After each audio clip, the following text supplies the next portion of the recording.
I'm here. Hi. Don't make Cuptle speak because I can't hear Cuptle because I've not got my headphones on. Well, I will put them on. I've just not brushed my hair yet. But hello. Oh, my tummy really started to hurt like a few minutes before the stream. Like as soon as I said go live. It's like, so mean. Why does my tummy have to do this to me? No, but hello, Alabafon Despia. Don't be eating cupcakes. A friend's not food. And also, what else? Don't do heresy. Yeah, that's bad. Hi, Anthony.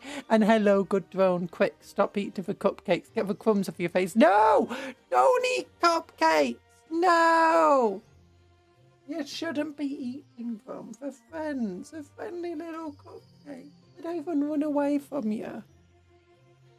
We're just like, oh, it's a friend. I want to be friends. And then you eat them, and it's like, no. That's so mean. No. No, YouTube decided to hold that message for a few. That's how bad it was. Even YouTube knows that eating cupcakes is wrong. See?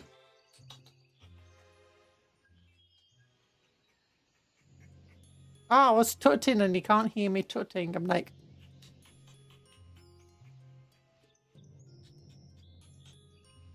You can barely hear that I'm tutting. My things just like... My filters don't recognise it's a human sound. That's so bad. It's not a human sound, it's a cupcake sound. To be fair, we were just licking the icing off them. They wanted new hairstyles. No, don't lick the icing off them! That's so mean! Unless, you know, they want to, except that's like to stay between you and them. That's, I mean, weird stuff. I'm gonna eat the cupcakes. No! Why, Alabafon Despia? Why are you doing this? It's so bad. Most evil person that's ever lived right there. Are you may be... But, well, humans are also yummy. Just eat some of them. Fry them up. There you go. Just have a fry up.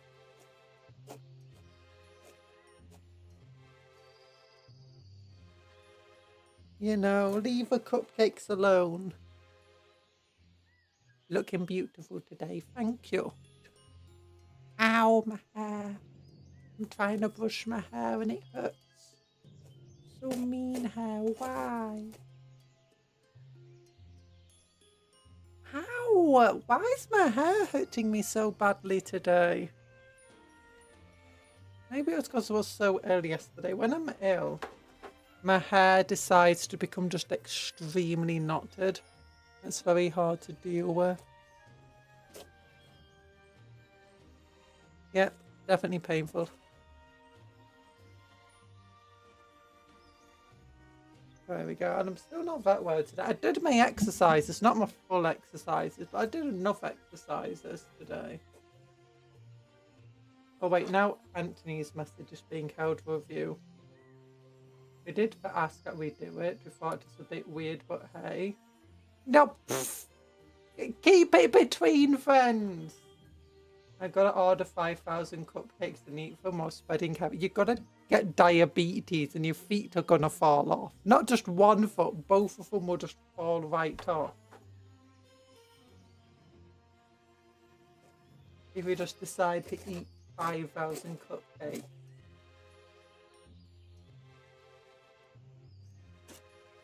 There we go. Oh.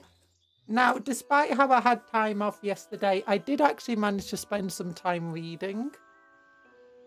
Ow.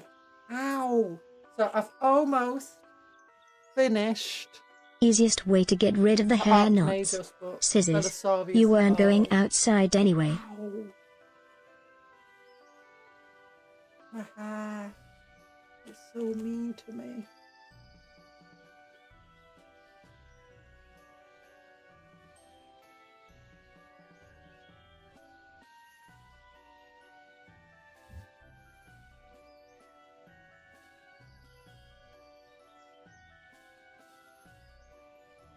There we go.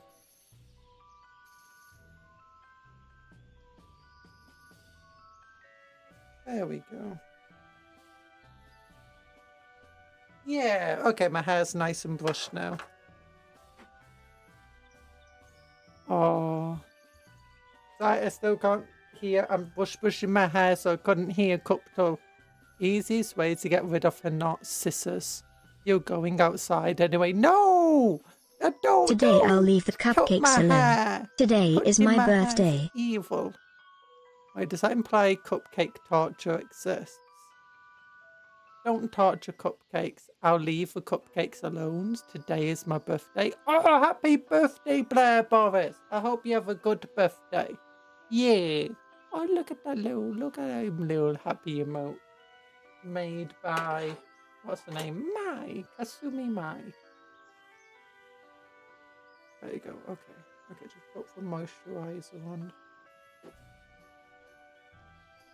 Okay, I'm not even going to allow that message through on Despia.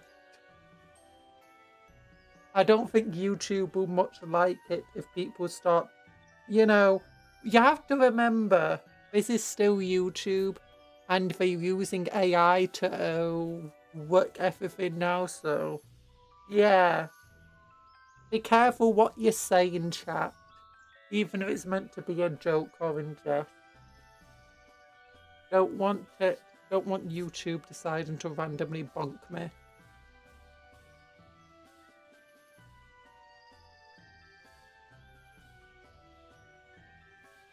Oh gosh.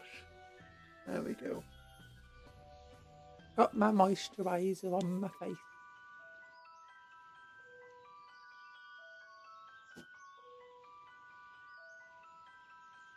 Oh yeah, it's been a heat wave over here though. Like 33, 34 degrees or something crazy yesterday. I didn't actually pay attention too much to the actual temperature. I just spent my day in my room with a few ice creams, some lettuce, a book.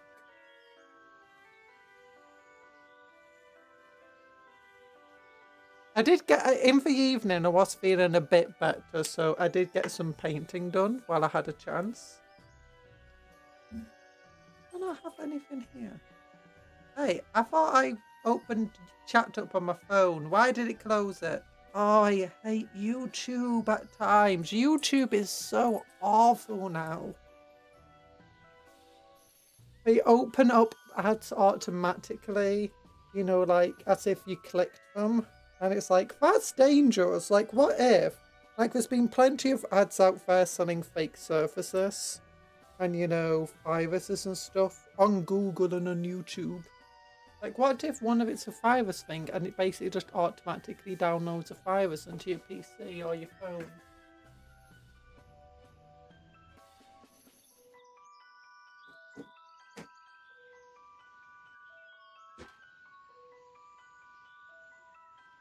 I swear I got out some fresh gloves the other day.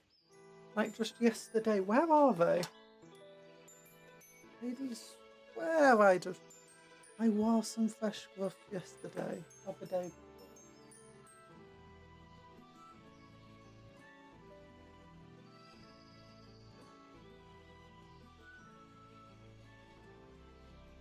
I must have thrown them in the wash. But, oh yeah, I know that we're meant to do storm speeders today. Have you tried looking under your bed? My bed's one of those beds, you know, that has drawers in it rather than, you know, something you can actually get under and put stuff under. So no. I'd have to like lift up this half a ton bed.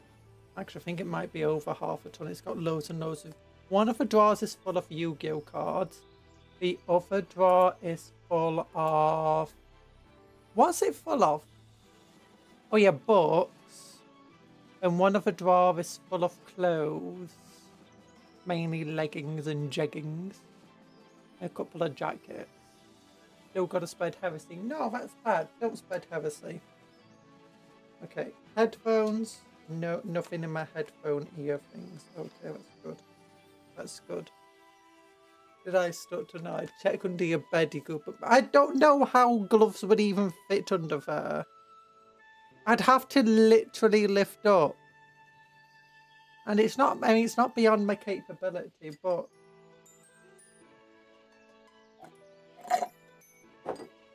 It's like half a ton. Did you say pogs? I couldn't hear what was in for bed. Yu-Gi-Oh cards, books, like books, things you read, jeggings and leggings and jackets in one of the drawers. And then the other drawer also has more books. It's got all my Heresy is good. Books. Heresy is bad, Cuptle. Don't let them corrupt your Cuptle.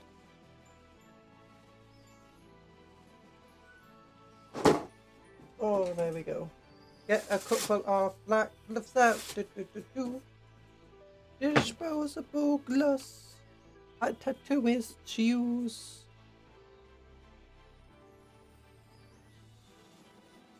Okay, I've got them. I've got them. Oh yeah. Yeah, I finally got back around to painting some of my marine stuff. So all that's need to be done on them is some black now. And then the dirt. And the black highlights as well. Okay, gotta turn on my air conditioner. Yeah, see if I've all got proper gold crosses on now. I've decided I'm going to go back over all of my old Marines and paint all of the Templar crosses gold. And by the way, if you're wondering, like, it looks a bit silvery in the middle, that's not a reflection of the light, that's my painting. To look like a reflection of the light. This isn't corruption, this is my true voice. Compressing all that kaiju-sized fury into this tiny form needs an outlet. No, it's fine. It's fine. Don't worry about it. Hi, Bob. How you doing? You got a neck? Yeah, I got a portable air conditioner. If you can ever hear like a weird humming in the background, that's whenever I put my air conditioner on to keep things cool. But yeah, I've decided I'm going to go back over all of my old Marines and paint the Templar Cross gold on them and gold in other trim. This guy already has a golden trim. But I've got to go over the rest of them and make the rest of their trims gold on both of their shoulders, except for one's of the Imperial fist, like left arm. Because I think that'll just be super cool. It'll also make the Inquisitors feel more unique. If like all of their crosses are either gold or white.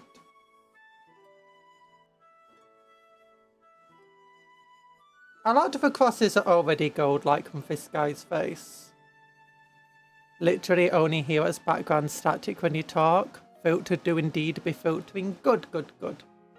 Yes, usually you just hear a little bit of static. Now today is a lot cooler and there's a lot more wind. I think it was actually a bit out of a mini storm last night, as it did start getting a lot cool into the night. And at one point, I was like just laying in bed with my eyes closed and just this massive flash went over, like it was just bright white to my eyes because I was facing my window and I have these big blackout curtains. And then for just like thunder, just like this really big roll, like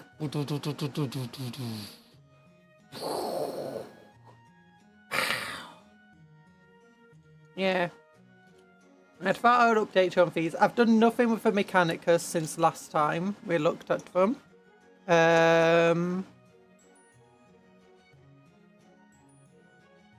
Yeah. I literally just put the Mechanicus models away. I'm like, okay, we can paint them on stream again next time I do a painting stream. Or maybe I'll do the arts. Okay, I'll use this as my outlet for tiny bits. And then what we want is Kill Team Devlan. Yeah, I'm purposely angling this at a weird angle so you can only see reflections of the screen. Because unfortunately, I don't know why these Kill Team boxes, they always make them super shiny. I'm not sure how recyclable it does. Well, it does say it's recyclable. So... But it is confirmed that blooming termagants forgive you. Only have flesh bars.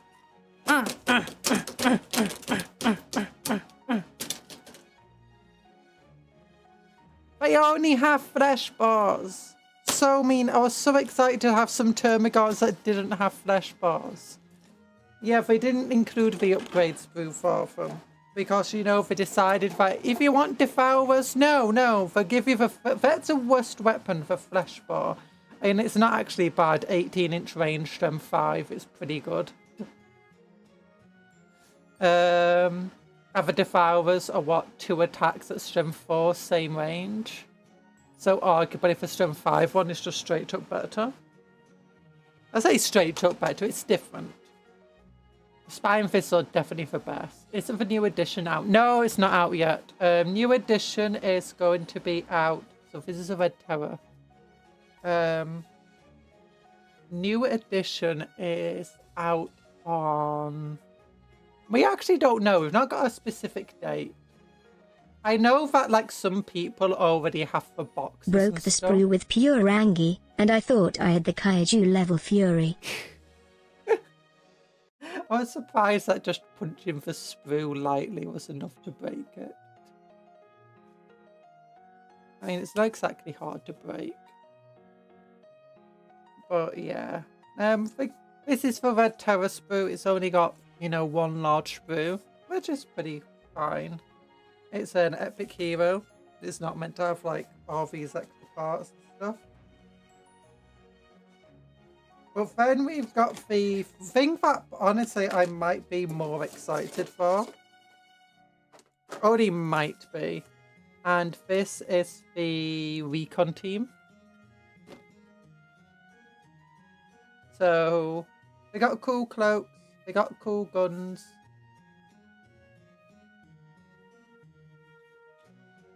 There's the stubber.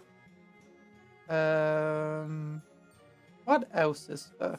I like the last guns they've got. The last guns feel a bit different. They remind me of, you know, Enfield rifles? Or do you know the Winchester? Is that? No, it's not Winchester. I know, maybe it is Lee Enfield rifles I'm thinking of. Or it's Lee Enfield. No, it's a Garand. That's the American ones. Yeah, I think this reminds me of the other Enfield WW1 rifles that like the Brits used and stuff. And we used them in WW2 as well. Oh, they could be Garands, I guess, because they do feel a bit inspired by, do you know, Vietnam, I guess? Korean War type soldiers. Like you got the stubber gun that definitely feels like a post WW2 weapon. And obviously if they're going for like this very alien, or do you know, Predator sort of vibe with it, where obviously they used Vietnam style soldiers in like all the old action films that had where the soldiers are fighting aliens and stuff. You then got these sub-las guns, like the submachine gun las guns, which is hilarious. Now, las guns, they do sometimes in lore have recoil, which is really weird. And sometimes they don't. The argument of why they would have recoil is effectively the burst of energy is so strong. But it's not the energy pushing back on you. It's the mechanisms inside, like the battery and stuff, having to eject heat, having to... Or mechanisms inside the gun literally having to fire and move pieces, which means that the weapon, while it's not technically recoil, each time you fire it, it causes it to shake. Either with the violence of, you know, all the heat of the energy, trying to eject all the heat, or trying to just move parts around. But if it doesn't have any recoil, one of the things about it is these sort of, you know, the rests Actually, the butt of a lasgun's in many ways can be argued as kind of pointless. Hi, Vince. No, don't tell me to why. Ah!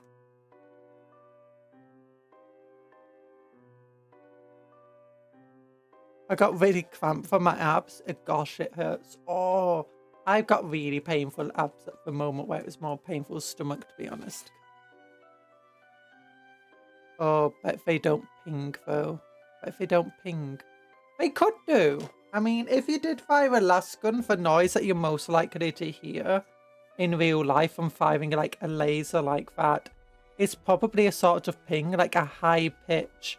You'll probably hear a bit of a whir in the same way that, you know, like you hear a computer when it powers up, it whirs. Because of like the fans and stuff. But you probably hear as soon as it fires. Hey, something like that. Like, let me think. Oh, do you know like a light bulb? Do you know fluorescent lights where they have that whirring noise to them as well, that hum? You probably hear a bit of that as, you know, the lasgun is powering on. And, well, there's a good chance you would. But often the noises that they use for lasguns are, there's three different words. They have either a pursuit noise, like it sounds kind of fizzling. A noise where it sounds like a click or a clack sound type noise, and the other one is literally just a ping, as it superheats the air around it, like it fires a laser that superheats the air, and you'll obviously hear like some sort of high pitched whir, ping, or whatever. And different lasgun makes have different noises. The Lucius lasgun is a lot more powerful than the generic lasgun, but has lower rate of fire. And I believe that one has more of a, you know, Star Wars style laser noise. The standard lasgun that people uses has more of that click clack noise of a bit of a zut to it. And I imagine these ones could, you know, ping when it fires. There's nothing, I mean, it's Warhammer, none of it's actually logical. Like, this entire butt here, this is basically to stabilize a weapon so that you can aim and shoot a machine pistol with a lot more accuracy. Now, the butt on a lasgun makes sense for a few reasons, like on these ones here. One, it's a weapon. Like, smacking someone with a butt of a lasgun is a lot easier when you actually have a proper butt to work with. And the second would probably just to make it feel more natural to try and hold it and stuff. Where these things here are really annoying to use. Like, a lot of people don't like using them. While it does help your accuracy, it doesn't feel very natural the way that you hold it with this little thing on. It's not going to be useful as a weapon. And lasguns generally shouldn't have that much recoil or shake to them to need something like that. So honestly, it's kind of weird that they have it. Now again, the lasguns might shake, they might have recoil. I do know various bits of lore have lasguns having recoil and shaking and stuff. So there's that. Oh, it does seem that the sniper lasgun isn't that different from the other lasguns here. It's just got a slightly longer barrel there and a scope. It looks like the main body might be a bit shorter. It looks like everybody can be armed if they want to with a las carbine. I imagine it might be a carbine. I don't know what otherwise it'd be called of the Garant style gun. You've also got no, that's carbine. The thing is, it probably just is a normal lasgun, this thing with a butt removed. I like to think that Lasco's guns do judder the same way that the plasma repeater from the Halo reached us. Probably. Although the plasma gun actually does fire solid matter. And it probably uses magnets and stuff. And a lot more moving parts than like a las gun has to.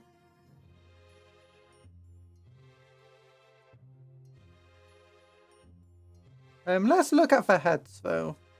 So do they actually have a proper ball joint on all of the heads? It looks like they do. Yeah, it looks like right, that's it. Bullpups your last gun. Bullpups your last guns, yep. Looks like all of them do have ball joints on the heads. How many heads do they have? 1, 2, 3, 4, 5 here. Another 6, 7, 8, 9, 10, 11, 12, 13, 14, 15, there's another one there, 16, 17, 18, 19, 20, 21,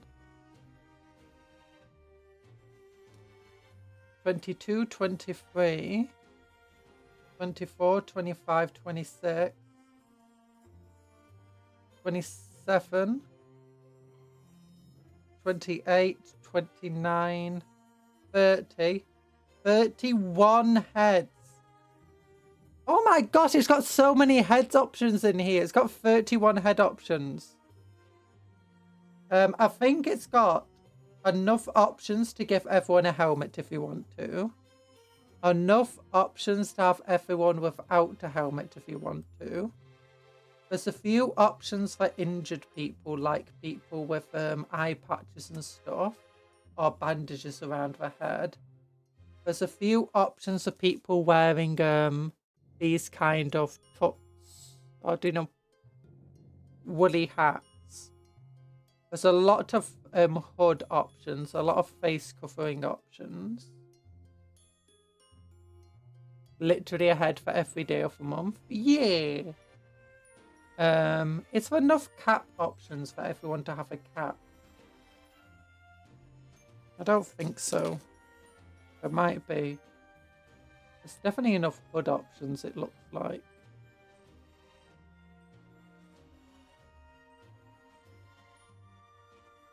Yeah, it's definitely not enough cap. There's a few caps.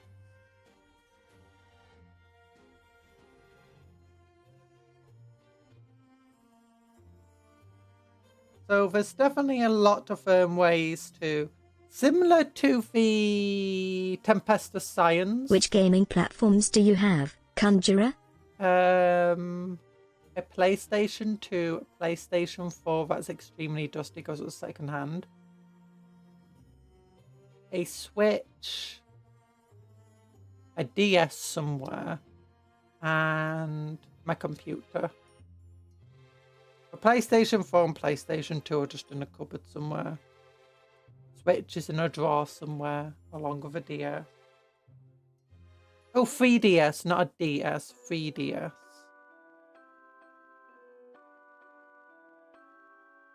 But yeah, similar to the Tempestus Science, not the Science, the Aquilians. The Aquilians had enough options to give everyone a helmeted head, and everyone a head without a helmet, including a bunch of berets.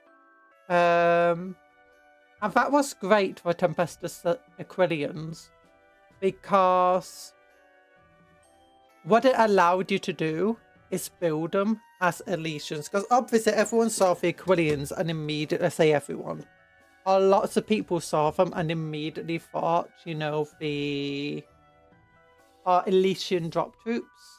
And there was enough heads in there that without doing any kit bashing, all you'd have to do is just give them the non-Tempestus Scion heads, and then just paint them the Elysian colour scheme, and that's it.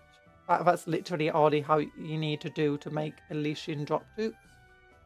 You could mix Cadian heads into there to really make it more Elysian, but you don't need to do much kit bashing.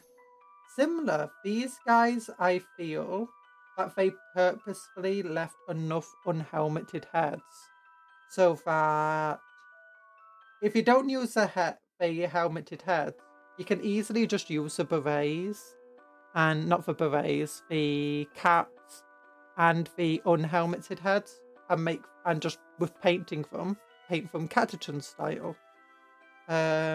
Alternatively, you can use all the hooded heads, and suddenly you got some Talon Desert Raiders.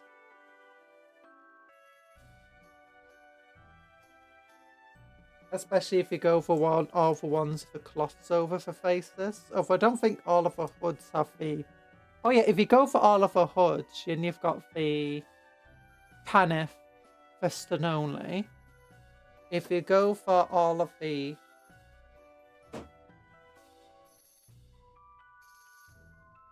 If you just go for all the ones that have face coverings, then you've got the Desert Raiders. And all you really have to do is just paint them the correct colour scheme then. You don't really need to do much changing to them. And that's really cool. That's really cool. What else is there? There's also a lot of gun options. So it looks like you've got enough options that everyone to have a sub-machine gun last gun. Or to have... Actually, I think there's more... Yeah, there's 2 sniper rifles in the kit. There's plasma gun, there's plasma melter. Wait, is there more than 2 snipers in the kit? No, there's only 2. There's a missile launcher. Danith first and only, more like the Danith one and done. One and done, it's true. It would have been cool if they did add more of, the Tanith, recruiting more into their regiment and training others the same way that the Cadians do. Which I think there's a little bit of that, but they should have done a lot more. Or like had a canonical ending of that's what happened, even before like the books finish.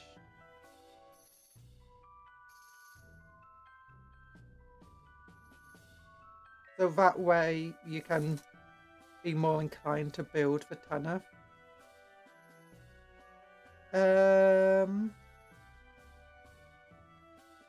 a few weird designs here, but yeah, there's enough for all the Garants, there's enough for all of these things.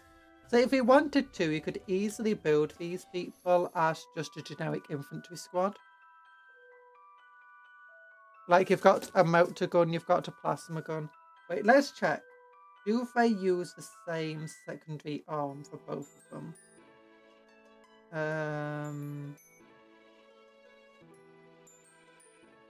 50. So that one's meant to go for plasma gun.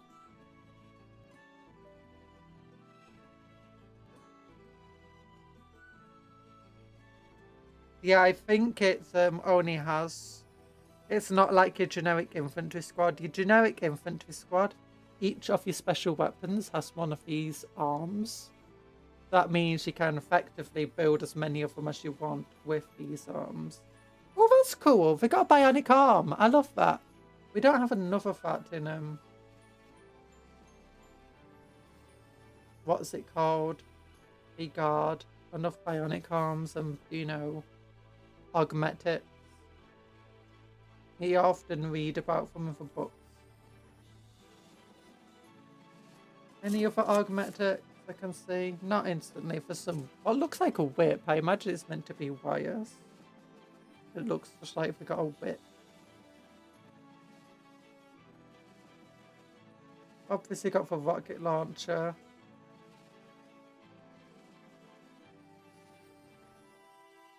Yeah. Pretty cool stuff. Let's just move this out the way for a second. Because we got big old kill team stuff here. And then, ooh, the recon squad came with the... Unfortunately, it only comes with Cadian transfer sheet. So it seems like the model designers worked hard to make it so that with minimum kit bashing, you can make them a different faction if you wanted to. But then they just decided to only include the Cadian transfer sheet with them. Which kind of sucks. but then you've got the bases for everything. Oh yeah, there's enough rippers. What I'm going to do with these guys is because I finally decided to splurge and buy a box of gaunts. What I'm going to do is I'm going to get the spine fists from that set and put them on these models. And then I'm going to use the Devourers on the other ones. Then I'm going to have to buy 3 more sets so I can have a squad of 20 spine fists and a squad of 20 Devourers. Actually, I'll probably just buy 1 more. No, it won't be 3, just 2. I'll probably buy 1 proper Termagant bot and then just see if I can find a, a pack of just generic 10 Termagants without the upgrades too by themselves. Should be possible. Base is, I think this is the same size as the Armiger base. For Red Terror. It's about an Armiger size, which makes sense. Okay, so it opens like that. But obviously all the kill team stuff, I don't know how to play kill team. Oh, look at this stuff, that's cool. Cool little tokens. Heron Devlan kill team, how to build them. Big instruction book. Let's see, can we find a plasma gunner just to make sure that I wasn't being crazy? It is fun that that is a proper stub gun, so it's a strength 4 weapon for a lot of attacks. That is the kind of thing that I feel like, for drum, an auto gun with drum should be more like for the Cadian infantry squad.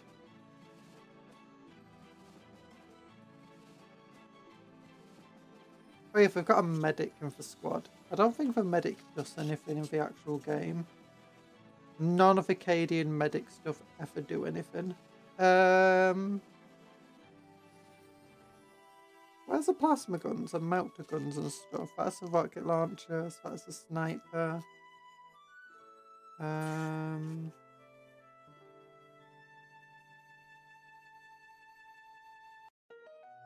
Oh, that's cool.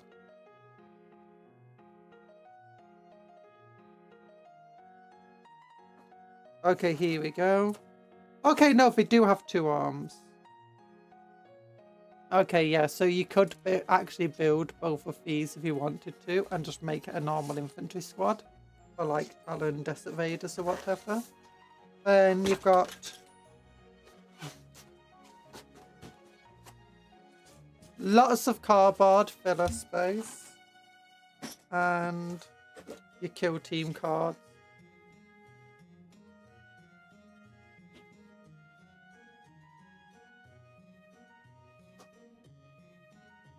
Which I don't really want. I wonder if I could actually sell them though. Maybe that would be good.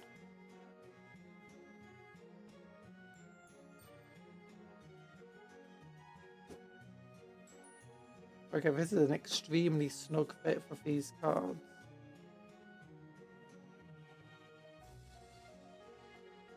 My gosh, Red Terror has so many cards.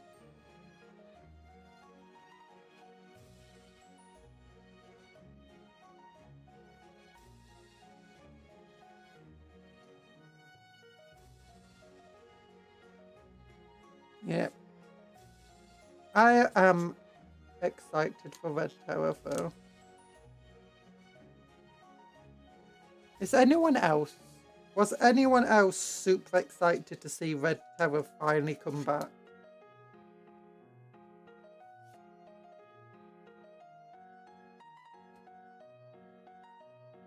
There we go.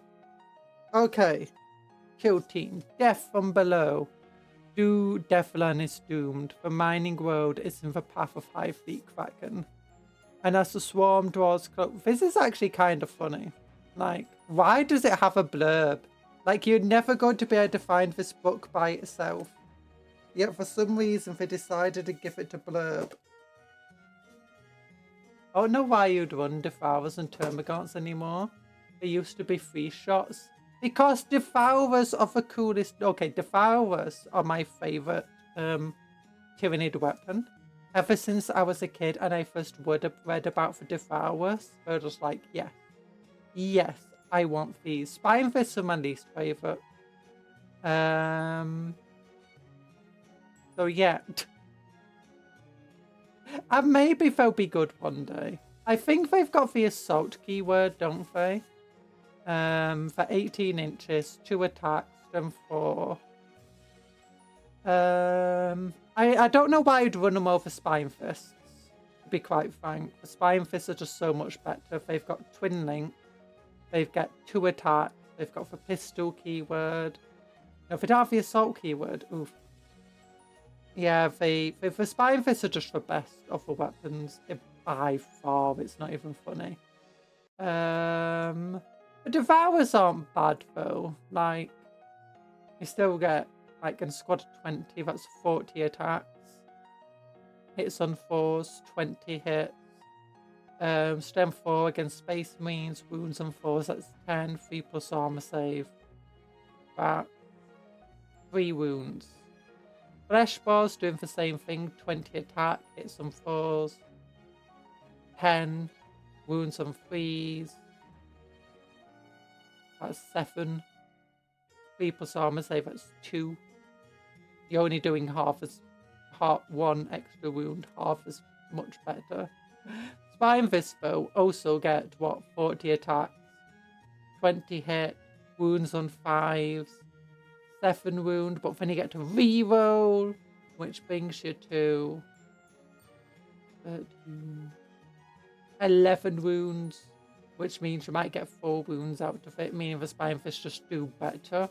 And then you can also use them in melee. If they do have better range of the Spine Fists, I guess.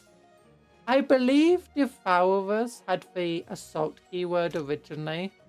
So how Devourers used to work, I think they were +1 attack on your number of attacks. No, it was 2 times attack. So the number of attacks that your model would have, it gets 2 times that. So it would get 2 attacks if your model had 1 attack. And then I believe it was strength +1, AP 0, damage 1. Well, because back then everything was damage 1. So they'd get... That'd be pretty good. I think they had the assault keyword, which back then meant that you could charge and shoot in the same turn. Spine Fist, I can't remember, did they have a twin? I think they might have had Twin Link. But they had 1 attack. Attacks equal to your number of attacks. At strength equal to your strength. But in melee, they counted as having 2 pistols, so they gave you +1 attack in melee. And what the Flesh Bar, on the other hand, I believe it was 1 attack at +1 strength, AP -5. So that meant it was strength 4, AP 5, same as a bolt gun.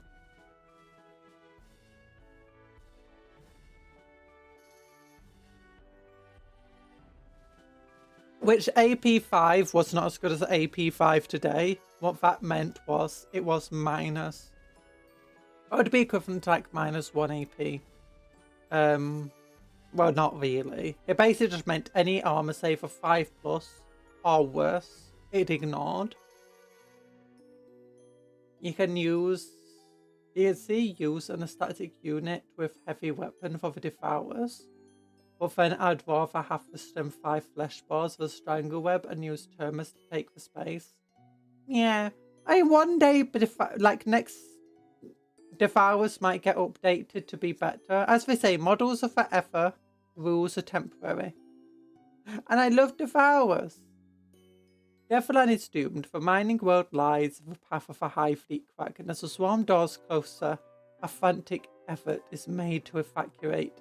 Yet something dreadful has already reached Devlan, a burrowing warrior organism of exceptional lethality, soon to be known as the Red Terror. Pitted against this organic abomination of a determined soldiers for Astra Militarum, Spectre Squad, known as Call Sign Jester. The battle-hardened veterans must hunt Red Terror and eliminate it before it causes irreparable damage to the Imperial evacuation efforts. Yet this died in gloom beneath Devlan Primer's spaceport, the hunters may yet become the prey. Ooh.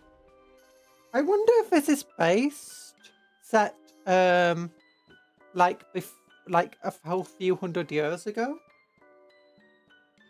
during the Second Tyrannic War. Because not only is it talking about High Fleet Kraken, which I think canonically it pretty much got wiped out. All that it remains is a few splinter fleets. I mean, I might be wrong there. It might not be fully wiped out now. But also Red Terror. If this talks as if Red Terror is a new threat that just got named. But it's like ancient. It's like one of the oldest tyranids. I like the Devil Gaunts too. They have provided me the funniest moment of turning a rhino and ensconced corn berserkers. And for they chaos turn my lord into much Swiss cheese. Wait, what does Devil Gaunts count as?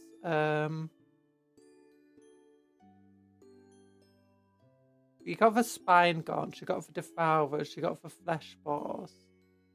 I know you got the Strike, you got the different special weapons.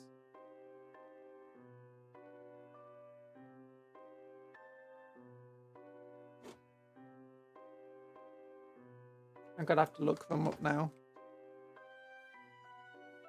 Because obviously I've never used the special weapons in my Gaunt since I've only ever had the ones from the starter set.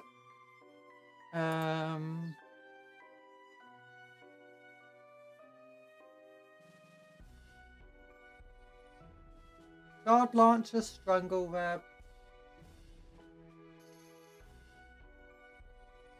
Spike Rifle. Spike Rifle feels like the most useless of all the weapons that we've got.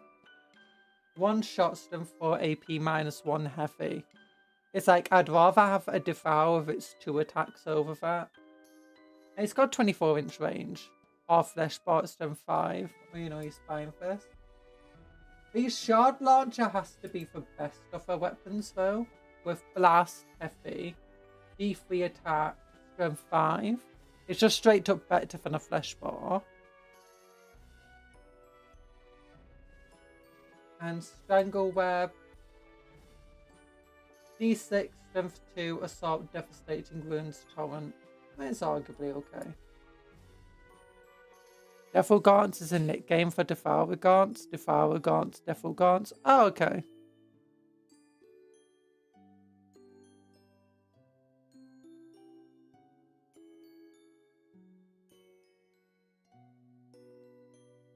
Termagant Devourer, 2 attacks. 18-inch range.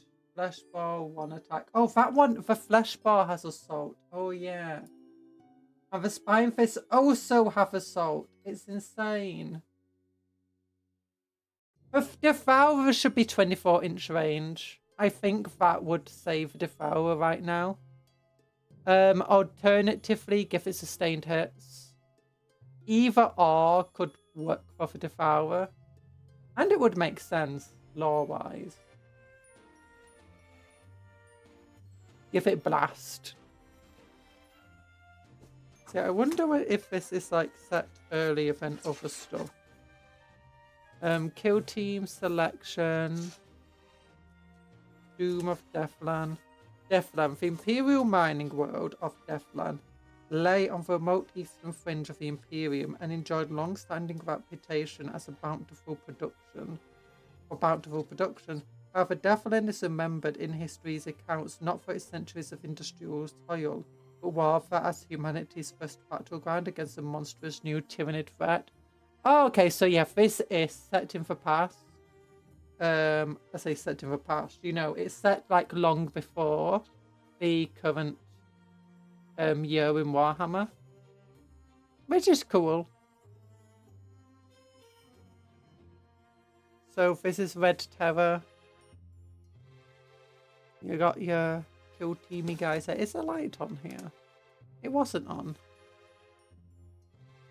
No wonder things didn't seem too bright.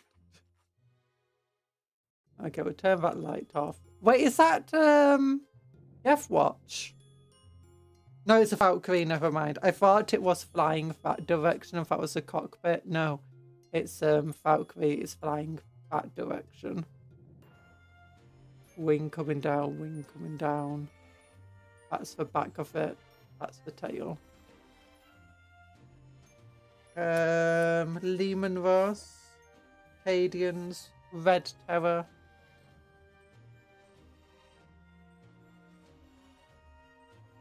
The Doom of Devlan. So, did Devlan lose to the Tyranids? Of all the words in the Adrabas subsector, few were considered to be as loyal and productive as Devlan. The overseer nobles of its ancient pit clans boasted of Devlan's blazing heart, referencing both a fierce subterranean volcanism that replenished its valuable ores, and the reputations its teeming populace had for tireless toil in the Emperor's name. I'm not sure volcanism, replenishes ores too much. I guess maybe if it keeps churning the underground up, so new ores are pushed from under to the surface. But generally, I don't think volcanoes give many new minerals into the land. Like if you already dig all the minerals out. It depends, I guess, what you're trying to dig up. It was a plant of great value, hard-won pride, and such grimed antiquity. It was also doomed. Also, I guess it depends on the types of volcanoes you've got. You've got some extremely vicious ones in here. But that would also make life there very difficult. Devlan was a huge and craggy world located in the Ashal system. Its surface was deeply scarred by ancient tectonic upheavals, but in recent millennia had subsided into persistent and widespread volcanism. Okay, so yeah, that is what's going on.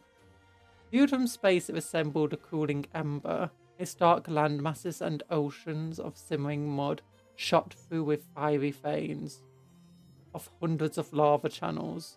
Daunting as it was, Devlan's surface was habitable with a breathable atmosphere. That does not sound true at all. Like, if you got that much volcanism, you're going to have an atmosphere that is going to be... I mean, unless humans in 40k are literally just built different, which might be the case. And in some regards, it's been... I think in some of the Horus Heresy books, especially like the ones that focus earlier in the Great Crusade, there's some suggestions saying that humans are not as human as they seem. So it is possible that they somehow can breathe in these ridiculous environments. But yeah, that should be an extremely noxious environment. Volcanoes everywhere is not nice. I mean, okay, you got places like Hawaii and stuff, but you've got to realise that the islands that are constantly getting like fresh winds being blown towards them. I mean, lowlands of volcanoes tend to be very fertile farmland due to minerals released, which is why we always think, why the heck are locals living in the shadow of doom? True, but generally it's not going to be releasing minerals in the same sense as, like, if it did, then it wouldn't leave behind, good farmland. Like, the amount of minerals that you need in the ash and stuff to be good for farmland is very little. Too much and it starts killing things, especially heavy metals. So there are actually just so many different metals. Like, even too much iron can just like kill the ground beneath you. It's not going to be turning things into mineable resources. And half the time, it's less about the minerals and more about the carbon it drops everywhere. Like, there will be a lot of carbon and a lot of silicon as well, but a lot of carbon. And one of the big things it does is it creates all this ash. It burns everything down. And in the same way that in real life, when we want to create like, you know, fresh fertile farmland, one of the best ways to do that is just burning away all of the previous vegetation. Because one, I mean, it will kill most of like the dangerous pests and stuff that will be in the ground that will be difficult to grow any food there for. But it will just leave loads of ash, and the ash helps make the ground more fertile. And for carbon is extremely important. Like, don't forget, everything is made. All living organisms are mostly made from carbon and water. So yeah. Well, the minerals are important. But I mean, as I said, this is the types of upheavals that you'd be needing for you know, for mineable minerals to be made available from volcanic activity would need to be immense. And it's like, does seem to be immense. Like, you got all the tectonic plates that upheave, which makes a lot of like very deep minerals available to you. But for volcanic activity that's occurring, it's constant and extremely deep and volatile, which, you know, will be constantly, as a result, seeming to upheave more land underneath and more for deep minerals. That's probably what's going on. I don't know. I'm not a geologist. Most of what I know about this stuff is kind of limited. But again, I don't think a planet that's literally where you can look at it from space and the entire planet just looks like a cooling fireball. I don't think the atmosphere would be breathable. Like, we can trace when supervolcanoes have occurred in real life because of the sediment it leaves in the ground. And we can tell what the atmosphere was like back then. And it was poisonous, especially near the volcanoes, the supervolcanoes that went off. But the atmosphere, you know, went towards poison. Not necessarily turning the atmosphere, you know, fully poisonous, but if you've got just a planet that is in this state of upheaval with massive supervolcanoes everywhere and constant volcanic activity all across the planet, I'm not sure it would give you a breathable atmosphere. This place sounds like it gets earthquakes on the daily. It does. It does. It says it's persistent now and widespread volcanism. So it probably does. It probably would be hellish to live here. And a hothouse climate that encouraged human-introduced crops and jungle to flourish. Now, the jungle could make the environment more breathable. Because one of the things you're going to have to realise is, like, it's going to be throwing up extreme amounts of CO2, methane, oh, what's the other one? Not just CO2, a really bad thing. But it's got to be throwing up all sorts of stuff, and as well as probably spilling a bunch more nitrogen into the atmosphere. I've got to find a lot of the oxygen might be burnt out of the atmosphere. But yeah, it's got to be pumping in like just so many different things into the atmosphere. Now, as I said, putting a jungle onto the planet could potentially work, especially if you go for plants, initial plants that can create more oxygen. Damn, this planet really smoggy. Time to grow 20 Amazons on this bad boy. Yeah, that is kind of true. So most plants in real life do actually require a decent amount of oxygen already, but not all plants. There's plenty of plants that you would be able to plant on such a planet like this, and they would be able to slowly turn the atmosphere into something breathable for humans, taking all of the, you know, pollutants in the atmosphere, consuming them, turning them into oxygen, and then once the atmosphere is stabilized enough in like a certain area, you can start planting more plants. Bringing things like algae, fungus, moss and stuff would also be very important. Bringing various insects as well could also be very important. Or not only just for the habitat you're trying to build, but for the trying to make a more habitable planet for yourself. So if you bring plenty of them down, you could start turning the planet into a more breathable, sustainable thing. But if it didn't have many plants to begin with, which on the sound of it, it didn't, then now I understand why Kraken looked at this place and said, tasty burger, yeah. And again, it's Warhammer, it doesn't have to make sense. Also, what they could say is a breathable atmosphere for humans in 40k doesn't always mean it's a survivable atmosphere. Because isn't there a planet that, like, breathing it burns your lungs out?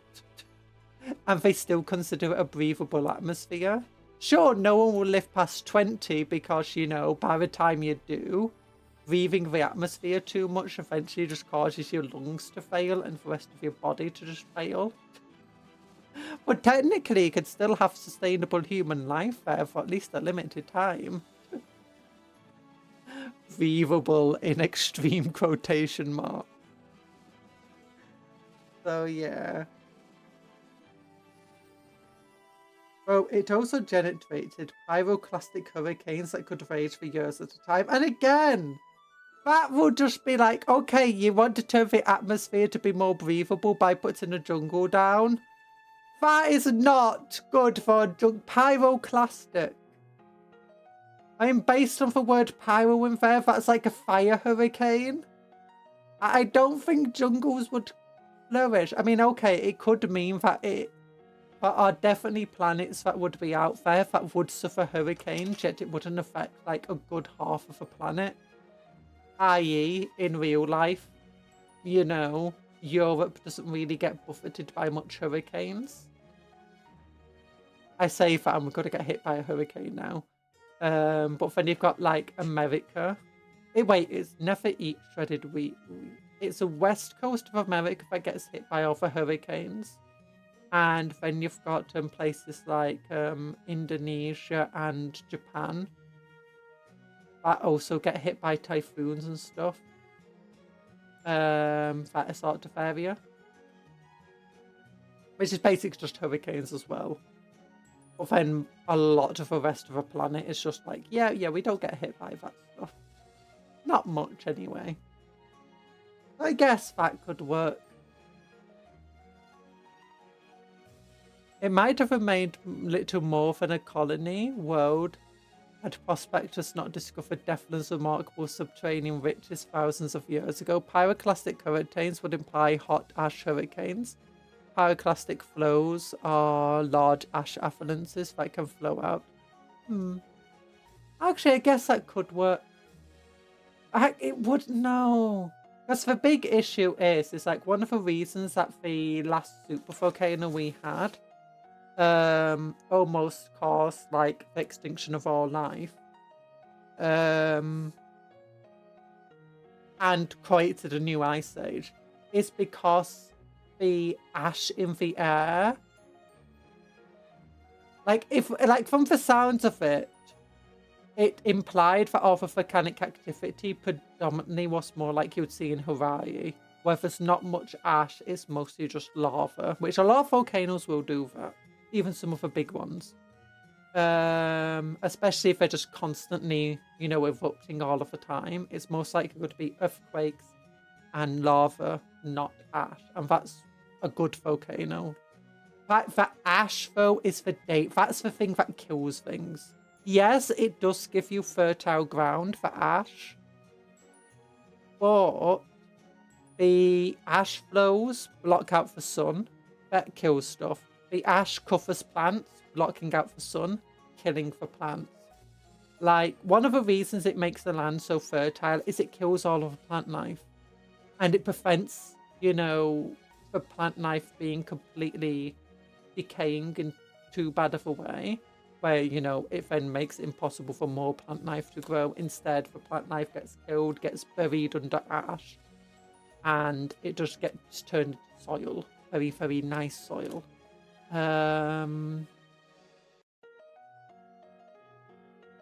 But yeah, when you get in pyroclastic hurricanes like that, for types where it's just lots and lots of ash blotting out the sun and the sky, that is not good for life. It destroys the atmosphere for like being breathable for pretty much anybody. It blocks out the sun so that you can't grow anything. It covers the ground. It's it will cover your lungs.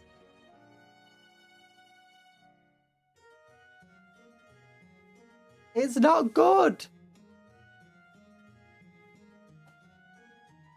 Again, it could only be parts of a planet that are being affected, but the issue with ash is it doesn't just stay in one place. It wants to spread across the entire atmosphere as much as it can, which is why when you have a big a big volcanic explosion, even smaller volcanic explosions occur like on one side of the globe, you will find like increased levels of pollutants on the other side of the planet because the ash just spreads everywhere. Hi Foxy, how you doing? We're talking about the volcanic planet. Yeah, so found subterranean riches thousands of years ago. Not only the world's stratus packed with a dazzling range of valuable ores. That makes sense. Well, the stratosphere being... No, the stratosphere isn't...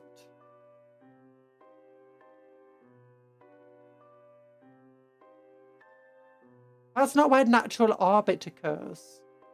Like, human satellites stay in orbit because, you know, they've got engines and stuff. Strato is rock layers. Oh, strato is rock. Oh, okay, never mind. I thought I was talking about the stratosphere. Okay, thank you. I just saw planet and strata. Oh, gosh. Rock layers. Okay, good rock layers. The strata is packed with a dazzling range of valuable ores, but some property of the tectonic turmoil regenerated mined out seams of nice... I was thinking what they were saying is that like the volcanoes threw just lots of chunks of a planet into orbit of a planet, which wouldn't be the first time a volcano created moons. And usually they're created by asteroids plowing into a planet and sending it out into space. Like our own moon, apparently. Here was a world that humanity could mine unceasingly without exhausting. Without exhausting its promise, and mine they did. Now, one of the things here is that when we talk about regenerating that mines, is that we've seen multiple stories and multiple pieces of lore of humans mining an entire planet down to its core and mined its core out as well. So, you know, I don't think there's any amount of regeneration that would stop the Imperium from mining a planet's resources completely dry, because they do go down to the core. You're doing well, yay! Okay, but strata's just for rock. See, this is where I'm not good at geography or geology. My brother's the geologist. I'm not a geologist. I mostly know about the planet stuff from doing astrophysics and stuff like that. Also just researching dinosaurs and extinction events and stuff. Well, our moon was caused by a jettison from... Yeah, our moon was caused... I think asteroid crashed into a planet. And then, you know, the planet split.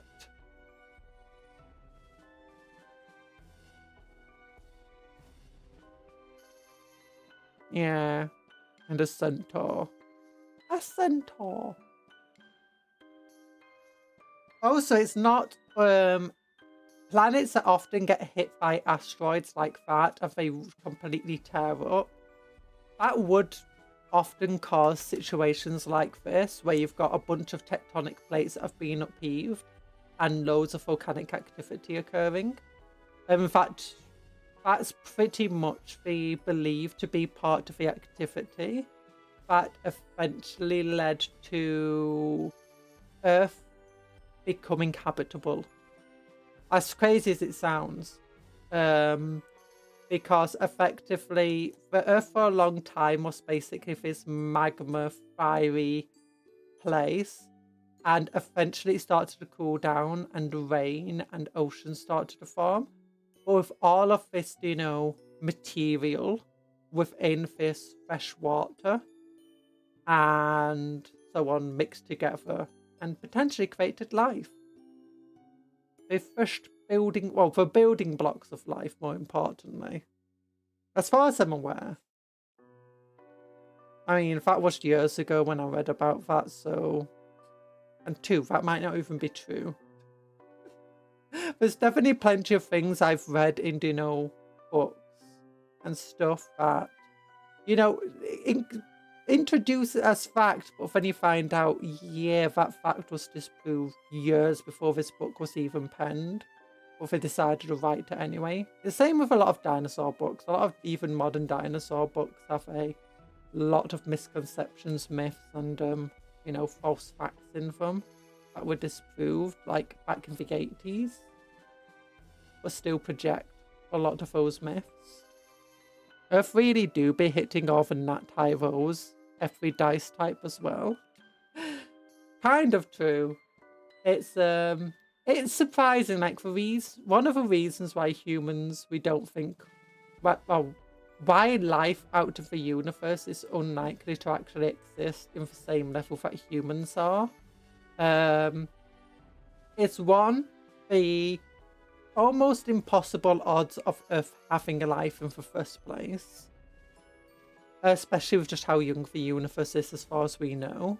Big Bang, although the universe might be much older than the Big Bang. But our galaxy anyway, we know our galaxy's age roughly. Or think we do anyway. For Earth had like almost impossible odds of having a life in the first place, but got life. Then almost impossible odds of that life successfully evolving without becoming all extinct. Then multiple extinction events occurred before even the dinosaurs appeared that almost wiped out everything. Then the dinosaurs appeared, and you know, they ruled the Earth for an extremely long time. And we know that the massive dinosaurs were all around the planet. And that they were pretty much ruling the roost for big dinosaurs. And you know, existing in a more wild area for millions of years. Which suggests that there was no intelligent life that existed at the time, or at least none to the extent like humans could have existed. And even in fact developed technology. Then the dinosaurs got wiped out by a massive extinction event. And then, you know, mammals started to come about, multiple extinction events occurred. And eventually allowing humans to evolve. However, humans almost got wiped out twice, maybe even 3 times, almost wiped out. We also had to compete with a lot of dangerous creatures. We existed for about 4 million years. And in the last 100,000 years, eventually developed farming. And, well, we eventually started developing technology and being more recognizable as we know humans today in the last 100,000 years. And only in the last about 20,000 years did we start getting farming. And then only in the last 2,000 years did we, well, 5,000 years did we start getting any sort of recognizable technology. And in the last 2,000 years started to really, you know, think about industrialization.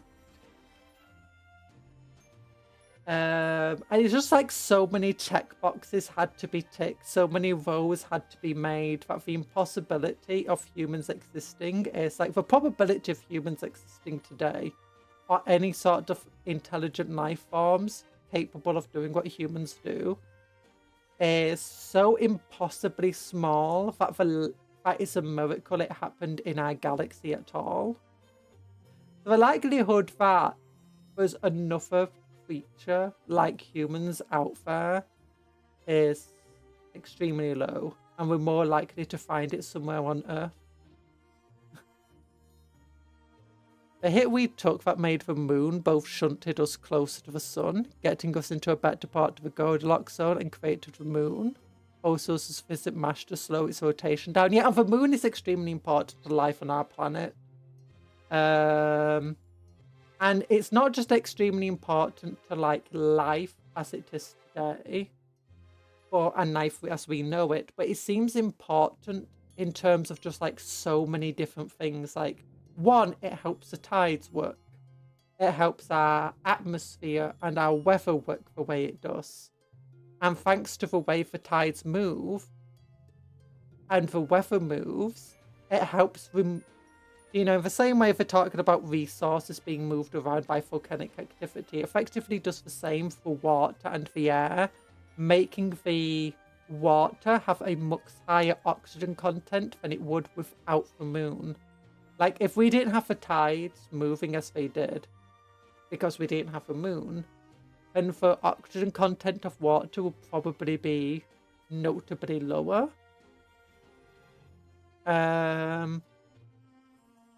And we'd have a lot less, you know, big old waves splashing about as we would today.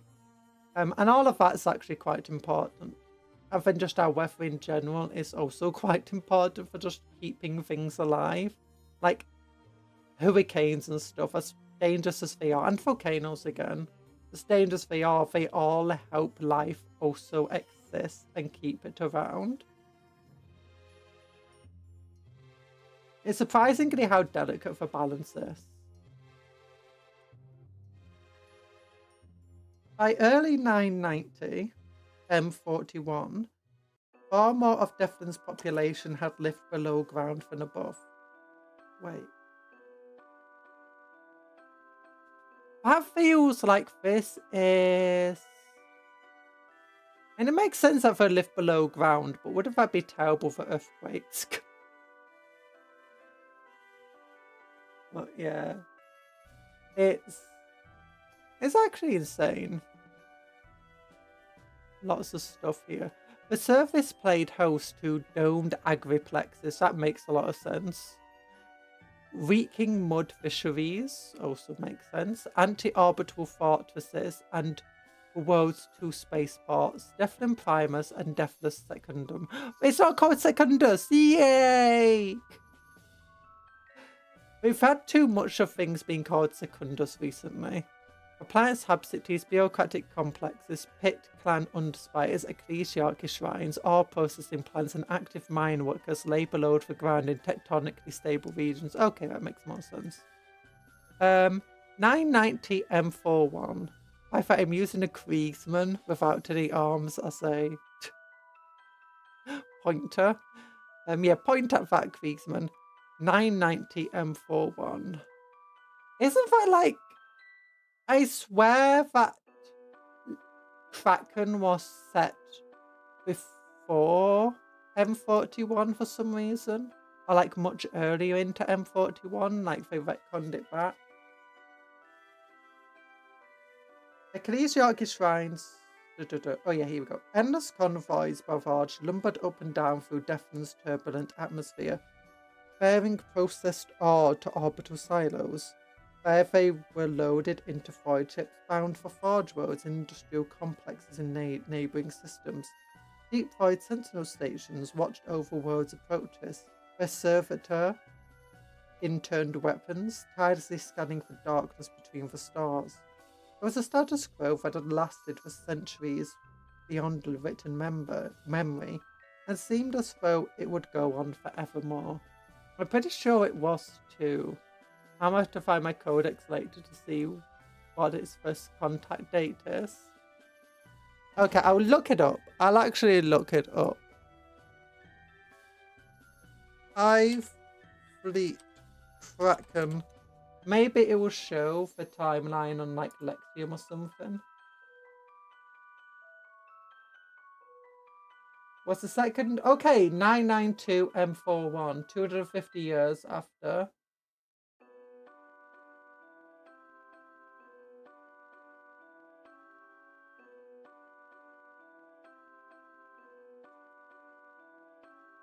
It could be that this date was updated. Let's go. Second Tyrannic War. Okay, I'll look it up. Second Tyrannic War. Okay, no, it was 990. I just misremembered it. Oh, we're on the fourth Tyrannic War. Okay, I thought we were still on the third Tyrannic War.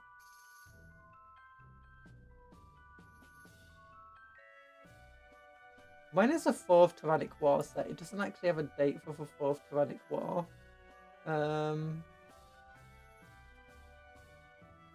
Yeah, it makes sense.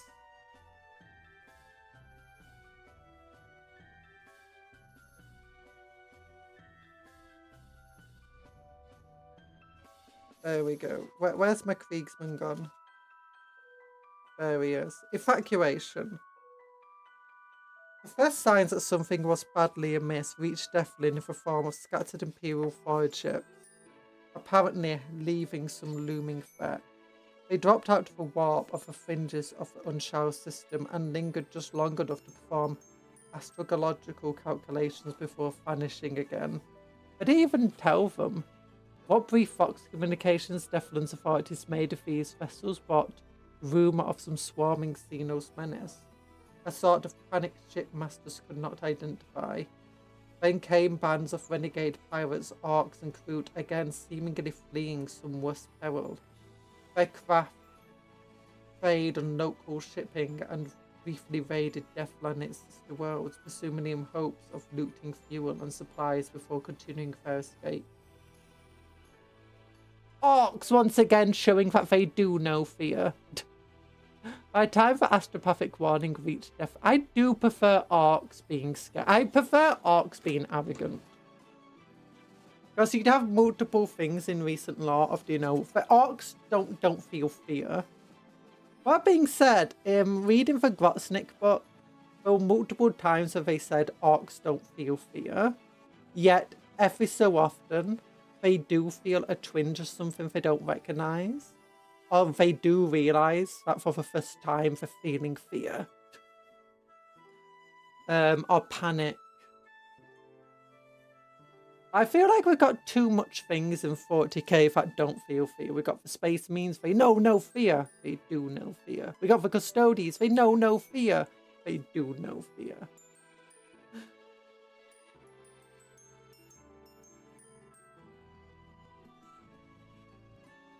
And the Tyranids obviously don't feel fear. Ashek and the Necrons again don't usually feel fear outside of, you know, the leaders. Oh, that would be hilarious. Do you know where most armies and stuff, they have like the leaders, especially in the older rules for leadership and stuff, the leader characters always had a higher leadership or better leadership than their generic troops. It would be hilarious if in the Necrons the generic troops had a better leadership value than the elites and then the lords. Like, the lords are all about self-preservation. I've already just had Tries on the Infinite with just the best leadership of the game, because if he dies he'll just come back.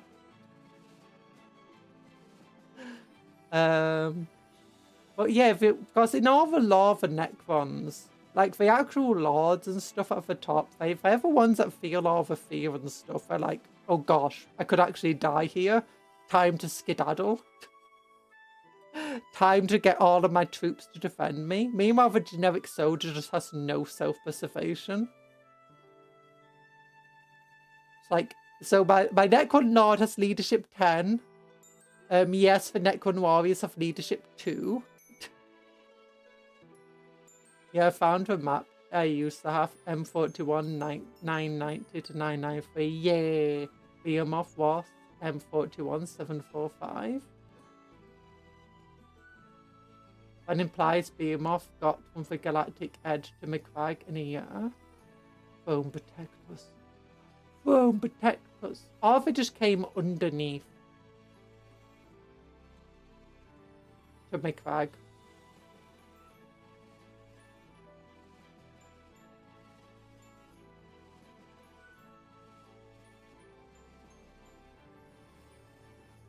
Or if it just travelled through a warp. In some crazy way. No, Leviathan has to come from below. Oh, okay. Okay. Huh. By the time the astropathic warning reached Devlan's planetary governor, a check of a pit plan council from Subjector Command, even most obtuse among them knew some great danger approached. They did not recognise the names conveyed by the warning signal, given it had not yet become a word to conjure dread, nor High Fleet Kraken, but the horror that tinged the sending was convincing enough. The severity of the threat was further underlined by news that a strike force of no, not the Lamenters! They're doomed! They're doomed if the Lamenters are coming! Had reached the Unshall system to help hold back the onrushing Xenos tide. You know, when Space Marines appear, you know it's bad. When the Lamenters appear, you just make your peace with the God Emperor. Nothing good can happen from this moment on. Oh no. I'd rather High Command order was that the Devlan must be evacuated. No, Lamenters by themselves are fine. Plus they are only personally unlucky, it's not contagious. You say that, but still.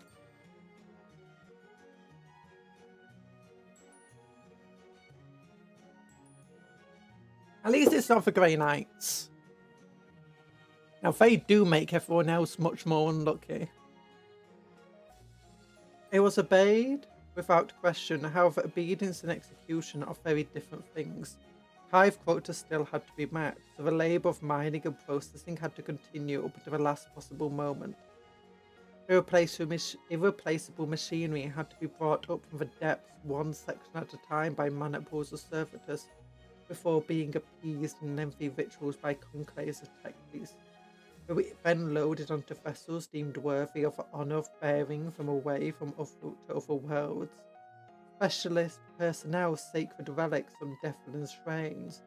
Thousands of cogitated data reliquaries, of course. All of the dignitaries of the Pit clan nobility had to be extracted under suitable escort, lest they fall victim to piratical predation. Increasingly frantic and contradictory bureaucracy snarled proceedings still further, leaving entire convoys of machinery and adepts stuck in limbo for days at a time. All the while the threat drew closer, and yet only a few percent of Devlan's actual population, deemed its least valuable and most replaceable asset by Callus and Digitus, had actually been evacuated. The defense of all those who remained of the vital spaceports by which they would flee the world fell to Devlan's desperately outstretched garrison. As the world had not until now been part of any active war zone, it had a mere handful of Astra Militarum regiments stationed on its surface to guard against piracy and insurrection. While bolstered by local militias, still these forces were insufficient to do much more than man the defences around the spaceport perimeters of the weapons of Devlan's anti-orbital fortresses. It was in this latter capacity that grim weapon crews destroyed an unfortunate mass conveyor named the Sorrows of Silence. Having dropped the warp dangerously close to Devlan, the damaged vessel broadcasted desperate distress calls that told us seen us monsters swarming down its corridors and scant survivors holding out in isolated pockets throughout the ship, unwilling to risk whatever horrors Solace silence might unleash into the midst of the already anarchic evacuation. Governor Vashek ordered the doomed vessel to be given the Emperor's mercy. Plasma torpedoes streaked from silos below the peaks of the Satrafel Mountains and converged on the mass conveyor. Its burning wreckage plunged through Devlan's upper atmosphere and scattered chunks of the vessel. Impacted the planet amid its mountainous wilds. Meanwhile, the evacuation lurched on the threat, believed to be neutralized. Now I'm serious, Lamentus do be just rolling that once, and if it comes to surviving their engagements, they are seen as unlucky to be around, but your chance of survival actually increases substantially while fighting with Lamentus. Hopefully that's the case. Either way, in real life, if like a giant ship, like an Imperial ship, ended up crash landing onto a planet, it would probably cause substantial environmental damage. It wouldn't necessarily destroy your environment, but you know, this giant ship that's multiple miles long and wide, scattering into pieces, punching a hole through the atmosphere and, you know, the ozone layer, and then burning up in your atmosphere, and then crashing into a planet, kicking up loads of dust and stuff, probably would cause a significant and notable change to the environment for years to come. Less than 2 full day cycles later, however, first attacks began in the region of Devlan Primus Spaceport. To begin with, the reports were lost amidst the general turmoil of the ongoing evacuation. A geo-oracular monitoring station on the lower slopes of the Mount Dashabar went mysteriously silent. A squad of local militia vanished while patrolling recently abandoned workings for uppermost districts of Primus Borough. The Cavern City had long supported Devlan Primus logistical and labour needs. Local enforcers were bewildered by several bloody and apparently motiveless slaughters amongst Primus Bore's abhorrence. These killings, I read motiveless then as like motive force. But no, it meant motiveless, like they thought somebody was killing people without any motive. Without reason. They weren't talking about the motive force, like for Omnisire. Like the stream to pray to the Omnisire. 5 to 10 kilometers long vessel casually lands, read as crashes, on your planet. Pretty sure a 7 kilometers object did numbers on Earth once. Yeah. Now, there's a big difference between that. The asteroid that hit Earth was a giant rock that was traveling at insane speeds. Like, it was already traveling through space at quite heavy speeds. And then, you know, it was accelerated by Earth's gravity into the planet. Meanwhile, this also, it was just probably relatively solid, and as a result, incredibly heavy and dense. By comparison, an Imperial spacecraft is mostly empty air. And then if it's blown to pieces, it will probably be landing much slower, much smaller pieces scattered around, much lighter. That being said, it's still going to cause a significant, you know, impact dust being thrown up. All you have to do is think about like the nuclear tests that have been done and how it's caused notable amounts of like dust to go into the atmosphere.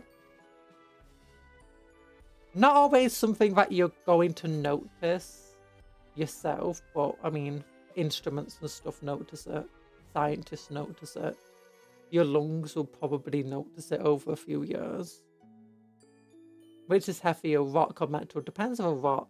Also depends on what the rock is made, what type of rock it is. Like it could be a metal or rock.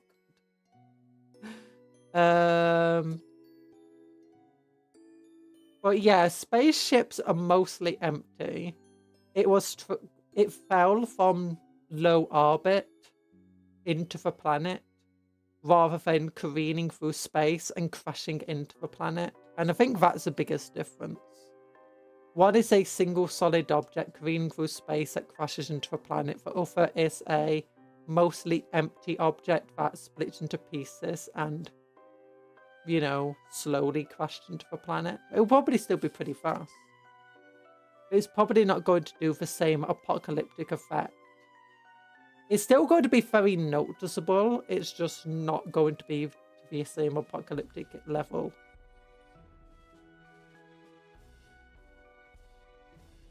These killings, alongside increased sightings of dangerous Xeno beasts by panicked residents, soon led to mass migration by many of the settlement's inhabitants to shanty camps within the spaceport's bounds. Shortly after this came the first outright assaults upon the spaceport's outer bastions by an alien monster, which tore apart entire squads and devoured commanding officers whole. Something, rumour had it, had survived the death of the Solace of Silence. Likely more than one something. Likely more than one something. Worse, whatever these predator Xenos were, they were emerging from the part abandoned tunnels of Primus Bar and its neighbouring workings upon Devlan Primus. Incoming convoys were disrupted by attacks on Magalath trains and pneumo tunnels, causing the spaceport to slip ever further behind its evacuation schedule. Such delays could not be condoned. The monsters had to be hunted and slain. The beast hunt. Also, it depends on the metal. Like, aluminium is incredibly light. Ships are mostly made from things like ceramite and plasteel. Plasteel is probably relatively lightweight because it's meant plasteel is literally Apparently, the law for Armageddon was changed. It now used to have another name, Alanor. Yes, that Alanor, the Heresy Orc Empire one. Oh yeah, that was changed quite a while ago. But yeah. That's why the orcs are so interested in it. They're drawn to Ulanor, which is Armageddon. Which makes sense. Honestly, while we're fighting over Ulanor, it's probably best for everybody. Or Armageddon, as it's now called. So for Beast Hunt. No other Astra Militarum regiment stationed in Devlan can match a formidable reputation of Acadian 82nd Heavy Infantry. Heavy Infantry suggests mostly Kassakan and Stormtroops, I believe. It is they who, with local militia support, have been trusted with the security of Devlan Primus and Primus Bar. Now as the monster attacks escalate and fear spreads, their colonel deploys one of their deadliest assets to eliminate the threat. Colonel Kowalski has not seen the surface of her stratagem table since the third day cycle of evacuation, the point at which the logistic printouts, bureaucratic documentation, data slates, and self-important demands of Pitcairn nobles had entirely covered it. Now, 15-day cycles later, she sends it all cascading to the floor of the command bunker with a sweep of her arm. Mumbling prayers, a trio of incensed tech magi set a portable hollow projector reverently on the cleared tabletop. Exorcist subordinate officers unfurl parchment cartographs alongside a thrumming machine, weighing their corners with mugs of cold recaf, bent bolt casings, and few hastily recovered data slates. The cartographs showed Devlan Primus, the upper hubworks of Primus Bar, and the wider local region, all marked with crimson runes that denote monster attack. Each is accompanied by local timestamps of scribbling words that Colonel Kowalski is becoming sick of seeing red terror. Hi, Talan. Enjoy your terrors. Yeah. Enjoy your busy work. I hope you enjoy it. Red terror. That sounds like something that would say in do you know, for Cold War? The Tyranids are communists. These Tyranids, there's something wrong with them. We're not buying any McDonald's.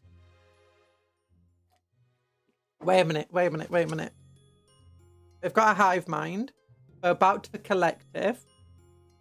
The importance of the whole outweighs the feeling of the individual. Oh my gosh, the Tyranids are communists. We've been calling Tau the space communist this entire time. No, they're not the space. The Tyranids are the space communists. The Orcs are the space capitalists. The Imperium is the space. Oh, what's the word? Not theologian. Theocracy. The Tau of the space caste systems.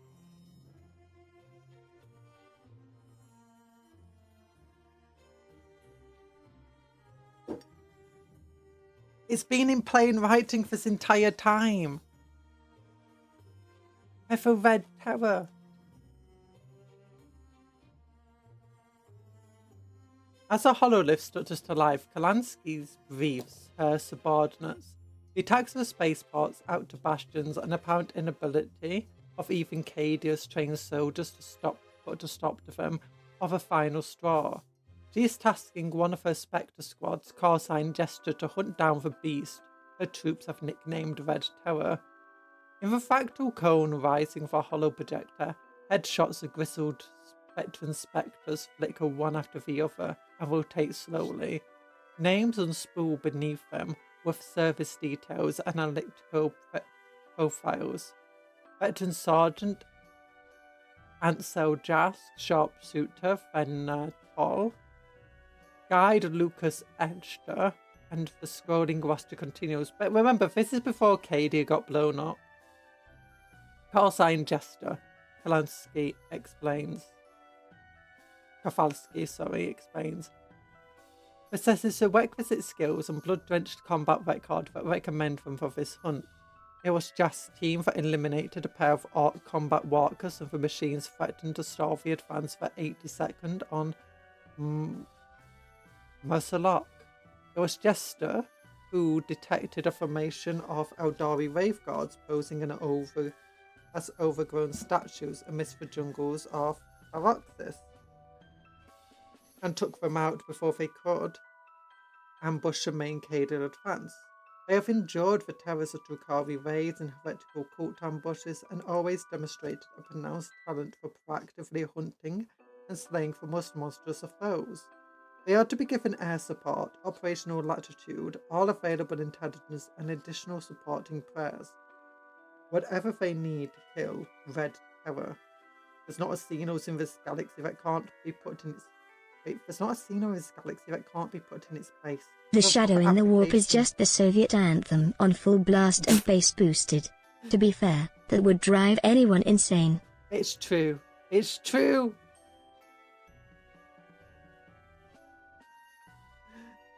Oh, they escaped to one place that wasn't corrupted by capitalism. Space. I mean, arts are technically the capitalists of 40k. Because they do trade. Their entire society is based on the trading of teeth and kind of punching people. Well, they do have a functioning proper economy. And they have a society based around trading of currency. It makes sense.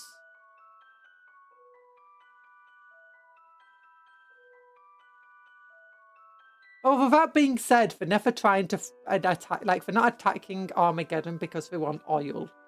No. There must be a faction that does that, though.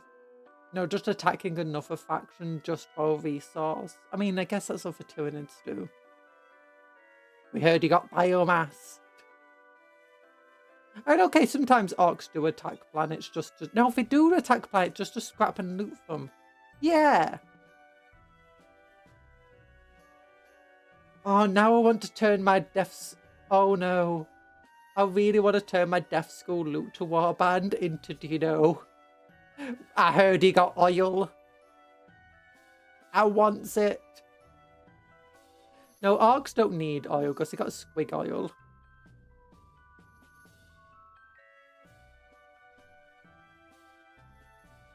Wait, would the Drukhari be the space capitalists?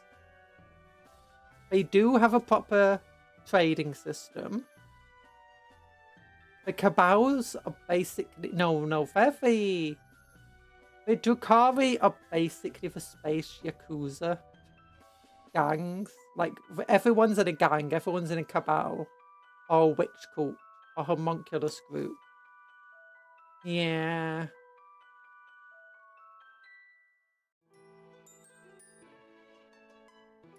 Can we put in this place for a proper application of a Cantriel pattern NAS rifles? No, okay, so they're called Cantriel pattern NAS rifles. No more excuses. Urge of filth. Colonel Abigail Kowalski, Canadian 82nd Heavy Infantry, 18th day of the Devlan evacuation. Death from below. The destruction of Solace of Silence unleashed a terrible curse upon Devlan.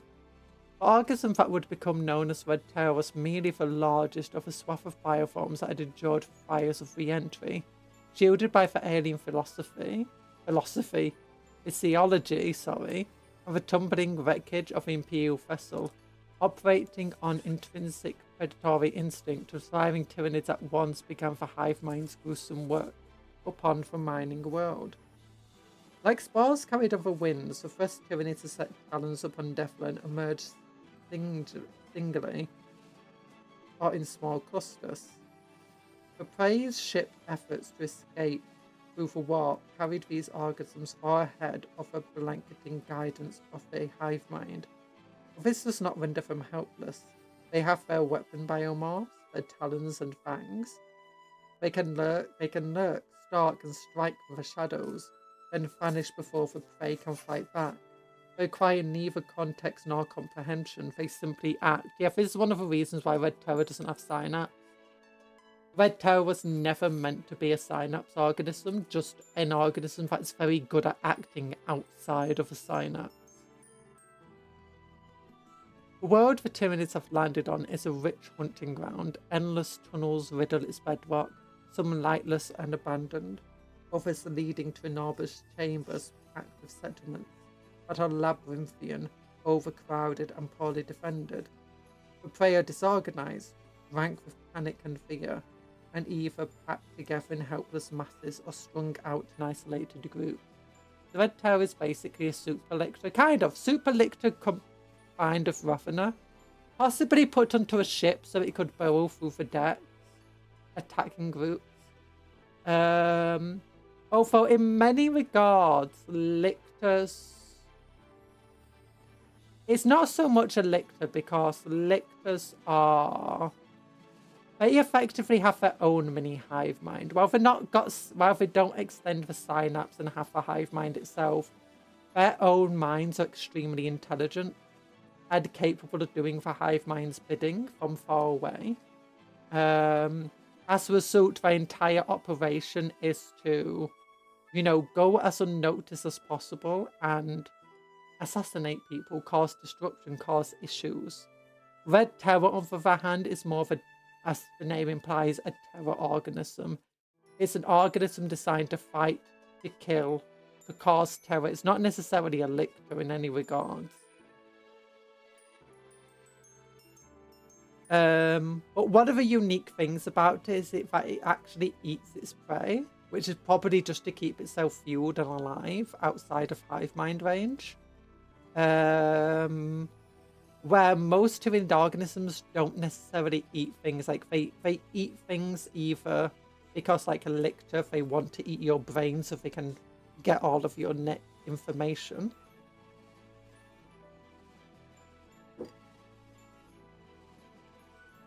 But they don't necessarily need to eat themselves. They don't eat themselves, ha. So in a way it is a bit like a lictor. But a much more violent lictor. Far-flung outposts, forgotten in the chaos of evacuation, become the first base sites of the broods of termagants. Luckless deep bore patrols are picked off, while teams sent to retrieve mining devices from Devlan's deepest depths do not return. Driven by deep-rooted impulses, the Tyranids haul butchered corpses away through cracks and rents to begin stockpiling biomass.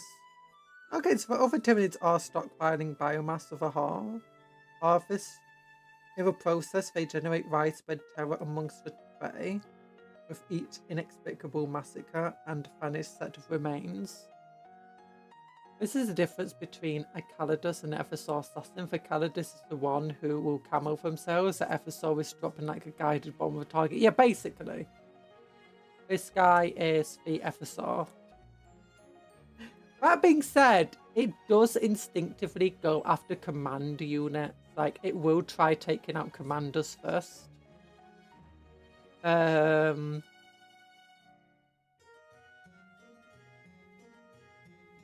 But yeah, it's not got as much smarts and intuition as like a lictor would do.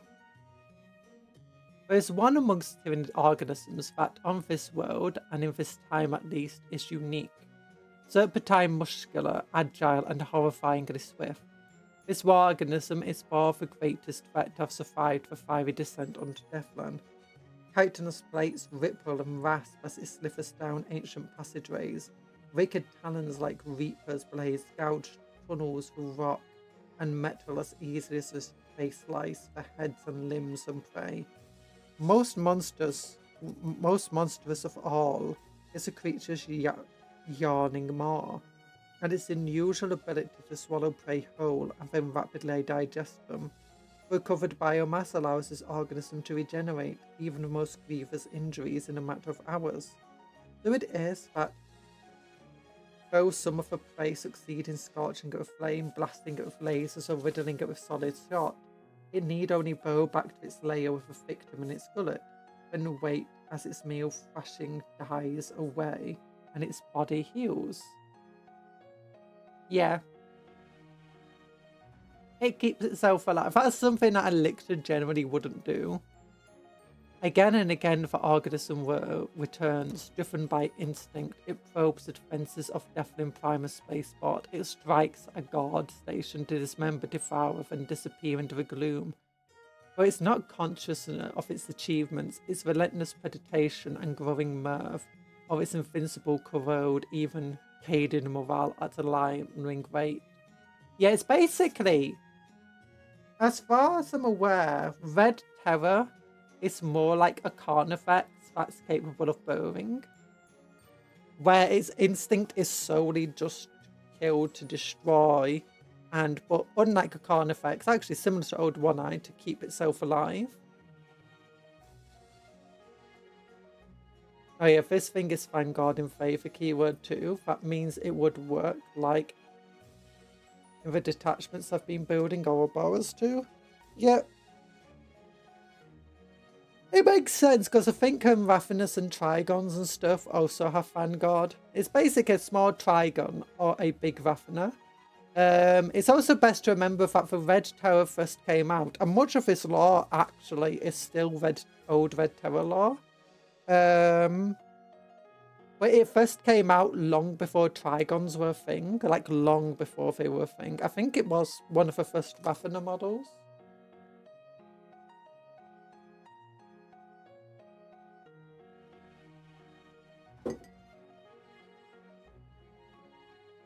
So this was the first time that they ever did like a really big Raffiner.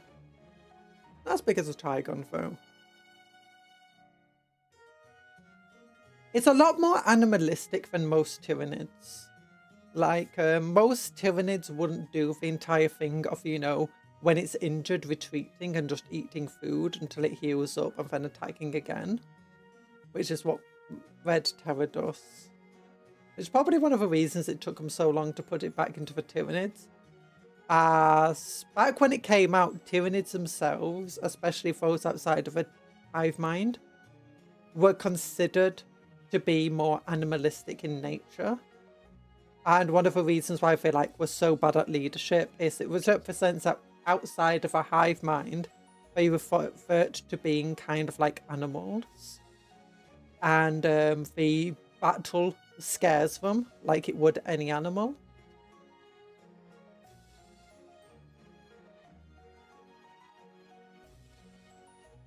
Nowadays, the less animalistic are Tyranids. And when they've not got the hive mind, they kind of have like limited instinct for barely even animals. And the Savage Act of Slaughter, with every Savage Act of Slaughter, every luckless officer swallowed whole and platoon mauled, the Red Terror brings evacuation efforts at Devlan's Primus closer to disaster. It's a hive mind's remote weapon of terror and disruption, and it serves its purpose with inexhaustible and unthinking dedication. Yeah, that's probably why they changed that bit to be less animalistic as well. Give it more of an actual role as a proper weapon of terror rather than just something that happened kind of by accident in the hive mind. Because that's one of the things that used to be a thing in the with the Tyranids, where it seemed a lot of their evolutions were just that, they were evolutions, as much accident as they were on purpose. But it's like, unlike actual evolution though, when they realised something worked, they purposefully did it from then on.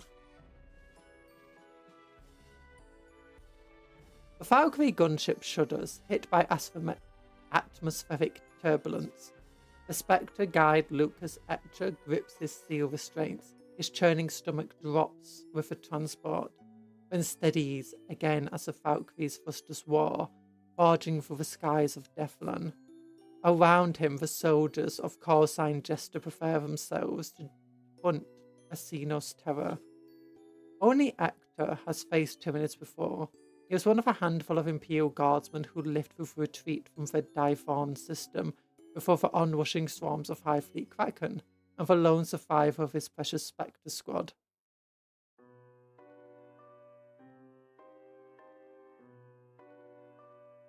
He had known the moment they were shown the grainy pics of a beast menacing Devlan Primus that he was about to face them again. Hector listened to his squad mates exchanging rough, confident words. He could warn them that there's no mere Xenos animals.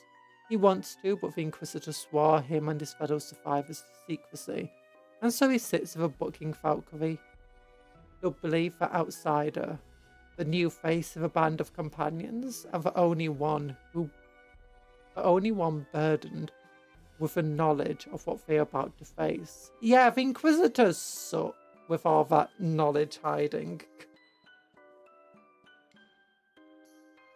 He'll do all he can in his capacity as a squad's guide to keep his new comrades alive. He tells himself he can do that much. The safest thing is chewed up everyone's high commands and thrown it away. That's the squad's leader over Valkyrie's bellowing engines. Cast Decla, fetched to remember some orientation. Shoulders like an Ogren, and the sort of mirthless smile that looks more carnivorous than amused. Hector doesn't doubt she could break him over her knee. They say that Duvet Decla asked Elva Dressic Jester spurned scarred plasma gunner, and who's they? Oh wait, a plasma gunner who's got burn scars. I wonder how they got them. Chalk up a second Tyranid terror weapon. Death Leaper has a friend. I think Death Leaper would view red with disdain. So uncivilized. Yeah. I like how Death Leaper actually looks semi-civilized with, you know, its kind of cloak around it. I want to get a Death Leaper just because it's so cool model.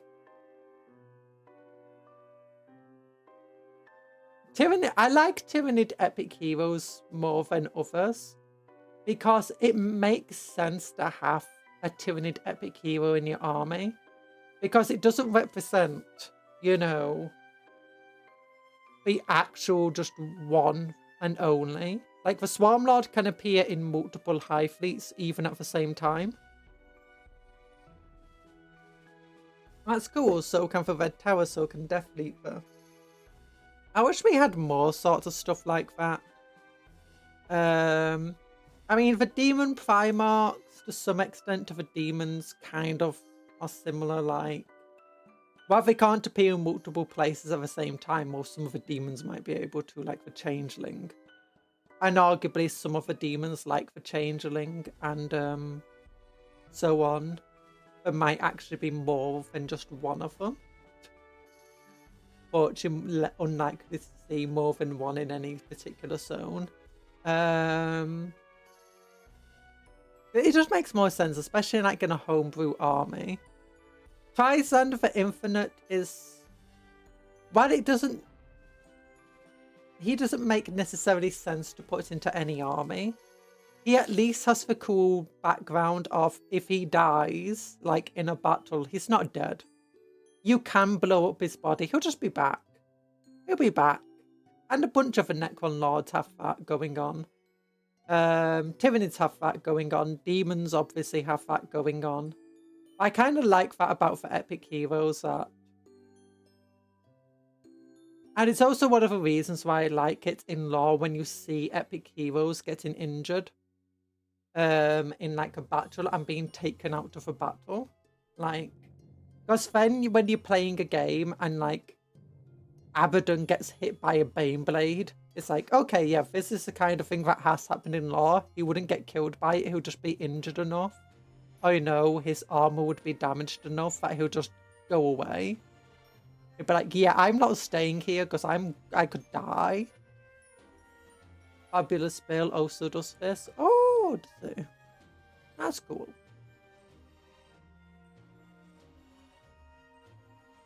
Fabius is called the Clone Lord for a reason. Oh yeah. And then you got Lucius the Eternal, who is similar. But it's fun just to have more characters like that.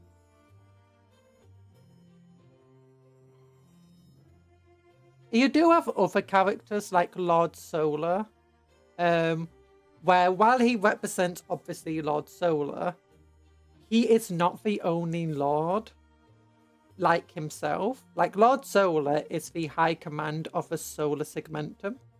For Ultimar Segmentum, every Segmentum though has their own High Commander. I think for Ultimar Segmentum High Commander is either Marnius Kelgar or Gulliman. But yeah, each of them do technically have their own High Commander that the Lord Solar could easily represent. And same with the High Marshal Deer of the... No, Lord Marshal Deer. Again, you could easily just have him representing any of the Lord Marshals at Krieg have. I have no idea what you guys are talking about. I'm talking about like when you've got characters in the board game. There's multiple playable characters of a board game, but it always feels weird playing them because it's like, why would they be on this random battlefield? Why would they be in my random army? It's like, what happens if they get exploded in the game? Like, do they actually die or are they just injured? Like, it makes no sense. Which is why I don't generally use Epic Heroes, but for Tyranid ones, they don't actually represent like proper characters. It's just a bioform that the Tyranids make very rarely, but still make.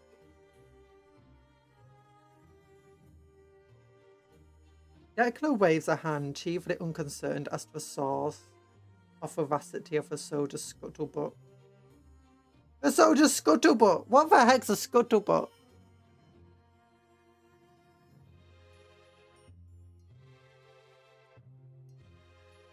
I've never seen that word before in my life.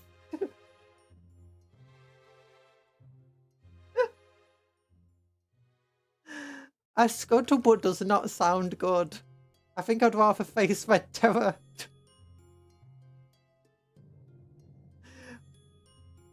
I think it means rumours of her or hearsay. True.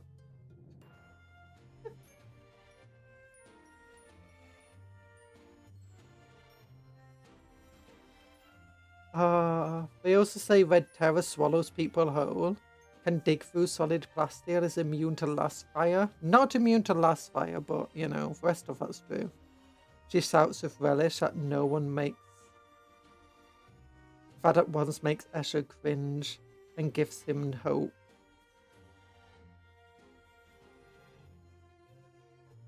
No, they don't know what they're headed into, but they talk as though they face and gun down the worst the galaxy has to offer. Not immune to this, but in his squab stub gunner, Hans Martins, he slaps a rough palm against the bulk of his brutish auto-stubber.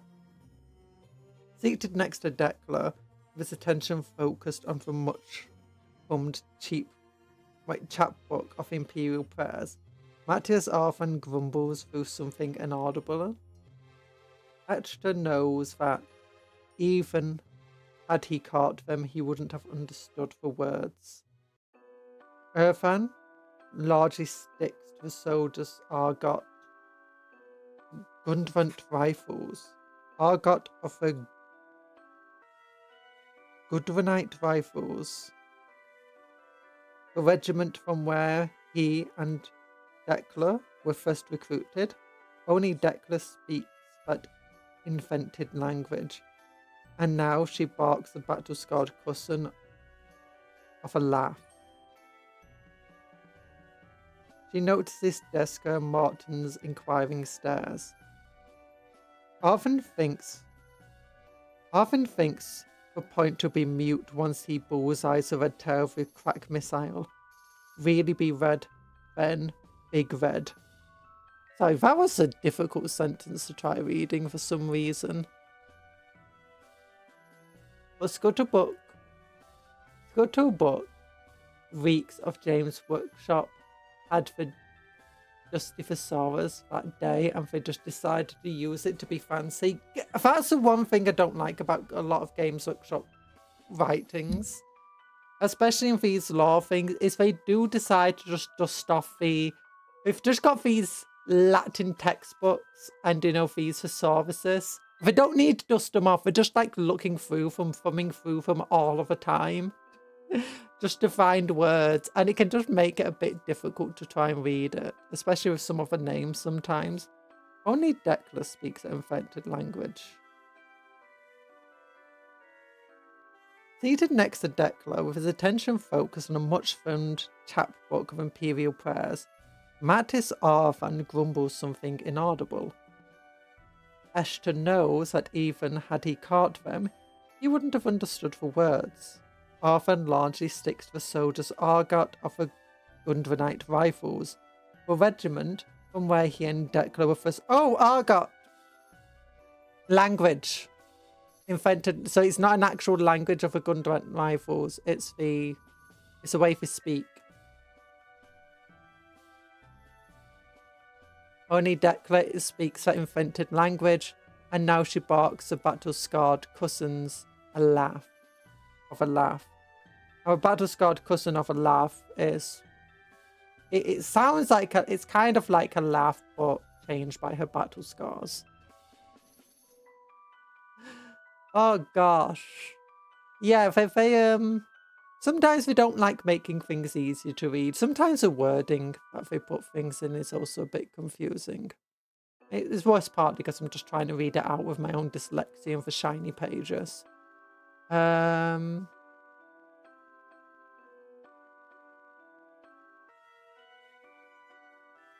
Thinks he can take out of his crack missile. Dekla's words are cut short by a gesture from veteran Sergeant Jask. He hunts his... by one of the Valkyrie's open sights. Also, the Gundavite rifles suggest that these two aren't native Cadians. Valkyrie's open sides, though, like some Cathedian grotesque. Eshter is impressed at a single motion from a man's flowery language, more like flowery language. That only works when written, but the effect is the same. Choking and explosive when set ablaze. Yeah. Oh no. Archer is impressed that a single motion of a man commands such immediate silent attention. Any hint of banter between the spectres evaporates, and the squad of cold-eyed veteran warriors attend their leader. Esther feels the ghost of his hope grow a little more corporeal. Fenman Patchett, Jask's voice growls through Esther's rock bead. The squads have kept the conversation off the fox to avoid clogging the channel with conversation. Now they all attend their beads. At the bidding of Fox operator Fried Fenman, a new voice leaps into their ears. Etched to realise he's listening to a militia fox traffic piped through from the spaceport up ahead. The words are choppy with interference behind them. Behind them can be heard last fire and whoops of flamers. Much of it is rendered incomprehensible by panic and garbled prayer, but the meaning is clear. It's there now, says Jask. We're going in, sir, as the squad's grenadier, Suspin Fesca. Hot landing, crimson noose, dispersal. Wrap the scum in the bloody bag, the veteran sergeant says by way of reply. In the body bag, not bloody bag, oops. There were swift, economical preparations as the Valkyrie screams between calderas. There follows economical preparation as the Valkyrie screams between calderas and makes its approach towards the gothic immensity of Devlan Primus spaceport. Esther sees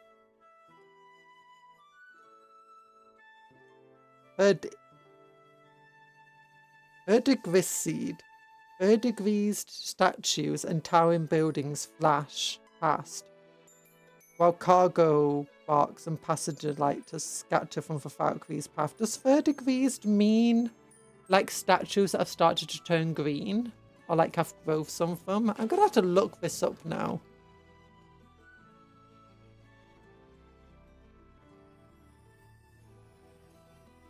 Double the word count of your short story with this one trick. Hand it to a dyslexic to read.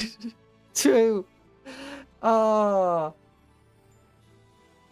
Caldera, a large cauldron-like hollow that forms shortly after emptying of a magma chamber in a volcanic eruption. Okay, so that's what a caldera is. And also just keep having loads of metaphors and synonyms just in your story. Don't just say it goes towards a spaceport. The gothic immensity of the spaceport. I just like throw 6 of them, so it's really confusing.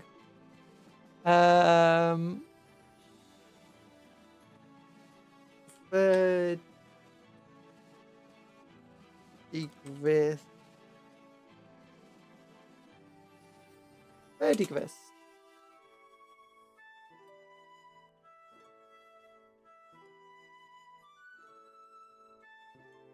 Verdigris is a common name for any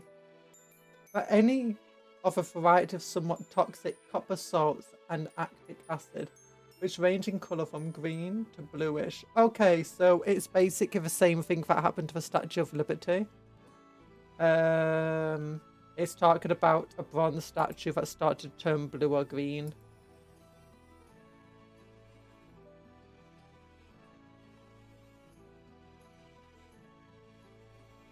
Yeah. Okay, so it's turning blue or green from copper corrosion.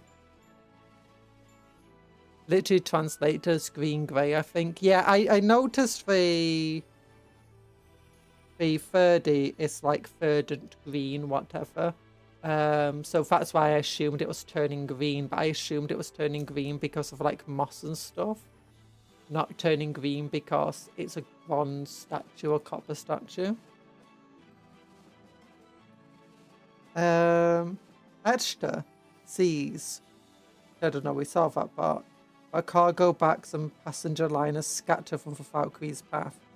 When its nose came up, the lumens turn green, and Jask wars for orders to disembark. Eshta's boots hit Ferocrete, and he takes in the mayhem. This is the difficult thing with Warhammer though, is it got so many fake words in the story. Or do you know, sort of real words like Ferocrete, Plasteel, various different names, inspired by real stuff, but not necessarily always real.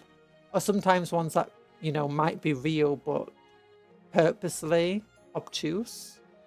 Like you're not necessarily going to just instantly know it. But that each of them makes a story slightly harder to read. But then when you start adding in just like lots of like scientific terminology just randomly, or just random thesaurus words, it makes it more confusing. Add in then just lots of synonyms and metaphors. Sometimes Warhammer books, I find especially, like reading the normal lore, but not normal lore books, reading the normal books, I don't find the quite as bad as these lore books. Like if you just pick up one of the story books, you'll have plenty of fake words, but they're generally right in you know, a more easy to read tone. There's a few times that they'll be obtuse, but it's purposely meant to be obtuse. You can literally just skip over it. It's not meant to be important. It's like a tech priest talking about something, or a tech priest noticing something, sort of thing. And sometimes they'll write it in a really obtuse way and then immediately have a sort of thing after it that effectively just tells you what it's meaning.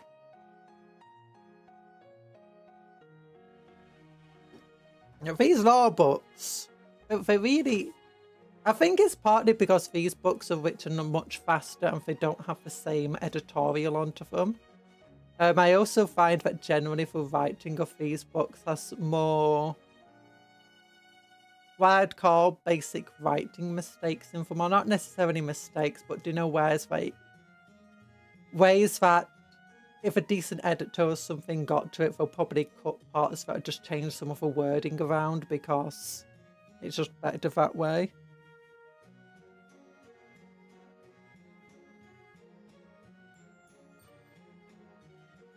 I do just read Ferocrete as concrete, to be fair. You're meant to. They're quite good in which they purposely take a lot of words that you know when they need to recognize what something is. So it's a descriptive word, shows you how alien it is, but at the same time you can sort of understand it. Like lumen is clearly just a light. It's a bulb, it's light, whatever. Ferocrete is clearly just some sort of concrete that's got iron in it, or some sort of metal alloy.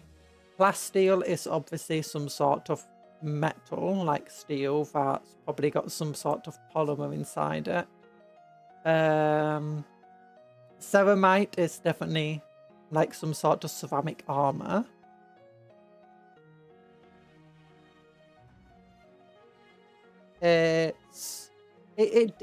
It plays on wording that you know, but sometimes the wording is not quite always as obvious, or it might literally just be the Latinized version of a word, and it's still easy to tell what it is, but trying to read it is not going to necessarily come naturally to you because it's a word that you know edited into something that is a bit hard to say.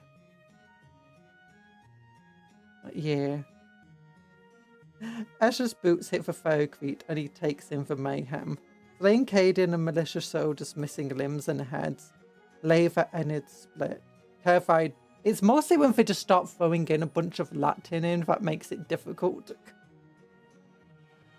Ferocrete is just concrete. Plasteel is just light polymer metal. Ceramite and Adamite are just heavy armors. Yeah. Ferocrete isn't just concrete. I think they actually do have concrete as well, I believe. I see these words as shorthand for these concepts, yeah. Ceramite is specifically a sort of ceramic armor. We don't exactly know what it is, but it's definitely made of ceramics.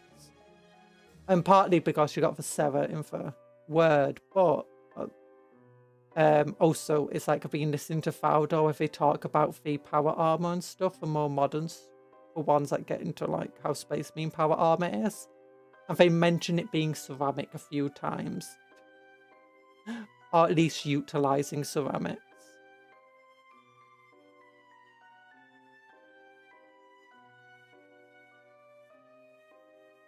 But terrified dockers run hither and thither, getting in the way. Oh my gosh, I've now seen hither and thither in a story for ages. Like hither, thither, and differ. That's the kind of thing you read in like a book from the like a children's book from the 40s or something. Get in the way of the Acadians that remain. An Arthur's lighter has crashed into a pilgrim shrine on the edge of a landing pad and is burning, smoke rolling from its carcass to add to the confusion. And there, amidst the fumes and bloodshed, Extra sees them. Their movements are inhuman and wholly unmistakably tyrannid. The long, hunched creatures dash through the murk with fangs bared, clutching weapons that spit organic projectiles. Even as Corsair Jester spreads out from the Valkyrie, the warrior organisms dart like a shoal of fish to intercept them. The spectres let fly and the Xenos return fire. Esther drops behind a stack of cargo crates as the projectiles rip around him, scanning the smoke for a true threat when he sees it.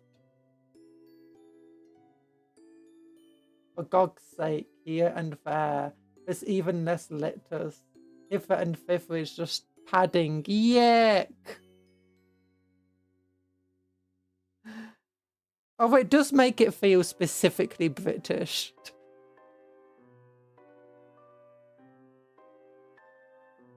A serpent atrocity rears up. Sickle arms are spread wide. Its dark shadow falls over a malicious sergeant who is frozen in fear. Jets of fire leap from Cadian flamers, casting the scene in lurid Promethean glare. With a red terror has already lunged, the malicious sergeant is gone, vanished into the abominations descended more. Could you imagine if this had the Necromunda hive scum to represent militia? Oh, I've been thinking about making a Chemdogs army. Because I saw the hive scum models, I'm like, Chemdogs. Just give them rebreathers.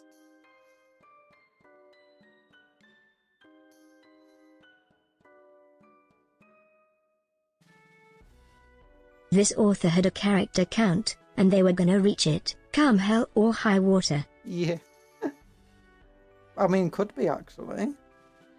Jets of fire leap from Cadian flamers, casting the scene a lurid moving gare, but red tower has already lunged. The malicious sergeant is gone, vanished into abominations, descended more. Furcrete fountains up as last fire and hard rounds cut the air. When Escher Tout lowers his weapons, the monster is gone. Jester have seen it, he thinks, and perhaps too, it has seen us. The hunt is on. But who is the predator and who the prey? No time now, the lesser organisms still scuttle through the smoke. Escher raises his weapons again and starts to shoot.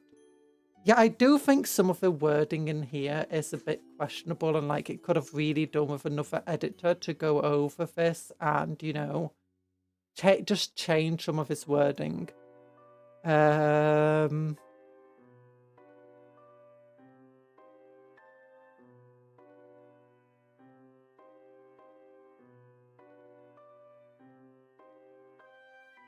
Yeah.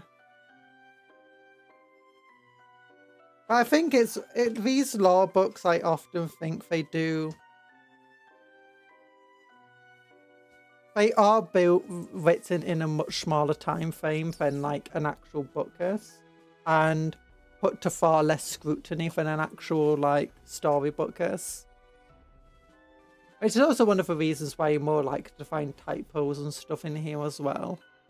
Because they're built in an extremely small time frame. And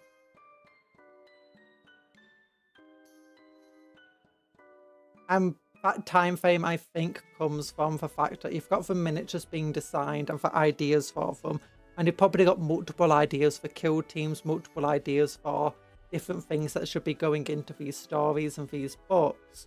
But the finalization of all of those things probably comes relatively late.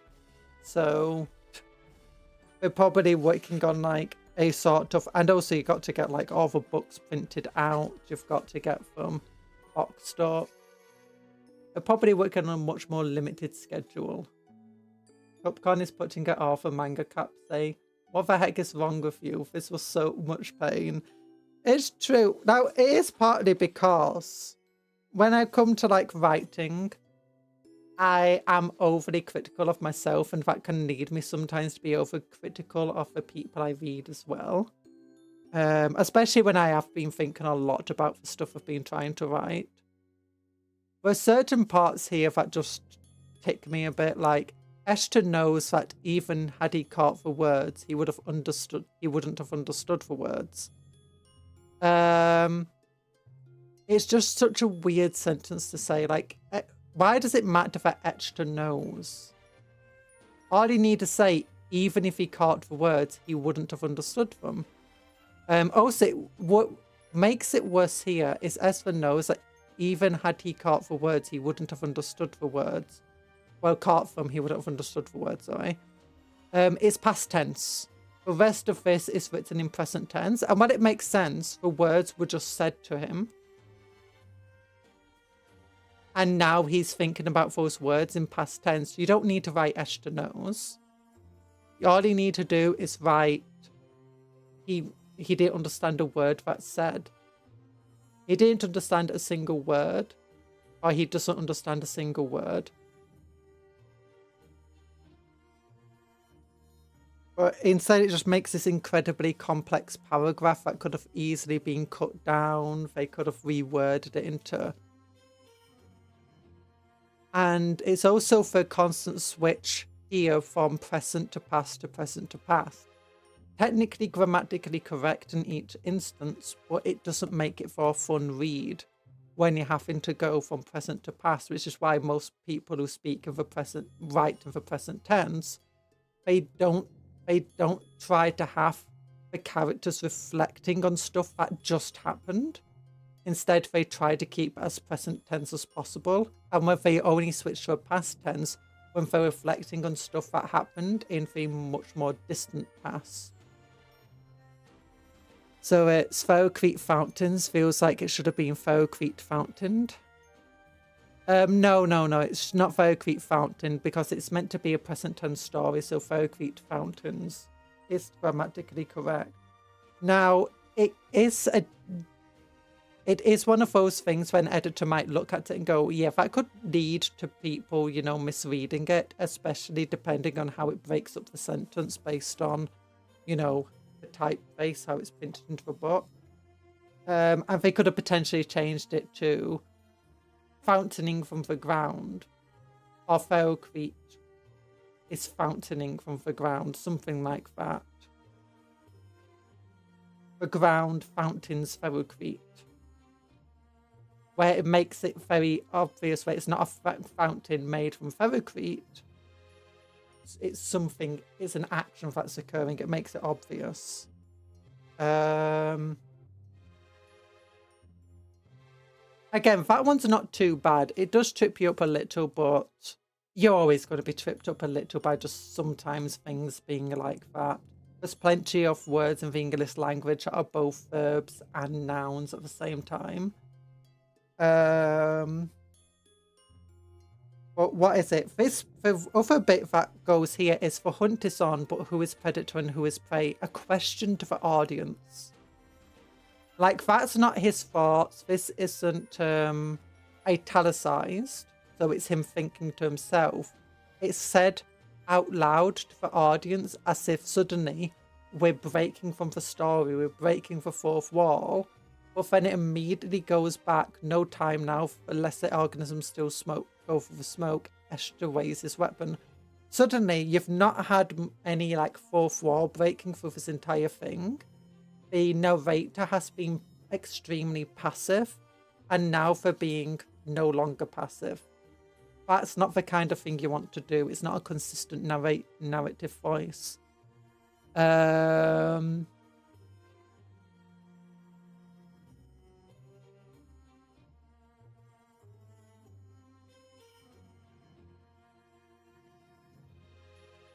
other thing is here where it goes here, just I've seen it.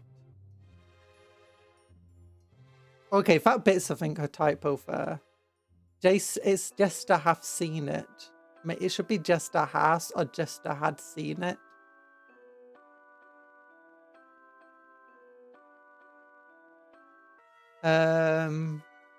That's obviously wrong there. But this also doesn't really work too well. He thinks, and perhaps too, it should have seen us. Often when you want to do thoughts like that, I mean, it's not all the time. Different authors disagree on this, but personally, especially if you're not going to put quotation marks around the thoughts, like what I do when I'm writing, I don't use single quotation, these single apostrophe style marks for my quotations. Instead, I use quotation marks for when people are speaking, and then I put into italices and these apostrophe style quotations for when someone's thinking. That makes it more obvious that someone's thinking, because it's quite hard to tell when it's italicized like this, especially depending on your font. But one of the things I like to do, and a lot of authors like to, is you separate it onto a new layer, in the same way that you do for speech. So a new paragraph starts with thought. So yeah, oh god, that should be italicized. I can't unsee it now. Yeah. Yeah, is this meant to be its thought? So there are a few things. If you poke this up, it's something that's quite common in their stories. I mean, a lot of my complaints is because I'm trying to read out loud and I'm a bit dyslexic already, so having sometimes these relatively convoluted sentences can be a bit difficult. This one's not too bad. Like, they didn't overuse metaphors and synonyms too much. Because some of these things, they go so much into it was like, and just like adding extra details and wording to things. It makes it tiresome to read. Like, metaphors and synonyms are good, but not when they're like every single sentence. Or multiple times per sentence. But again, when they write for stories and stuff, the novels that you can read, most of the time they're not that bad. Sometimes they do get a bit like that and it can be a bit tiresome.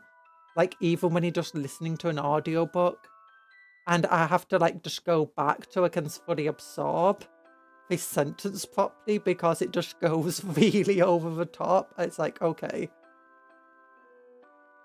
And I need to understand the sentence because it's quite an important sentence. If you don't get that sentence, the rest of what happens in the paragraph makes no sense.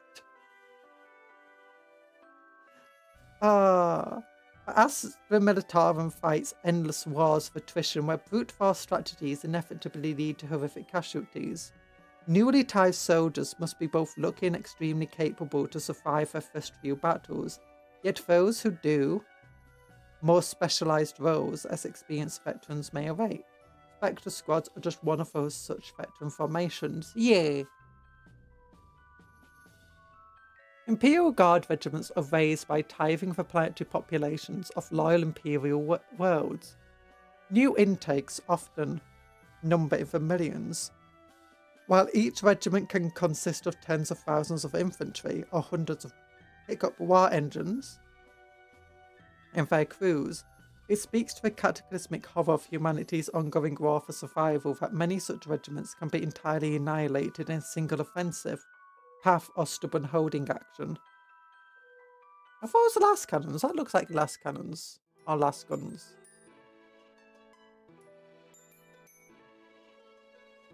Typically, traumatized remnants of these chewed up platoon companies or regiments are thrown into consolidated new formations so it can be quickly flung back into the meat grinder. Some of the survivors stand out, however. Commanding officers take note of these soldiers. What who an show eloquently marked constructed sentence. Such depth, much description, many flowers. But could I get the Cliff Notes version, please? Yeah.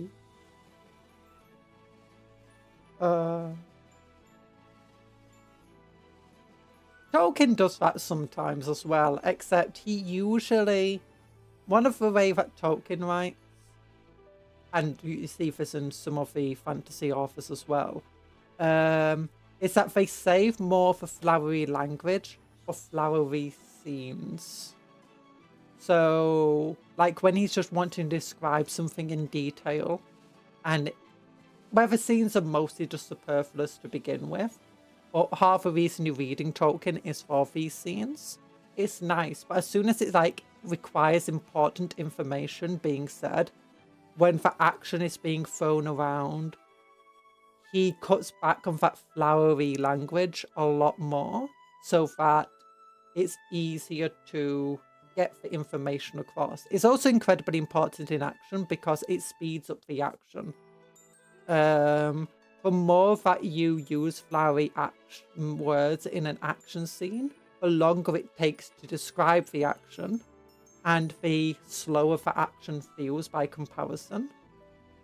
And Warhammer, sometimes the authors do have a bit of an issue of going a bit too flowery into the action, because they realise that if people read for the action sometimes, because it is Warhammer, and as a result they want to put more of the work into the action to make it more, you know, nicer to read, more flowery. But that sometimes has a habit of taking away from the action.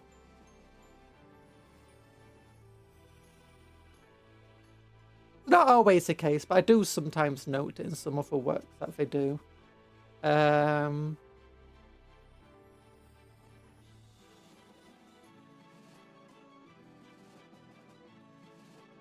Yeah, paint a picture of 1,000 words, but give action as few words as possible. Yeah, and it depends. Like when you want the action to slow down, like for instance, two people are grappling to the death. You've got a knife being pressed into someone's throat. It could still just be a couple of seconds, but you want the read to feel like it's a lifetime. Now, a lot of writers will just say it felt like a lifetime with that dagger being pulled to the neck. But Warhammer's actually quite good most of the times that I've seen it. It's that when like a knife's being pushed into the neck and like they're pushing back against it, they instead go into these, just adding loads of detail in. And just loads of bit. They'll go into their thoughts that they're thinking at the time, the sweat beading on their brow, the pain in their arms and stuff. They won't say it feels like a lifetime. Instead, they will make it feel like a lifetime for you to read through it. You'll just be constantly reading through the pages and the paragraphs, seeing if the character's going to survive or not, or seeing what's going to happen. And it makes it last a long time. And then they get up, they're back into the action, and you realise not much time has passed. And that's good. Slowing down for those moments is amazing. And a lot of Warhammer writers are really good with it. I know a lot of writers, when it's like that, they'll still just... It kind of feels like a throwaway. The entire scene's done in a single paragraph. And they just try to say, it felt like a long time. But no, that's not how you... If you want it to feel like a long time, make it a long time. You can extend a moment by zooming in, as it were. Yeah. But sometimes it's like, while they're very good at having these slower moments, sometimes they go too much into making these slow moments. It's like, those moments didn't need to be slow and they shouldn't have been slow. I mean, again, no writing's perfect, and I get that could only be my opinion on those matters. I know that with some of the Warhammer books, I would rate some of them higher than what like Goodreads rates them. and some of them lower than what Goodreads rates them. So I know that my opinion is not necessarily super well shared. But then you get to like certain things where it starts becoming more opinion rather than anything else, rather than subjective. And that's what all writing is in the end, it's opinion really.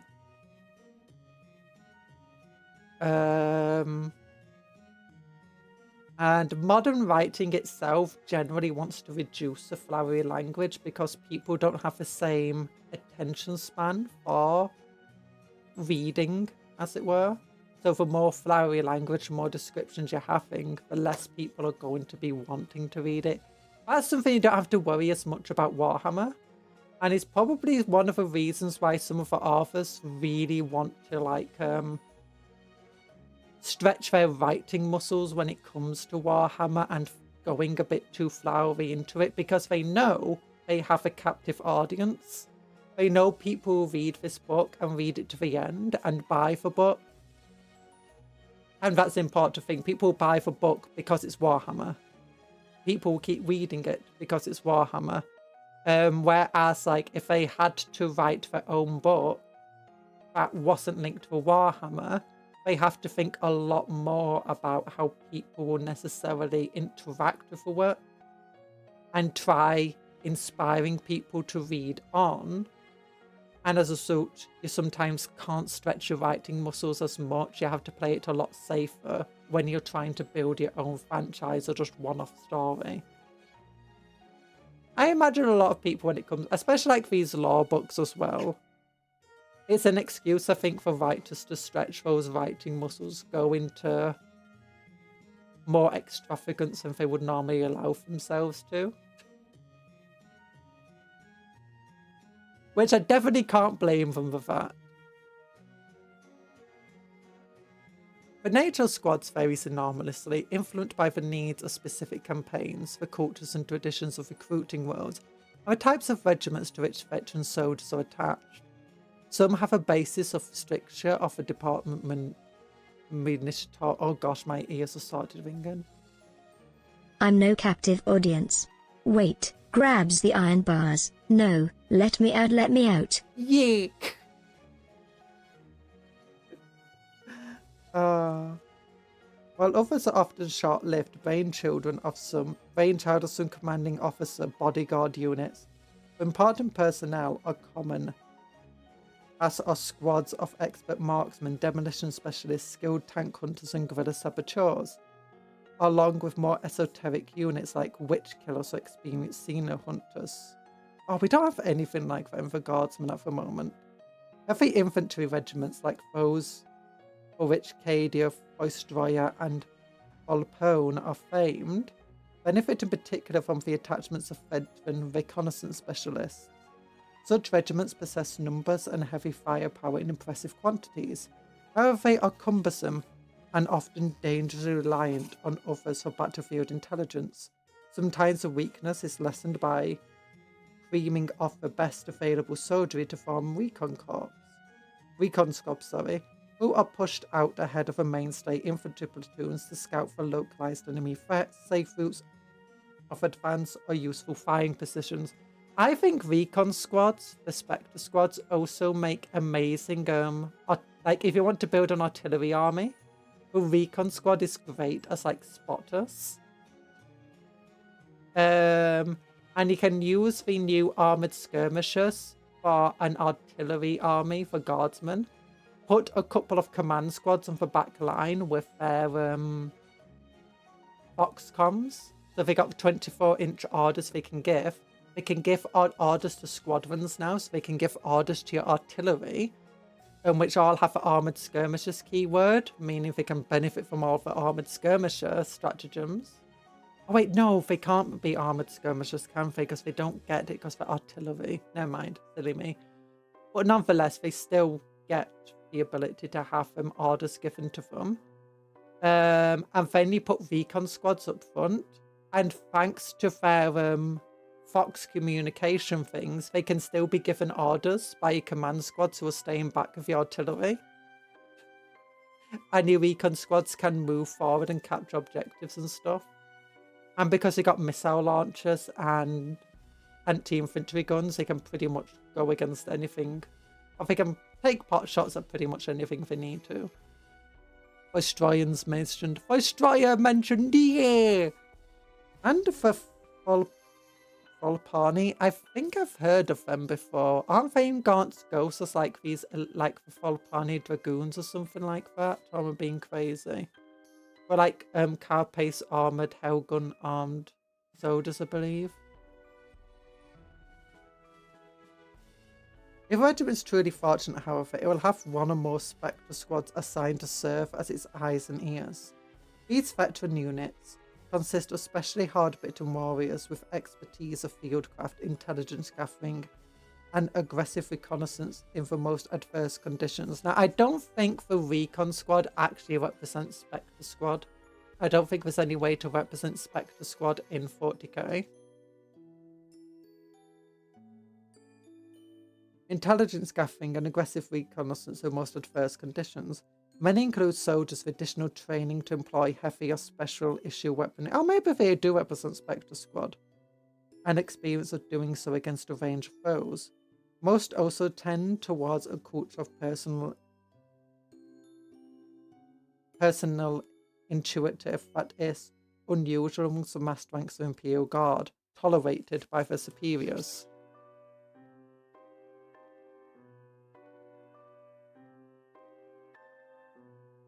Oh wait, I read that as initiative. Oh my gosh, my dyslexia got me. Towards a culture of personal initiative. Should their attached regiments be ordered to advance? Like, the reason I didn't think it was necessarily Spectre Squad we could play as, because of some equipment and stuff within the squad that isn't represented in 40k, like the medkit and so on. Should the attached regiment be ordered to advance, Spectre Squad push rapidly out ahead of the reconnoiter, the planned route, reported enemy threats, and where possible, eliminate them. If regiment must dig in and hold positions, attached Spectre Squad spot incoming enemy forces and hunt down the foe's own scouts. They also launch attacks of opportunity against enemies who have mistakenly assumed they can maneuver freely around the static Imperial Guard battle line.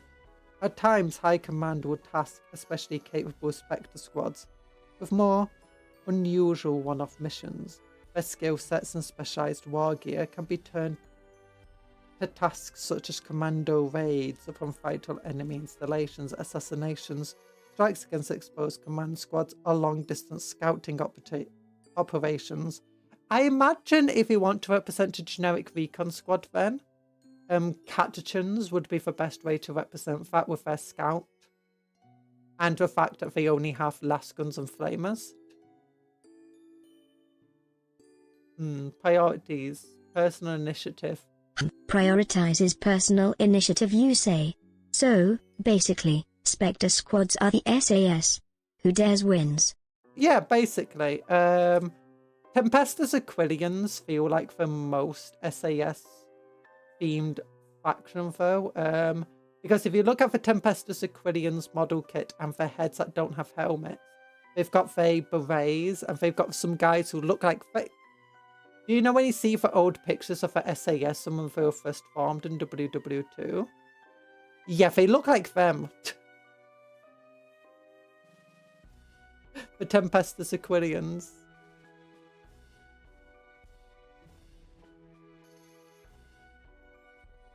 But yeah, I imagine these guys, their role is very similar to the SAS. Hard-bitten soldiers, frontline, doing reconnaissance work. Using specialised equipment. Very much SAS type standard stuff. Over that being said, Kassakin and stuff also, and Tempestus units also feel like they would be very indicative of that too. More than one running campaign has been fought shortened and countless Imperial lives saved by Spectre Squads after returning from weeks slogging through hostile wilderness. They have found a route by which the Astra Militarum might outflank us, encircle its foes. With the right leader, With proper motivation and a solid intelligence brief, the Spectre squads can run effective counter operations against enemy kill teams. They can knock out monstrous beasts and infernal war engines, or complete whatever other high priority, high risk missions to which they are assigned. Should the God Emperor be watching over them, they may even live with experience to do so, time and time again. And there's a picture of Spectre Squad versus, I think, Red Terror, actually. Call sign Jester. Now, we don't need to read about call sign Jester exactly.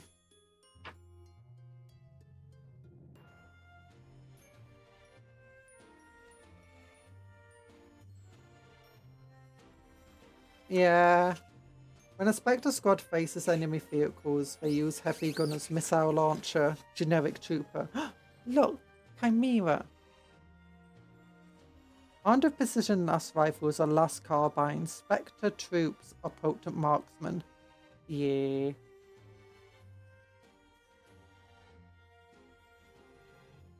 Loaders, Grenadier. Yeah, Grenadier doesn't have a representation either than for grenades keyword.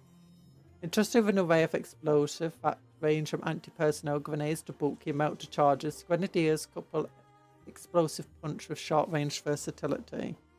Guide, field medicae, sharpshooter, stub gunner, fox operator. Hi, Nano Fate!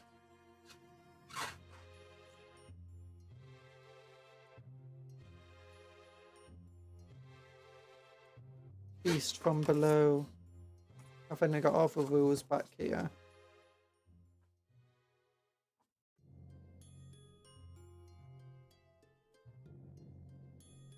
Ooh, there's a thing back here. Let's read the story. 3 cycles have passed. 3 days and nights of fruitless effort. Okay, I'm gonna give up the Kriegsman as my... Ah, that's much better. Knife feels much nicer in my hand. Hi, Tony. How you doing? We're reading about Spectre Squad versus the Red Terror. 3 cycles have passed. 3 days and nights of fruitless effort, of pain and frustration. Carsign Jester have laid snares. They've attempted ambushes. They have fought off packs of lesser bioforms. Also, sorry if you can hear a lawnmower in the background. Like grayscale and colour highlight image of Red Terror goes hard. Wait, which one?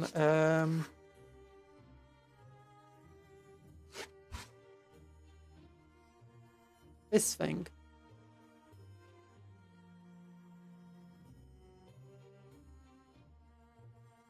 I like how they've written 609 in very messy letters, because that's how most people are going to write their own stuff onto the shoulders of characters. Make it canonical. But it's a messy edition. We fought off packs of lesser bioforms and protected incoming refugees transports. Over the course of one memorable hour, they even put down an attempted mutiny by a platoon of Defalanti militia seeking to hijack a warp-capable gun cutter. Still, the Red Terror evades their snares and wreaks bloody havoc. It was then. It has hurt them. Vehicle Medicae Coulson has been kept busy patching up their wounds, but so far they all live. They have hurt in return, scouring its hide with plasma and las bolts, riddling it with bullets and shrapnel. Their plasma shooter, Venatoy, put a beautiful shot with a Terror's right eye from 600 yards, while Arthur blasted 2 of its scythe-like arms from its body with a near miss.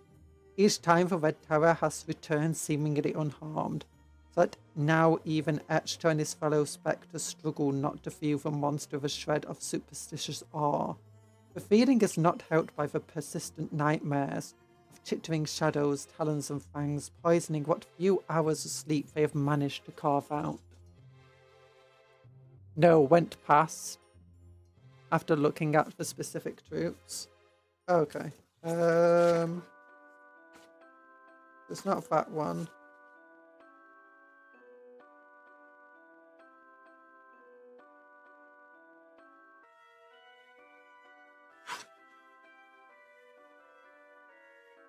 Oh, that's cool. Go team. Oh, look at Red Tower there. Oh, designer's commentary. That's cool. I forget these I've designer commentaries in from.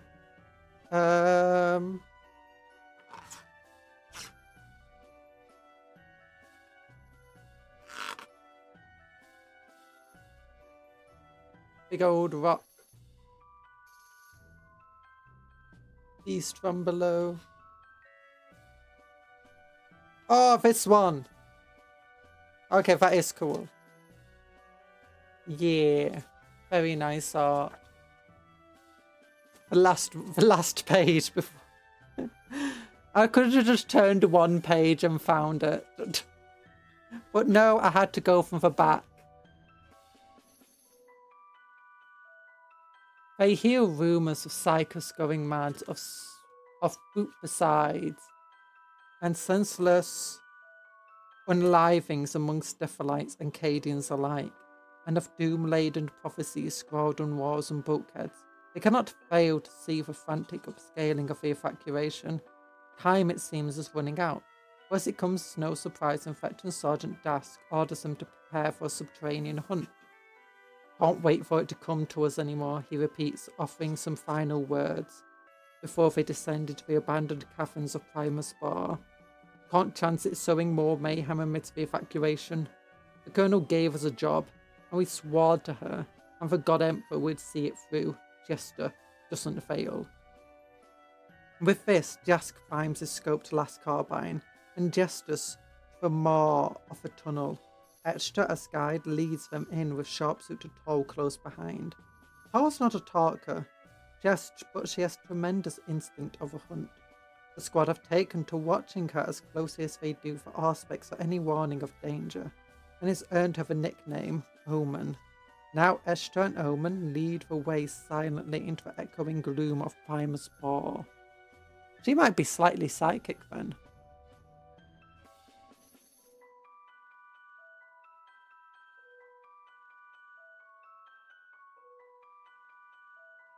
Misery word of the day, back.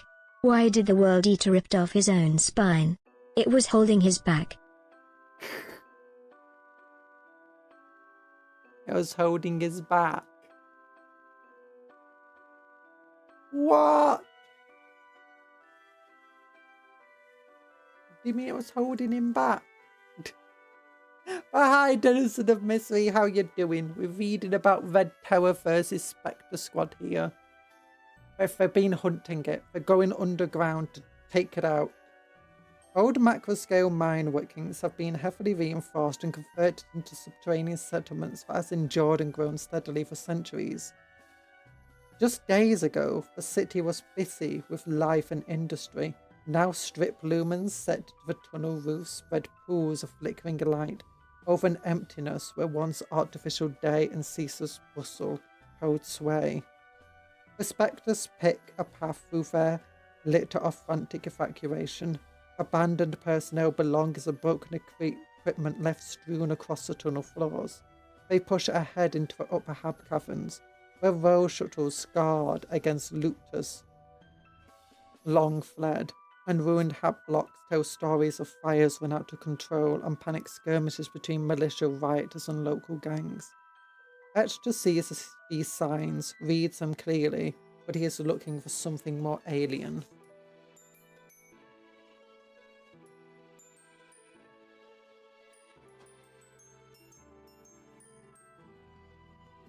Oh, hi, TA. I missed you there, sorry. Hi, TA.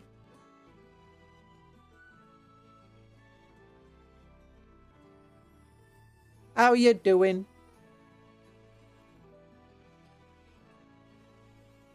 Holding him back. I think that was the intent. Yeah. He's good at what he does. Very good. Or he would not be a Spectre. In Habcathon, try Elf 6. He finds Tyrannid Spore. Talon scrapes can be identified amidst old blood trails amongst the lost to dust and spilled promethium. Esther and Justice send other members of a squad fanning out to the ruins to either side. Vesic and Furman behind a crashed servo loader to his left. Martins, Delka and Arthur amidst the rubble on its right. Omen has vanished, doubtlessly hunting for a vantage point. Jask, Coulson and Veska form the rear guard. Well covered, Esther moves up, knowing that his comrades move with him. Broken glass crunches underfoot. Spilled rubble shifts restively as he follows a trail up a shallow incline. Before him, the fire-blackened carcass of a hab-block looms over a junction where several ground cars have collided and burned down to charred frames. In one direction, the road runs in a connecting tunnel barred through the rough bedrock. In the other, it follows a cavern's rear wall, skirting a habitation sprawl. Marring the rear wall is a cramped tunnel opening that no human artifice created. Old curds of dried slime glistening paths from it, suggestive of multiple excursions inside and out. Bloodstains tell their own tales. Esther's eyes fix upon a much fresher trail which vanishes into the hab-block and does not have a returning counterpart. With swift gesture, he communicates his observation back to Jas. The veteran sergeant replies with 3 box pips across the squad's channel, then another, slower. The code ordered to set an ambush. They'll catch the creature as it returns from the hunt and end this. The trap is laid within a matter of minutes. Callsign Jester are experts in this form of warfare. They pick excellent positions, cover with optimized fields of fire over every approach in the tunnel. They murmur over correct pairs of accuracy and fortitude. They are ready. It kills Brenman first. The serpentine creature explodes and beneath a rubble heap right next to the shocked fox operator and has torn his head right from his body before anyone has time to react. Blood jets from the ragged stump of Furman's neck. His body topples. Extra and several of his comrades swing their weapons to bear and let it fly. A training overriding their horror at Furman's sudden death. Last bolts slap into Red Terror's form and plasma bolts skim past its head, close enough to blacken Xeno's flesh. Omen dies next. The Red Terror does not slay her itself, but Esther must assume that its horribly spectacular rival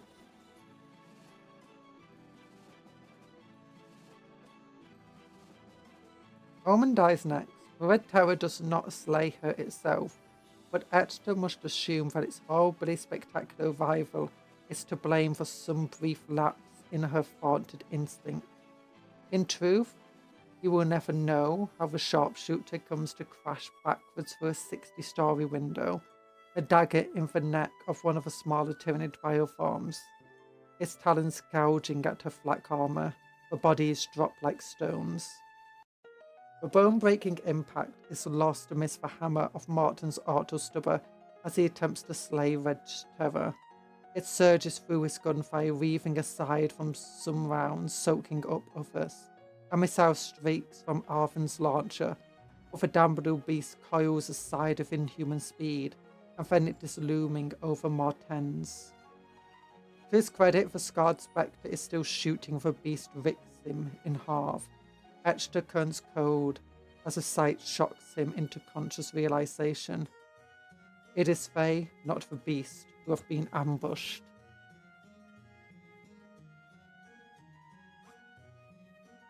The Red Terror! Teeth!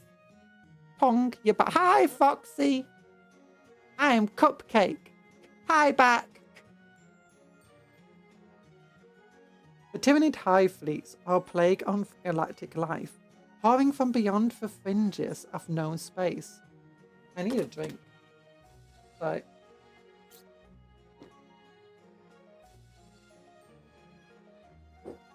Oh, there we go. The Xenos scourge world after world, harvesting biomass to feed their gargantuan hive ship. As more tendrils of the Tyranid menace uncoil across the stars, so humanity encounters new biofarms they must battle. The Red Terror is such a beast.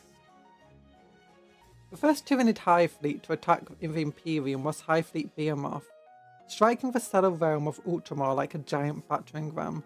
It was hoped by those who battled the alien menace that this would be the full extent of the Tyranid threat, but any such hopes were dashed by a sudden arrival of Hive Fleet Kraken upon the eastern fringe. It quickly became apparent that this new Hive Fleet showed signs of adaptation, driven by some lessons learnt during Behemoth's rampage. Kraken advanced as a nest of insidious splinter tendrils. Its swarm probed their defences, and whatever resistance was encountered withdrew and sought ways to encircle and outmaneuver the threat. They also incorporated new warrior organisms not previously encountered by the Imperium. These two seemed to embody the hive mind's newfound appreciation for a blend of strength and subtlety, and none more so than Red Terror.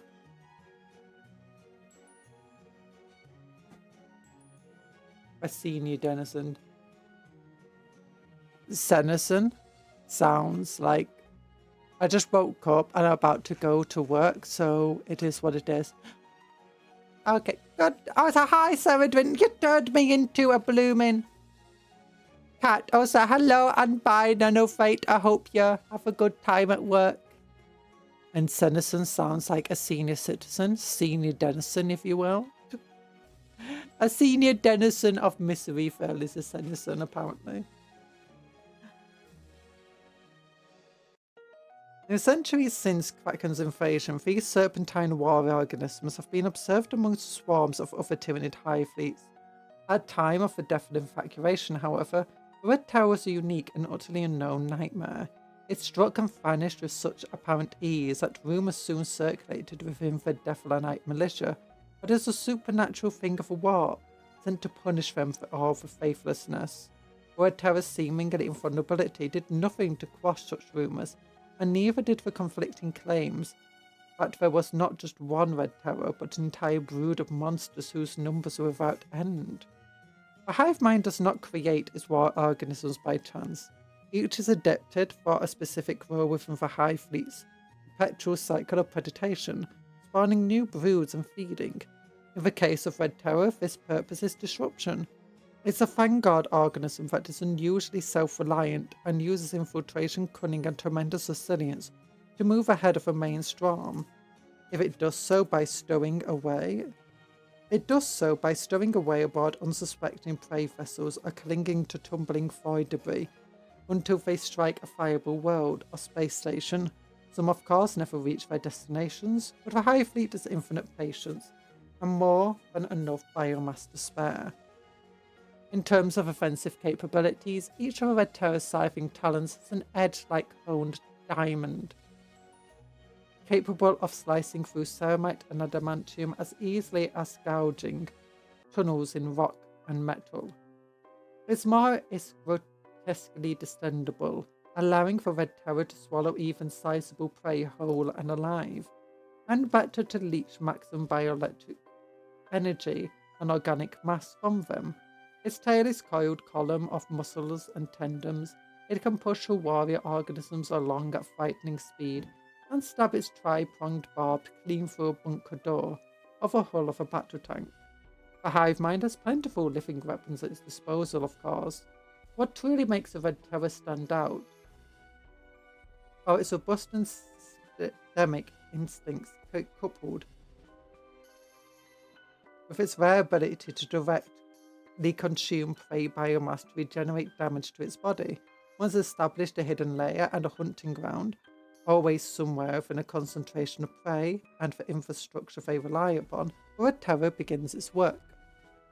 Tirelessly and methodically, I'm enjoying Kill Team. Nice! I'm glad you like it. Have you seen the new Kill Team rules for fighting against like Nemesis threats and stuff? Big things like dreadnoughts. They've also added rules for like just playing by yourself with it, which is fun. Tireless and methodical, it tunnels and slithers, probing defences and butchering the unwary.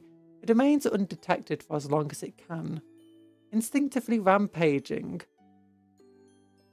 up the disorientation and fear of its prey.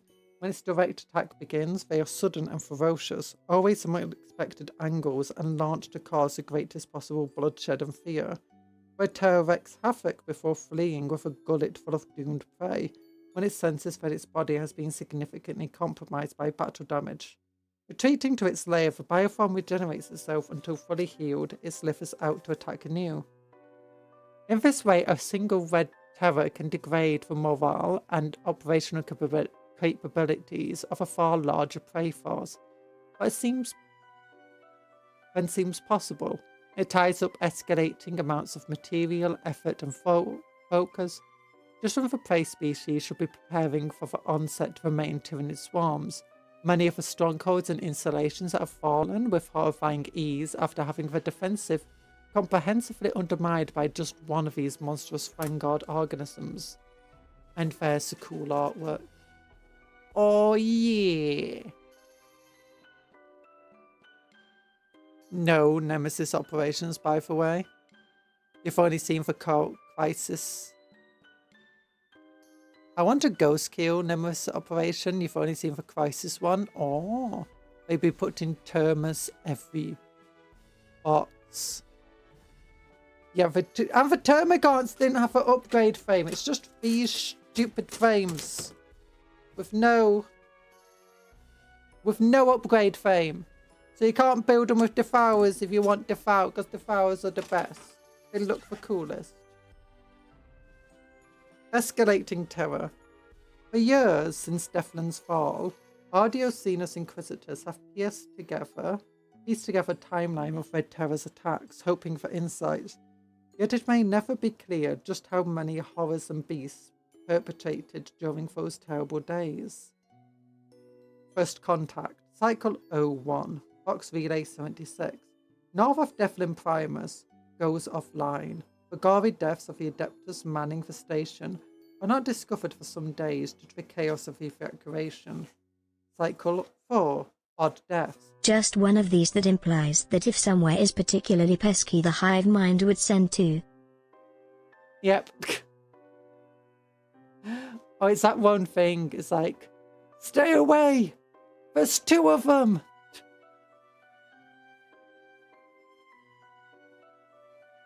A rash of strange murders and disappearances are reported. Unalivings reported to the militia. Mine gangs, remote patrols and sanitation teams are butchered in minor tunnels and chambers around the fringes of a Primus bar, though many of their bodies are never found. There's something down in them tunnels, something bad, and it's coming for all of us. Lugendo Boss, Primus Bar, Sanitation Adept. What's Cycle 06. The session manipul Goathita are slaughtered while bringing sacred machineries up from the deep work. The fearful militia investigators find no bodies of the scene. One of the blooded augment components is served as an attendant tech piece, slime covered and seemingly regurgitated by some kind of animal. This is getting out of hand. Now there's 2 of them. This cannot be the work of one enemy. The attacks are too relentless, too widespread. Whatever phone's name are we dealing with here? Administrator Omnis Dialos Spec, upon viewing the first 8 cycles worth of Red Terror sightings. An additional platoon of soldiers begin transfer by maglev to provide reinforcements at Primus Bar. The train is derailed by an unknown subterranean Xenos attacker, leading to an almost complete loss of life. Honestly, wouldn't a Red Terror struggle derailing a maglev train? Like, it's not that big. Civilian and military installations. Again, maybe it just destroyed the maglev track. and caused a rock collapse.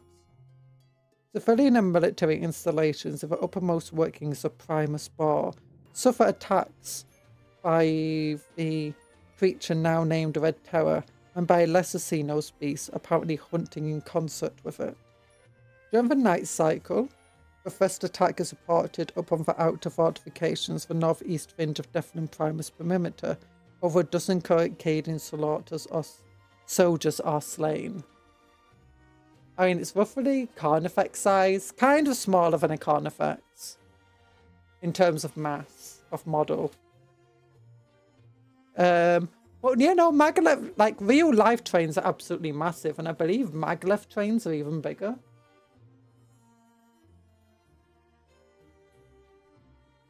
Like, have you seen how big and heavy a freight train is? Those things are not easy to derail, I can tell you that much. They can fire massive missiles at them and they still stay on the rails. And if the engine still works, it can still travel. Several Cadian officers and Strategos advisors are killed after Red Terror tunnels into the command bunker beneath Devlan Primus. The damage done to both morale and the defense of the evacuation efforts is significant. Callsign Jester are dispatched as a direct response. Beast from below.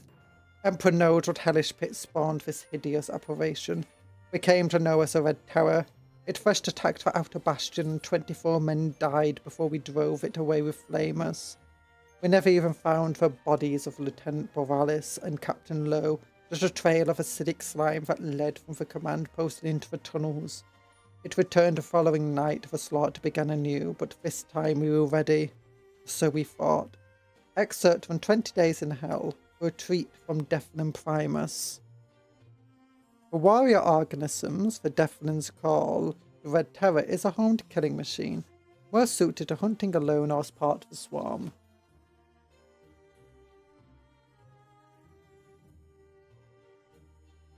Yeah, there's a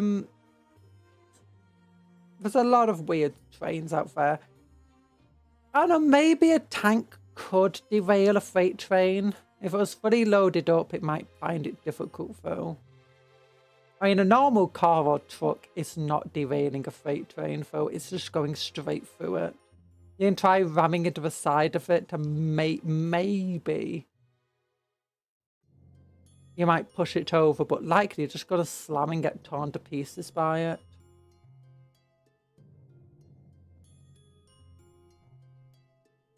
Like its entire mass and speed is just wanting it to stay on the rail. That being said, maybe the maglev trains are relatively lightweight here. There has been trains v tank incidents. The train always wins. Yeah. I mean, there have been multiple train crashes where the train did get derailed in the crash. But often these are on car. I guess if it actually attacks it on a corner. Like, there are multiple ways it could derail it. By destroying the track, by causing a landslide, by attacking it when it's on a, or coming up to a curve. Like, let's say it attacked it when there was a curve, and as a result, the train conductor just absolutely slammed on the acceleration, which you should never do with a train when it's going around a corner, because your train will want to come off. It will want to be going straight. It won't want to turn, and if accelerating like that, you're just going to go straight off, tip over. So I guess that would be the way it would work. It jumps on top of a train. The alternative is if it wasn't laden down too much and it jumps on top of it and causes it to rock side to side until it falls over. That could also work. I saw a train feed. Oh no, that's not good.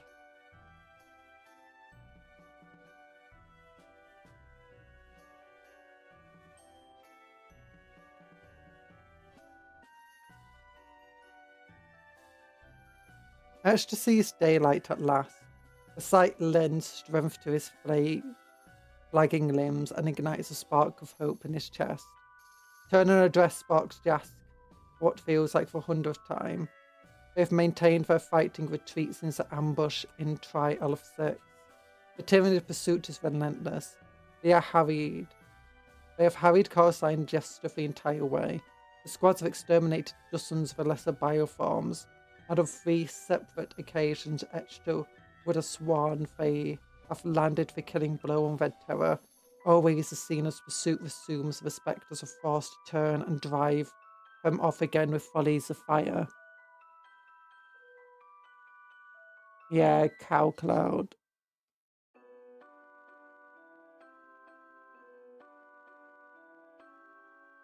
Yeah, it's not...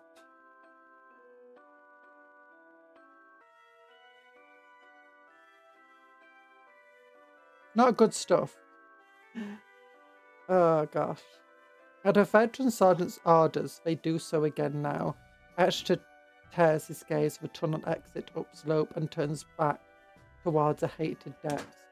Dropping into a firing crouch. Where are they getting all of the lesser bioforms? I have heard of like Tyranid bioforms being stranded on a planet. And you know, figuring out how to make more of them. Like, that's what happened when they fought for orcs. They lost all of their ships, and the Tyranids just, you know, rebuilt themselves on the planet.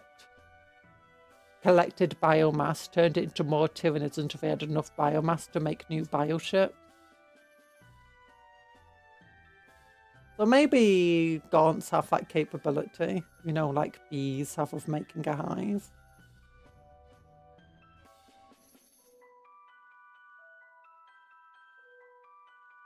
Yeah. Dropping into a firing crouch, he notes with detached concern that his last rifle's power pack is almost spent. It's academic now, of course. Either they make the surface and manage to resupply, or they die down here. And all their spare ammunition of the Imperium won't help them. He draws a bead on the scuttling bioform and puts a shot through its head. Ichor splatters the tunnel floor. The beast drops convulsing. Around Extra, the surviving members of Coruscant Jester perform similar feats of deadly accuracy. Any ordinary guardsman would be showing their exhaustion by now. Aim waving, attention failing them, spectres of course, are not ordinary. Warrior organisms swarm... Oh, wait, do they hit them 3s or do they hit them 4s?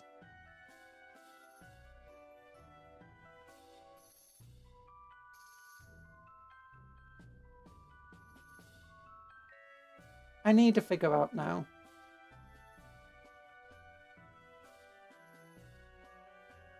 Recon squad. No, they hit them 4s. Yep, they hit them 4s.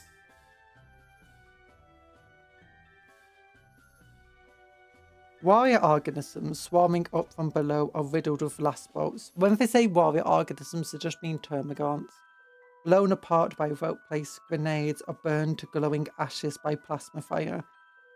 He sees the red terror amongst the swarm, but it lunges behind the mass of an air filtration shrine, allowing its lesser kin to bear the brunt of the spectre's wrath. Fall back. Etched and his comrades turn and run again, leaving another heap of Xenos corpses in their wake. As they do, one of the smaller beasts rises amidst the bodies. It is shot down, but not before it hits Grandia Fresca with an organic round. She screams as a beetle-like projectile burrows into her, fangs gnashing like industrial thresher blades. Flesh tears and blood spurts from the wound. She falls to her knees, clawing at herself, giving vent to ragged shrieks. Field medic Carson turns to run back to her, but a shouted command from Jas calls him back. There's no saving Fresca, and no sense wasting more lives along with hers. Esther keeps running, tossing aside his spent power pack. His hasty prayers do nothing to drown out Fresca's disappearing cries. Fresca being the Grenadier. In theory, she would be the best one, especially, for the Red Terror to swallow, because she might just be able to, like, set a motor charge before it gets her. He expects at any moment to hit himself and to suffer the same agonizing death, or else to find a red terror looming over him. Instead, he and the survivors of Cosine Jester emerge from the tunnel mouth into the daylight and absolute bedlam. Signals previously blocked by solid stone now burst from Extra's fog bead. Voices choppy with static tumble over one another, warning of swarms of living Xeno vessels pouring into the system. Ships large and small are lifting off from the spaceports in mass, rising between its towering structures. Some collide with spire tops and other vessels amidst the chaos. Civilians and soldiers surge past in a baying river, on foot or clinging to transports. They form a single-minded tide of humanity desperately seeking escape. Etched and his comrades stumble to a stop. There's no chance of resupply amidst this. With Furman's Fox set to loss, they cannot contact regimental command if there is an evacuation plan for Facadian 82nd, and they have missed their part in it. They exchange glances. Extra shoots a look back at the tunnel mouth, knowing the Tyranids cannot be far behind. We could try for an office, regroup the regiment in orbit, says Coulson. He does not sound convinced. If the Xenos get in amongst all this, Dexter let his sentence hang. Extra can picture the butchery of Red Terror and the vile broodmates attack the fleeing masses without warning. What can we do, 6 of us against Foe knows how many of those things coming from underground? There's no despair in Resic's question, merely hard pragmatism.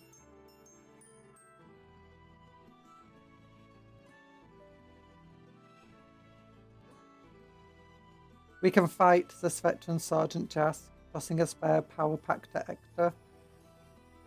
We can follow our orders to the last. We can make Kowalski proud. What is left of Cosine just return and take up positions as best they can. Fields of fire overlapping the tunnel mouth. They mutter prayers and ignore apocalyptic visions unfolding all around them. Then when Red Terror and its scuttling kin erupt from the darkness, they open fire. Smaller bioforms fall. Red Terror takes a searing plasma bolt to the chest that sends it reeling, and it surges back into a fight, straight toward Hector. Behind him he hears the first screams of panic from passers-by. He has no time for them, for anything as a monster rushes him. He only has a cracked grenade in his hand, his finger on the pin, and a final prayer on his lips. God Emperor, guide my aim.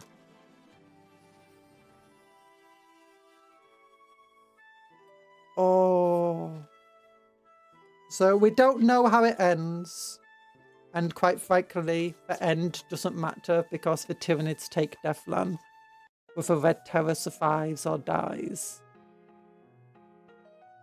My lord, this expert is drawn from a fox diagram by Inquisitor Sue. It is recorded...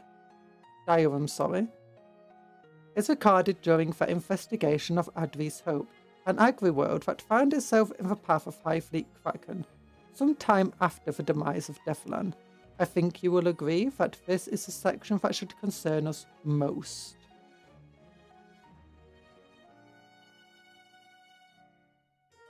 Transatmospheric Orhola, Cardinal Enthroned, entered the exosphere surrounding Advi's Hope a little over 8 hours ago, achieving server-to-code interlock with the guidance spire of Holmestown. It was shuffled into the landing schema, along with a number of other evacuation craft from Devlan, Yoshka 2 and Morton Fall. It was only when adepts failed to achieve Fox contact with anyone aboard the vessel that an edict of concern was filled and the Cardinal Enthroned partitioned off from the craft waiting to land.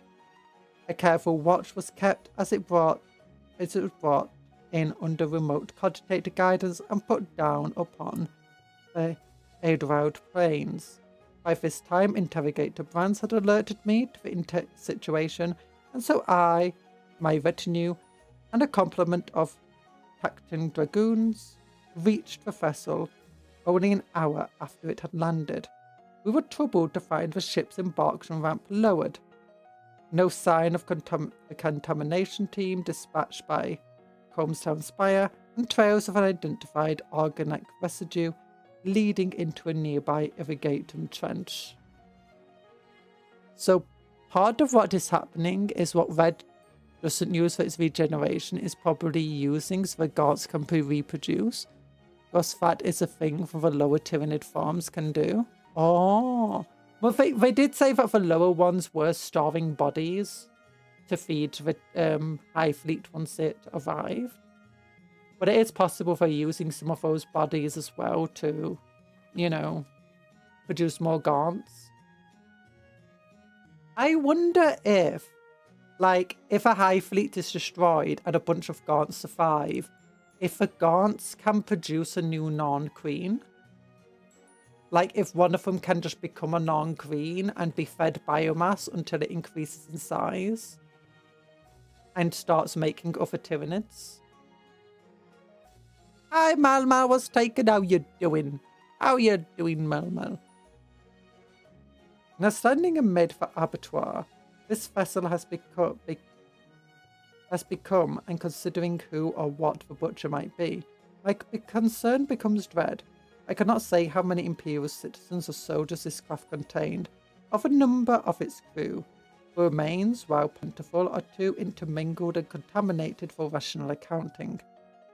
I can at least confirm the whereabouts of a missing contamination team, who appear to have unsealed the ship and boarded it in a search for answers. They seem to have found only a swift death. There are signs here too of fighting. I would guess that the Devlanite evacuees did not meekly escape, accept their fate. May the God Emperor smile upon their departed souls. I found evidence of large-scale burning detected through the metal of the sealed bulwarks, feet-thick deck layers, and even superstructure of the ship itself. Biologian Gormar has also identified the carcass of Xenos organisms, to which even he, with his tediously encyclopedic knowledge, cannot put a name. Perhaps a contamination team martyred themselves, and in doing so ended the threat. My mind turns, though, to the open ramp of a trail of slime leading away from the ship. It's time, I think, to sound the alarm. I'm doing okay, too. We've been doing a lot of reading. Noctir Quartus. Kassakin encountered Serpentine Abomination with Descendable Mar amid Octin Trenchball, preceding invasion by High Fleet Leviathan, 100% casualties, citing unconfirmed. Holtman Dokvanchi, Underhive terrorized by reputable giant snake demon. Reputed giant snake demon. Ongoing Exaction Squad investigation curtailed by arrival of Splinter Fleet Hydra. Leptis incident under excruciation. Tau Battlesuit pilot describes combat with Tyranid organism of High Fleet Gargan, matching description of Omega. And that's all of the lore in here, except some of the lore in Spectre Squad. So we've seen so much about Red Terror then. So we're going to read now. Build Red Terror, yeah! Looks like it will be a relatively simple build, but let's go. New 40k, oh yeah, new Eldari stuff. Oh, there's nothing coming out today. It's 2:30 and they've not uploaded anything. What is this? We've got the Eldari faction focus, which seemed okay. Nothing amazing in here. Harlequin's getting stealth is pretty good though. Rumor engine. This thing. Could be a catechin. No, they only produce the same forms as their cells, but it makes them hard to wipe out. Much like orcs, but orcs are quiet to infestation. So what happens? So we do know that when Tyranids get fully wiped out, like if you destroy a hive fleet, the Tyranid organisms left on the planet are capable of creating a new bioship, which suggests that they're capable of making new non-queens.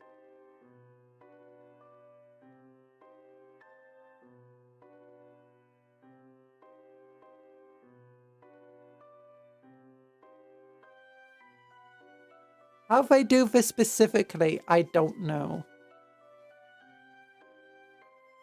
Maybe a Tervagon or a Hive Tyrant can be turned into a non-queen.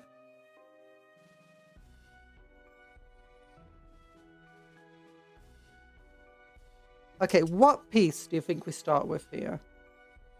I'm gonna guess piece number 1. That's 5, that's 3, that's 21, that's 2. Is that 1? Okay, this is piece 1.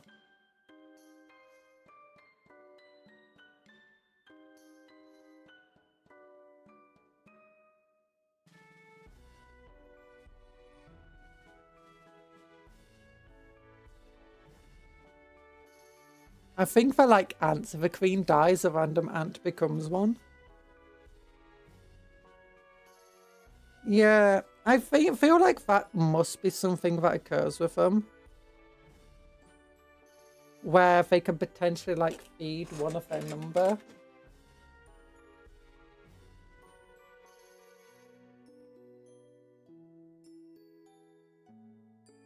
With bits and pieces.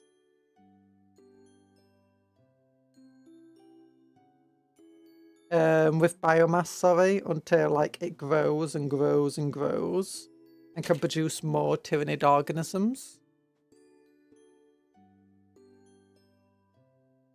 I mean, we know of only 2 Tyranids potentially. Actually, I think only 1. But do you know already produce other Tyranids outside of a non-queen? You got the Tervagon. I don't think the Harpy produces Tyranids. I think it's more of a transport for other gargoyles.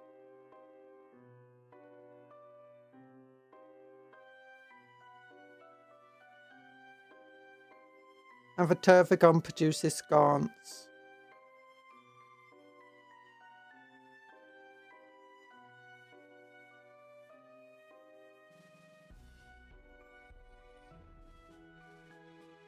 Okay, due to how bumpy this entire model is, it's very difficult to get rid of all the sprue parts. Maybe with enough formally synaptic features, you're capable together. You can cobble together to create a non, because even synapses go feral when the greater hive mind is disconnected from them. Yeah. I mean, it depends, because you got like, I think the law of a Tyranid is purposely inconsistent. Partly because, like, it's just the Imperials and so on trying to explain something that they don't really understand.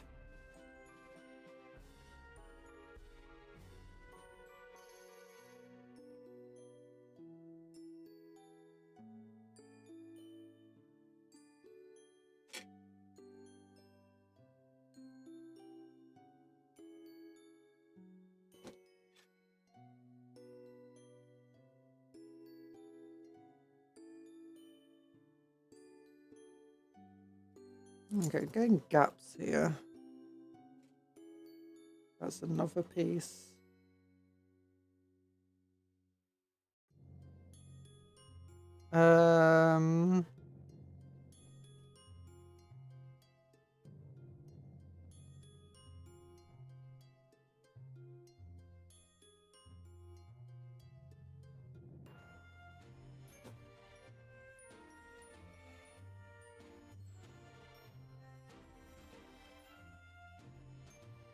I'm definitely still getting gaps in here.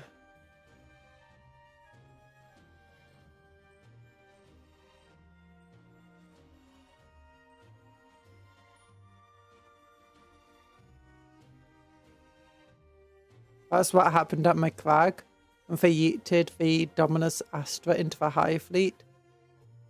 every planet side just went feral and the fight or flight kicked in. Maybe the Tyranids managed to work out that kink in their armor. Because obviously the war against the Orcs saw the Tyranids was much later than McCrag.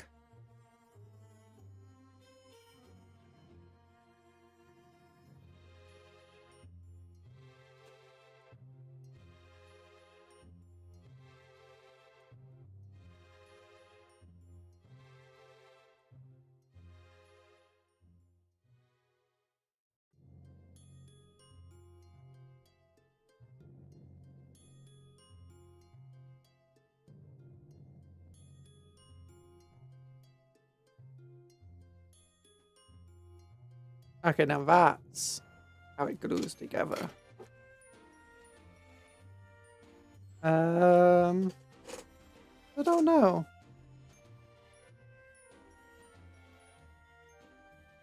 It could also be that given enough time, they will, you know, figure it out. Or maybe if there's enough Vanguard organisms, you know, that are meant to operate without the hive mind on a planet, they'll be able to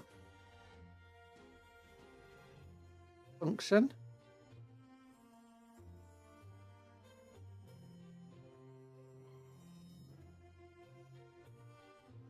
That could be the case.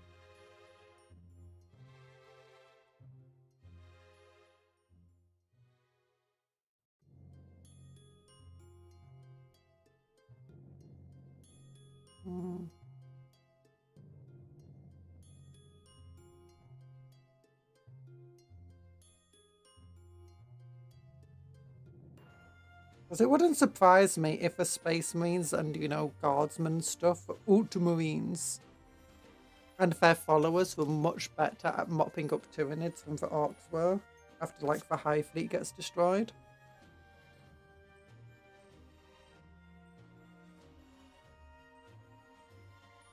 $17. Okay, where's 4 gone? That's 1 and 2. Like, here's 4.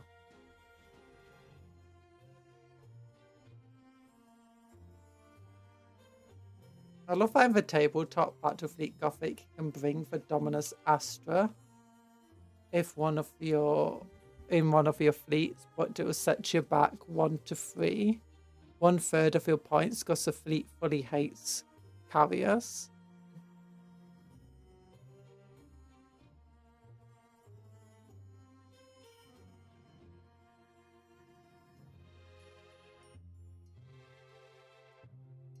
Emperor class like Dominus Astra being a carrier. Oh.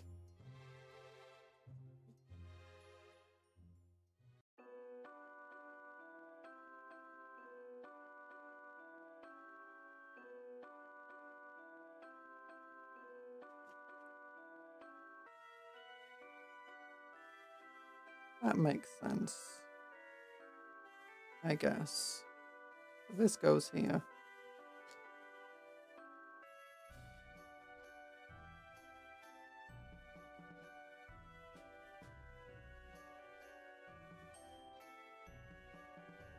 Tyranids are crazy.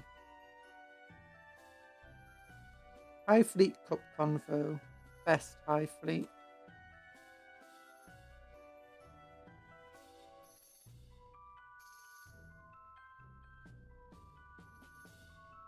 My High Fleet has like no rhyme or reason between all its organisms. It's got some Vanguardy dudes, it's got Gargoyles, it's got Leapers, it's got Lictors, it's got Trigons, it's got Raveners, it's got lots and lots of Gaunts, it's got a Non, whatever it's called, the psychic one. 2 screamer killers. Psychophagus.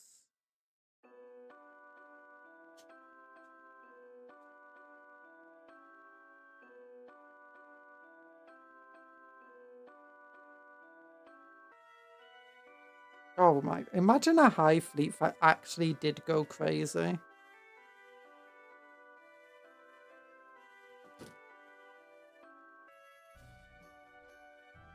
Like it got caught in a warp storm and when it came out, it's just, it didn't have any rhyme or reason to anything it did.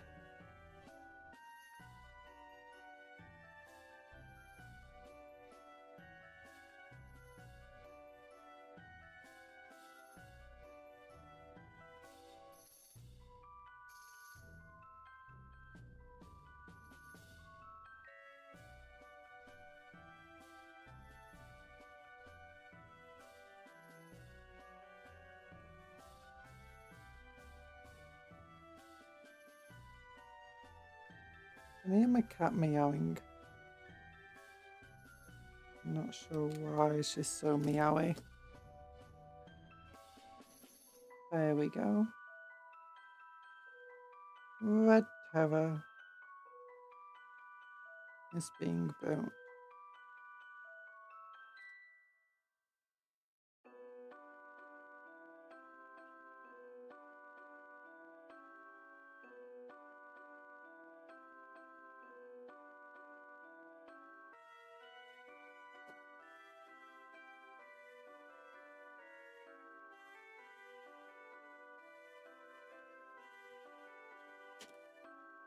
God, it wasn't good.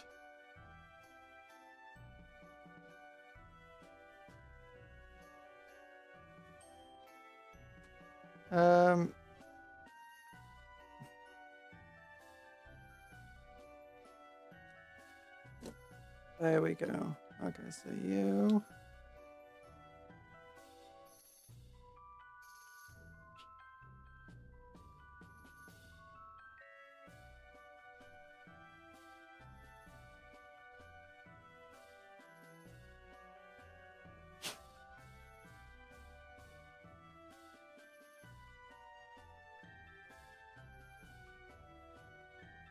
And I'm getting cracks in its armor back here.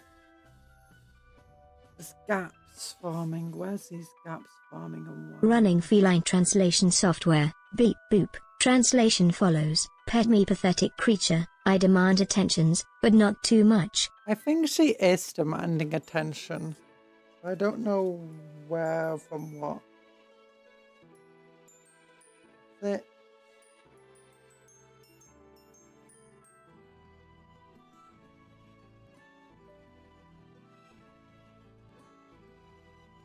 Give me a moment.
It was okay, my mother had just taken her out. Okay, what pieces are next? Where's piece number 6? You see a number 6 here. 35, 25, 10, 8, 30, 51, 12, 29, 13, 6. Here we go. Tail piece. Head pat. Thank you for the head pat. Yeah. Why am I in cat mode though? Why did it turn me into a cat? You're so mean.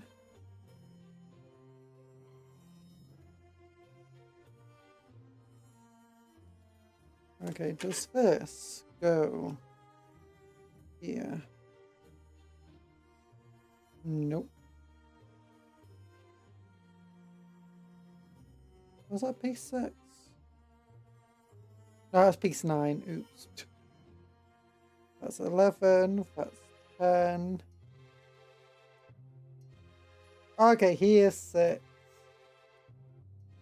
It didn't have a line under it, like normal. Didn't pay attention.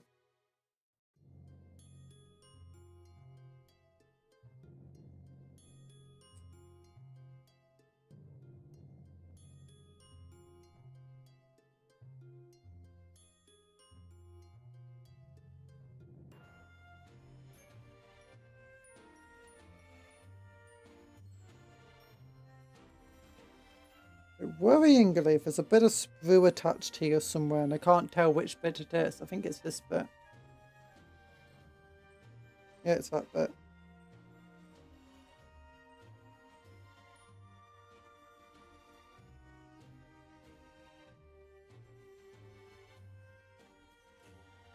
There we go. So this piece does not straight up attach here. If it does, it'll be right here.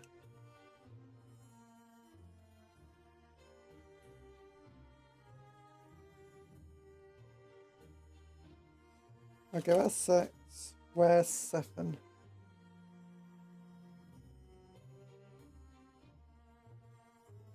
Seven is this tail piece. No bothers. Oh, you're sleepy? Repairing your sleep cycle? Ooh, I hope you repair it well.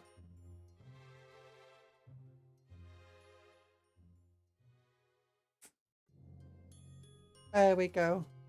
I'm back. Hi. I'm me again. Now, I don't think most people have this sense of dissociative disorder where they keep turning into somebody else and something else.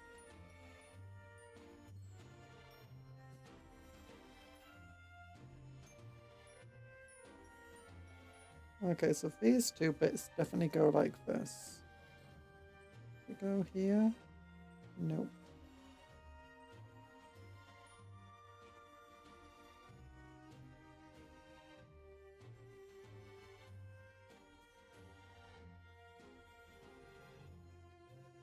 That doesn't attach either, but these two pieces definitely go like this.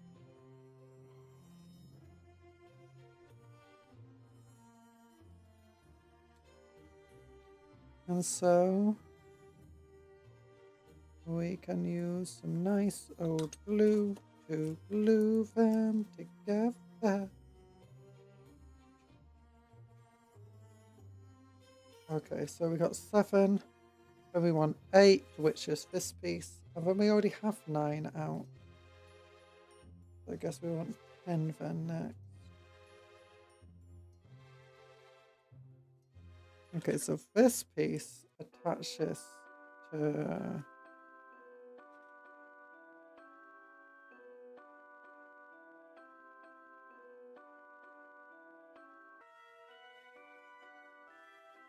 There we go. After stream ends, she gets out.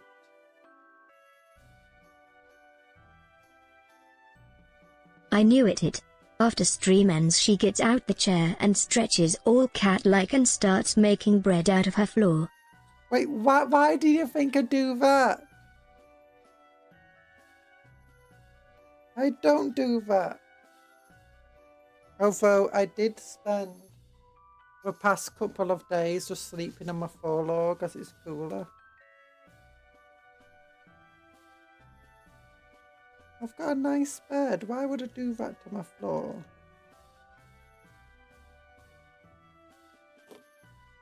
Okay, piece number 10 is next, which is this one.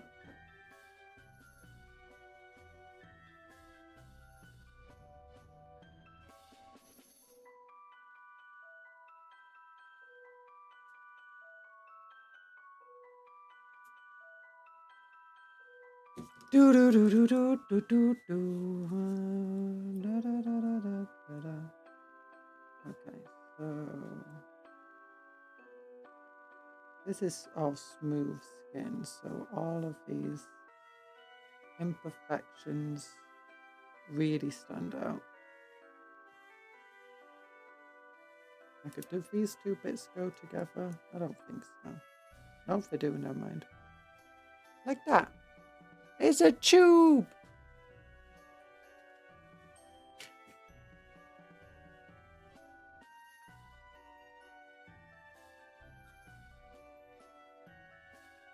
It's a noodle. We got a noodle. A noodle today, we got a noodle. A noodle, oh yay, we got a noodle. We got a noodle. Danger, danger, noodle. Who wants to eat you whole, it's true. Danger, danger, noodle. Gonna come after you. Da-na-na-na. Danger, danger, noodle. Danger, danger, yeah. Danger, danger, noodle. Danger, danger, yeah.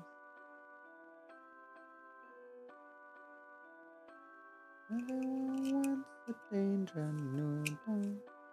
No one wants it too. Okay, I think this goes like that actually. It does go like that actually. Okay, so I'm missing like an armored piece. I think it's this one here.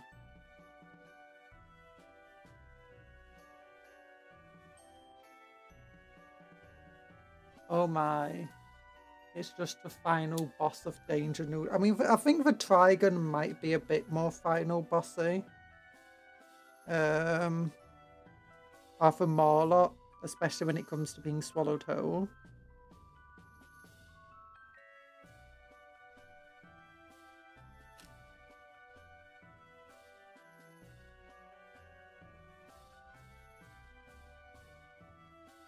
There we go. Yeah, I think for ages people just assumed that in the same way that the Neurothrope replaced the old Doom of Valentine, that, you know, the Morlock replaced Red Terror. Although it was much, much bigger than anything Red Terror was.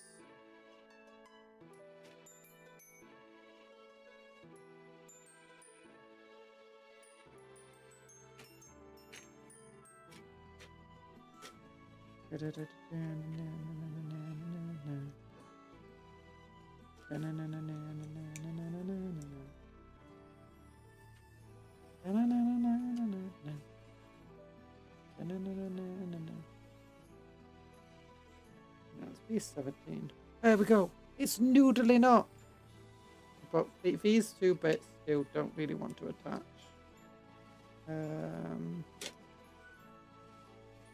Oh no. Really doesn't want to be. Okay, we'll leave that to dry.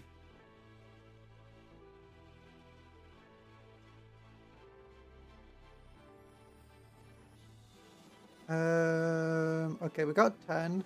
11 is another tail piece. Oh, this one's just a solid piece. Oh.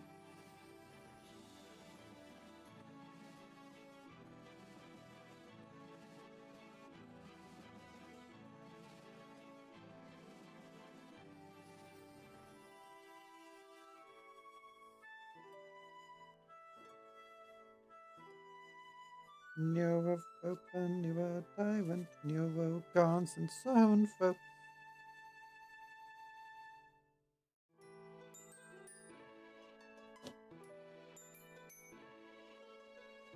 I think the big thing though that made the Morlocks not feel like they were just the Red Terror, and the Red Terror was something different, is that they didn't have the regeneration that the Red Terror did. And when Morlocks came out, the Red Terror was still a unit you could take alongside it for a long time.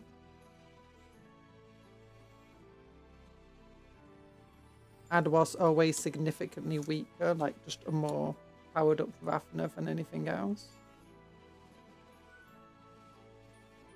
Okay, so it goes like that.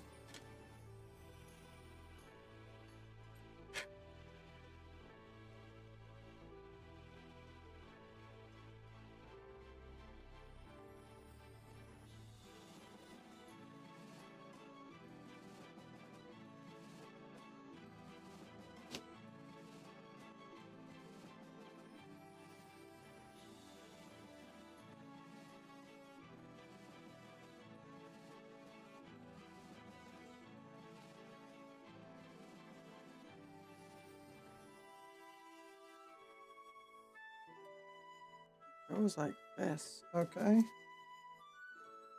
10, 11, okay, well 12 next. 12, 12, 12, 12, that's the tail end. Oh.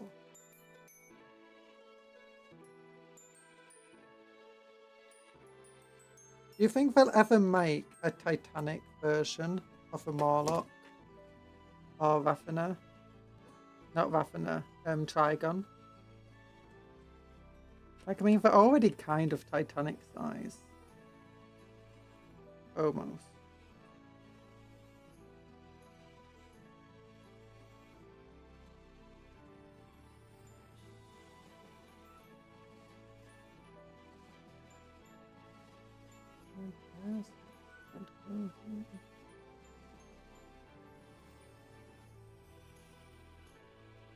Oh wait, those two bits do go to what goes there then? There's a hole.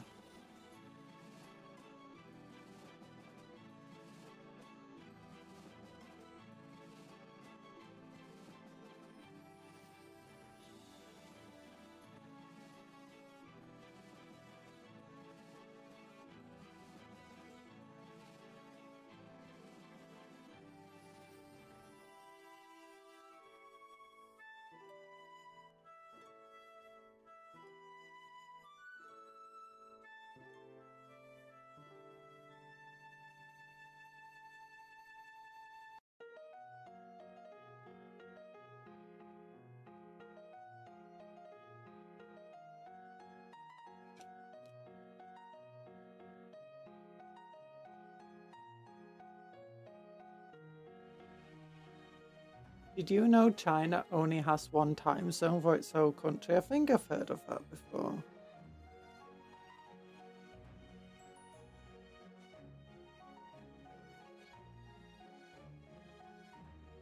I've only have countries that have multiple time zones and it feels like they really shouldn't.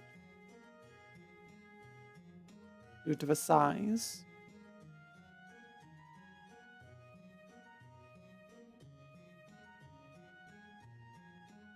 Did you know all of the United Kingdom and its territories also only have one time zone? I'm joking, I don't think that's true.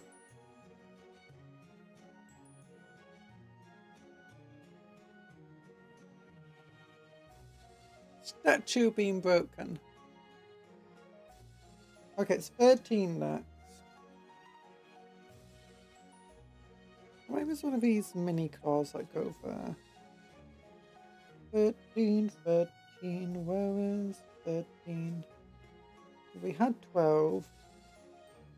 That's 31, that's 18, 33, 32, 21, 26, 28, 25, 16, 20. Did I already take out 13? I think it was 12 I took out.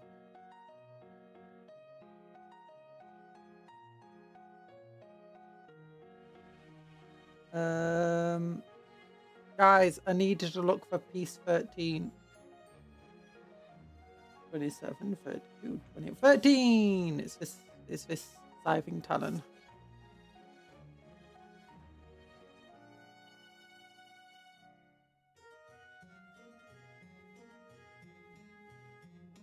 Scything talons. The scything so much. If the talons so strong. The scything talons is true. Okay, where do you go? Here? No. Here? Yeah! Have you WVWR done a Battle Sister cosplay? I have not. I've not done any Warhammer cosplays ever.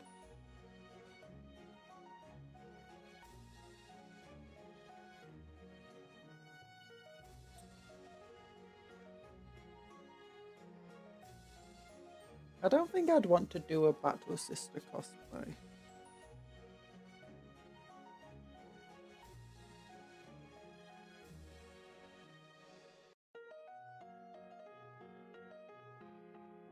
Custody cosplay. I'm tall enough. And then I have an excuse to make armor out of pure gold. It's like, sure, then I'll have to like make entire servo mechanism and a way to spread my weight so I don't break the ground. But you know, I can do that. Servo mechanisms aren't that difficult to make. I can make actual power armor. I put your arms in the air if you don't care. Do, do, do, do, do, do, do. Put your arms in the air like you just don't care. Na na na na na na da da da na na na.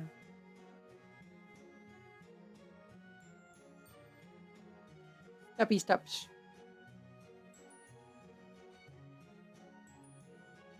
Okay, so then 18,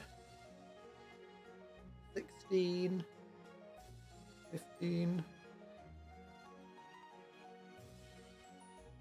No, what would I cosplay? Eldari, maybe. I don't know, I don't think 40k is necessarily something I care about cosplaying.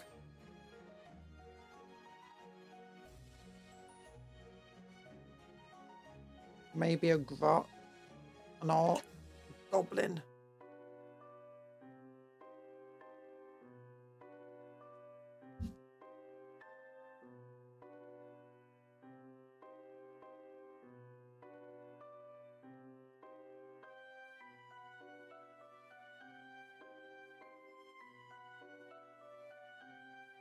Gosh, this is a complicated one.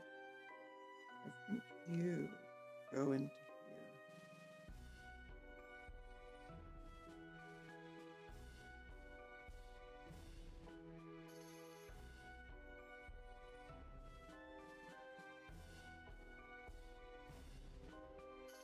Ow! Okay, I know this arm goes here.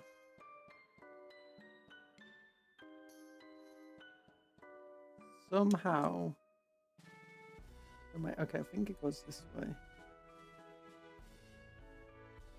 Is that correct?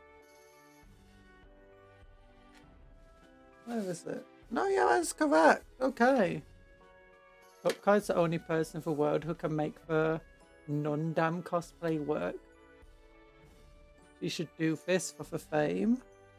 What do you mean I can make the Nundam cosplay work? There's been loads of people who do Sister Sabato cosplays.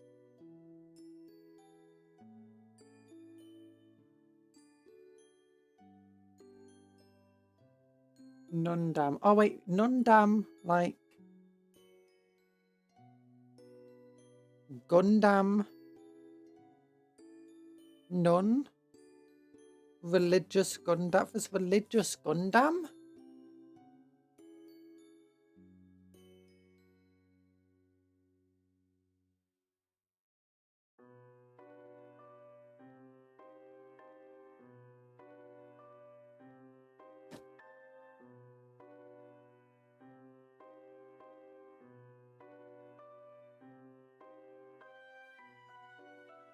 You know what? Best cosplay? Wraithguard.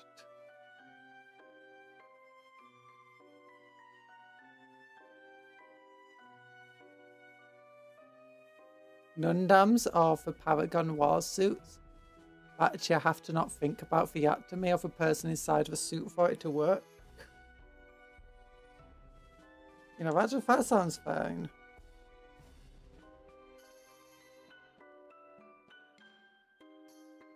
Why does its lower limbs look like they're broken?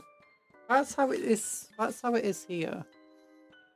Like, its limbs are just snapped backwards.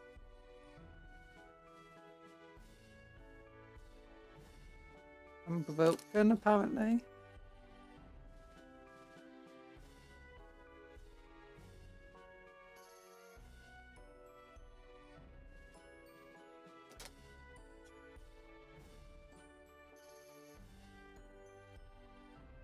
That's obviously put it in wrong, but no, I don't think it is in wrong. Yeah, it's exactly how it's meant to be. Oh. Maybe I should just cut down for limb parts and, you know, re-angle it how I want. I guess it's meant to be more like... Oh, I guess it makes sense. It's meant to crawl along the ground like that. I guess it makes sense.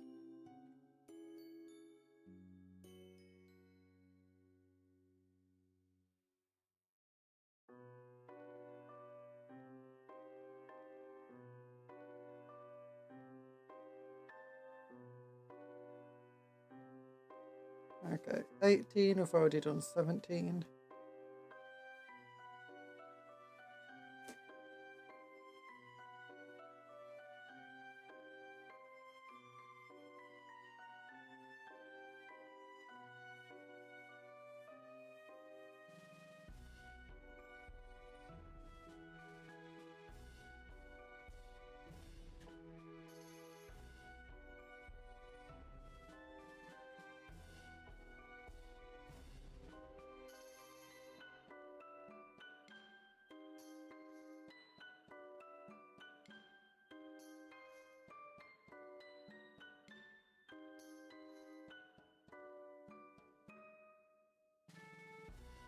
There we go. Unfortunately, because it's got all this terrain and rubble that's breaking into the actual model itself, it's kind of limited to reposing without drastically cutting it down. Okay, so let's look. 33, 27. I think we just did 18, so we're down to 19. Mini claw.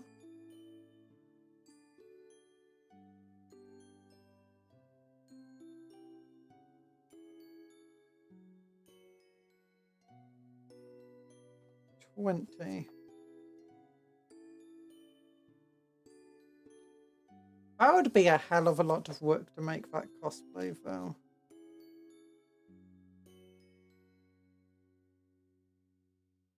I lost the energy to do complex cosplays a long time. Actually, to do any cosplays, really.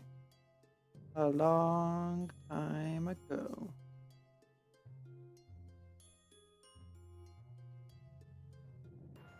Looks like a bug. Looks like a bug. A scuttlebug. A scuttlebug.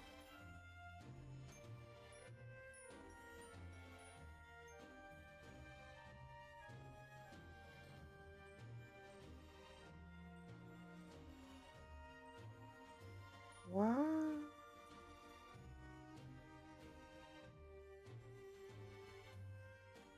Okay, no, that one definitely goes there.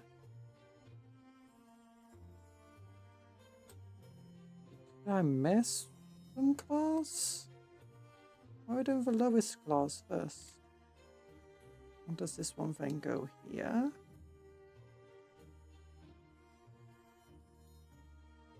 Nope, definitely not. Does this one go here?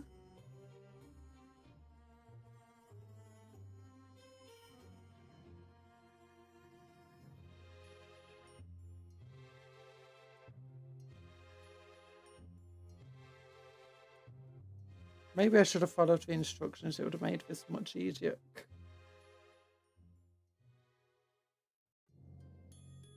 You know, we don't need instructions. All I need is a reference image to make sure it's correct.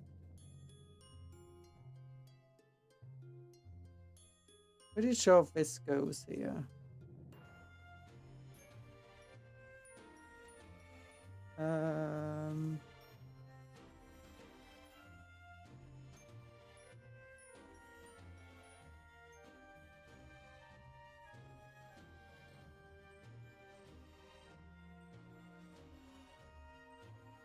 Okay, my surety might have been misplaced. Okay, it goes here. And this one. It does go in that one. Okay. Very smooth, very easy. Instructions considered. Heresy detected. Purging will commence in 3, 2, 1. No true words were said. Oh, I think it's because I accidentally just clicked off the wrong piece. That's why it didn't make much sense. Okay, here we go. So this one goes here, right? Right.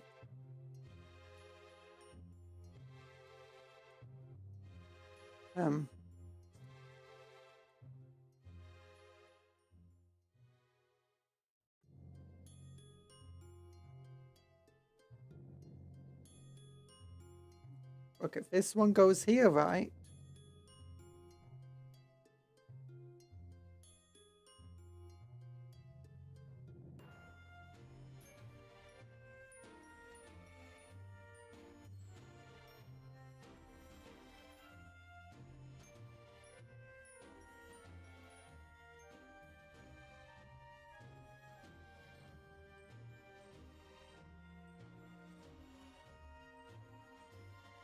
There we go, it does go there. Nice. Just required some finagling. Some finagling. Oh no.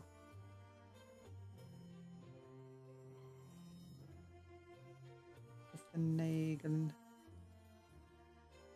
There we go, get finagled. Get finagled.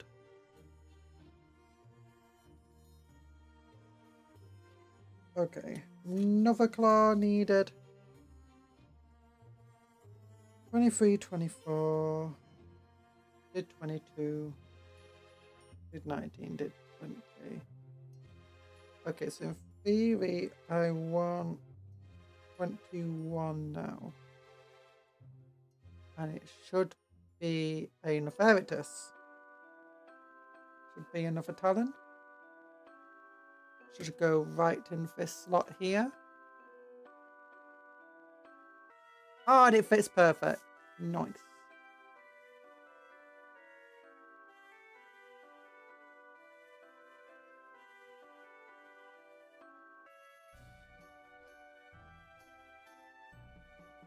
In it goes. And then we've got 24 and 23.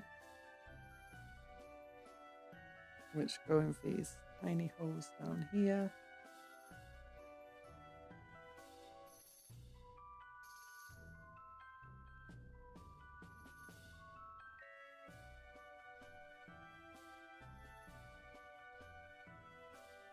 Maybe I should have done these ones first. You know, it doesn't go there, I think.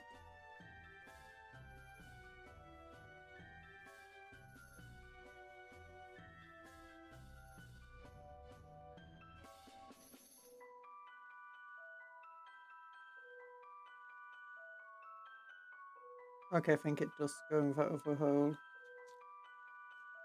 Okay, but let's do this talon first, because this one feels like it'd be easier. If it goes here, it should just slot right in. No, right in? Kind of? No. Okay, well, just give me an idea. This must slot in right here.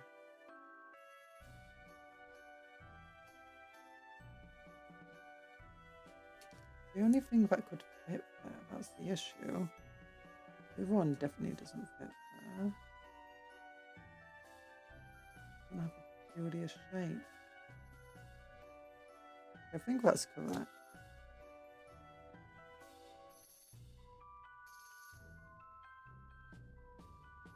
There's a bit of a gap.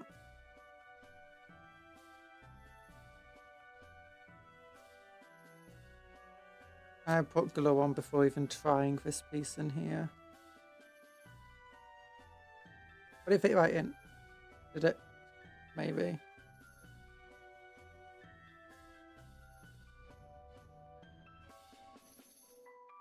Yes, it did.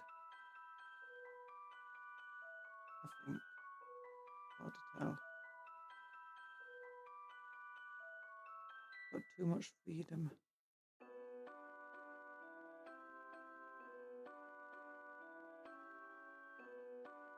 It's like a giant centipede. That's what this is. It's like a centipede snake.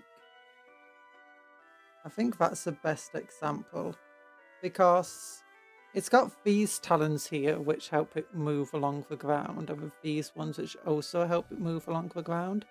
But then it becomes more snake-like as you go further along, with its talons becoming less and less useful for actually, dragging it along. Unless obviously if we attract like some sort of captor. Okay, but we got 24 there, so 25 is next. I think that's where we start getting onto the head. 25, yay! First headbutt. And then we want 26. Got all of the head pieces. Oh, darn it. All of my little clippity bits. All of my clippity bits of plastic that we'll put into here so that they're easy to dispose of.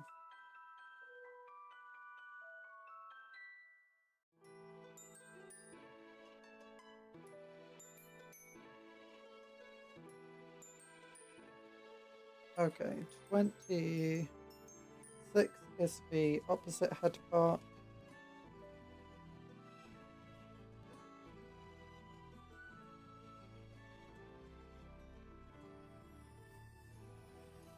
Which tabletop RPGs have you done other than Warhammer 40k? I've done, well, I've played,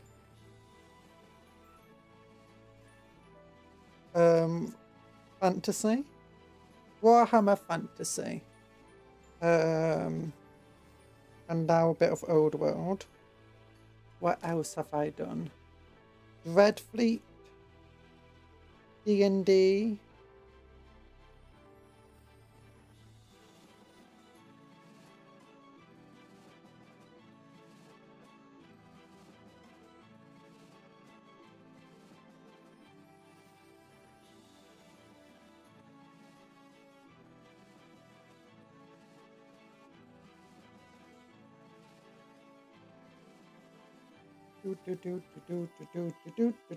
do 26 and 27, 28, 29.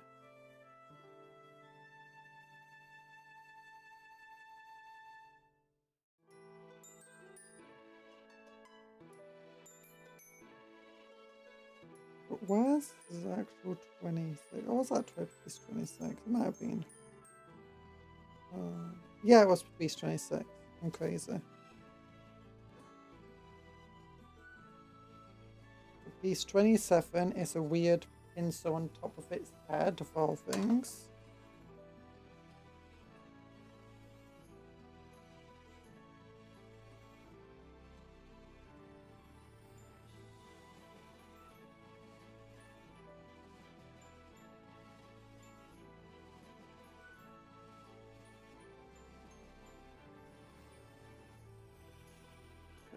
clips on there.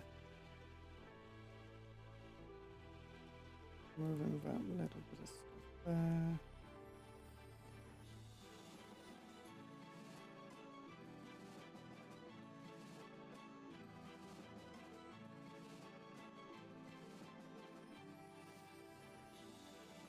Oh, it's actually the top of its teeth of that. Oh my goodness.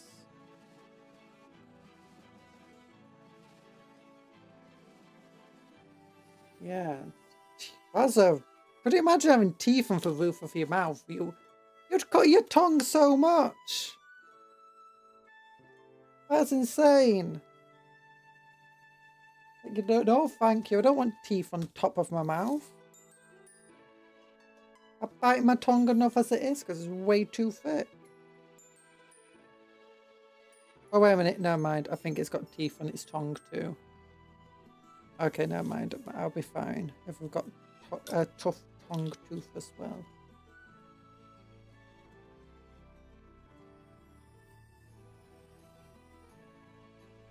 Got teeth all the way down its gullet. Oh, like a frog.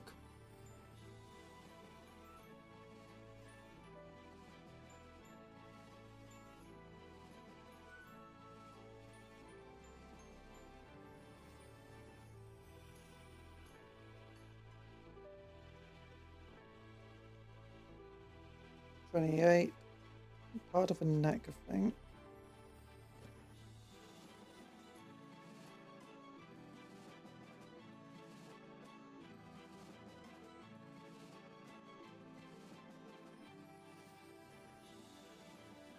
Okay, well, that goes there.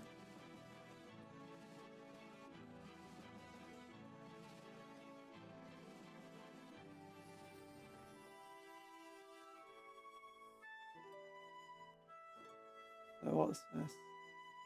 Cuptle, read a message. Cuptle? Last week was when I got my monthly groceries. I bought a cake to share with my uncle as an early birthday present for myself, but he didn't W. I didn't want any, and the cake had so much sugar it gave me funds. No! Oh, you're right for eating cake! Cake is fun, not food! Also, I hope you're feeling better now. And I hope it was a nice birthday thing. Oh, there we go.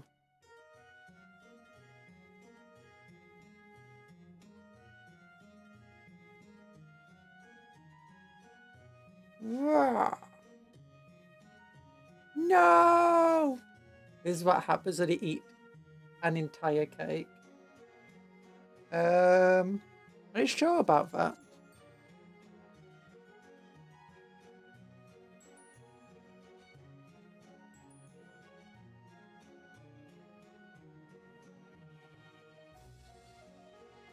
I'm not suggesting you should try it, but still, are you sure about that? Where the heck does 33 go?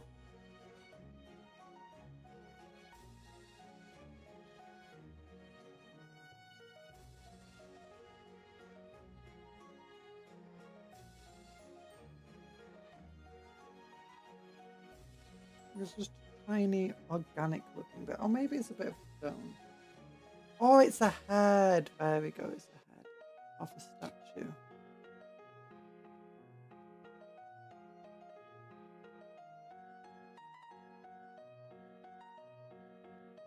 Oh, would you like to enlighten us about your cake eating activities, Miss Dies? Look, if I'm going to be breaking the immersion a little bit, where into a reality where cake is food, let's say, then a woman who has low blood sugar levels might have eaten, you know, an entire birthday cake and not suffered any negative consequences, not even weight gain. And maybe when she was feeling bad, she might have eaten 64 mini muffins. And feeling much better because of it. So, you know. But obviously, this is like a hypothetical reality that doesn't exist. Because cake is friends and not food. It wasn't that big, a quarter sheet, but I was... In today's law drop, only cupcakes are friends. If you fatten the cupcake before eating so it inflates to cake status, it's fair game. No, that's not true! That was a hypothetical if cake was food, but obviously cake isn't food, cake is friends.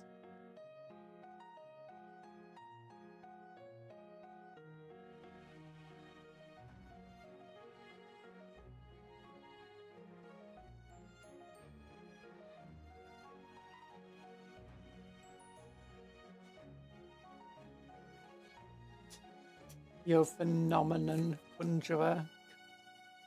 You ate cupcakes and cookies. No, Ireland. I ate cupcakes and cookies. It was a quarter sheet, but I was planning on spacing it out for morning coffees. I got sick on it though, and too sweet too. Oh, wait, are you in America? Are you in a place where they have high fructose corn syrup? Because yeah, that could be really bad for you. And it also, same if they use artificial sweetness. Artificial sweetness causes, you know, people to have the runs if they have too much.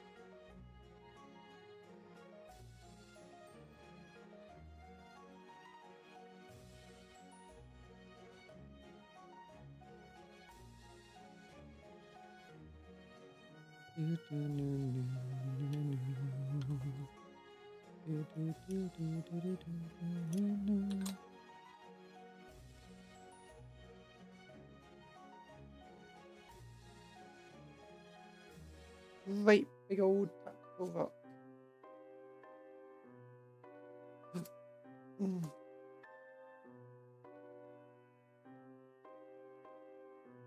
Nope, I heard the message loud and clear. The larger you are, the less fights you have. That's not true!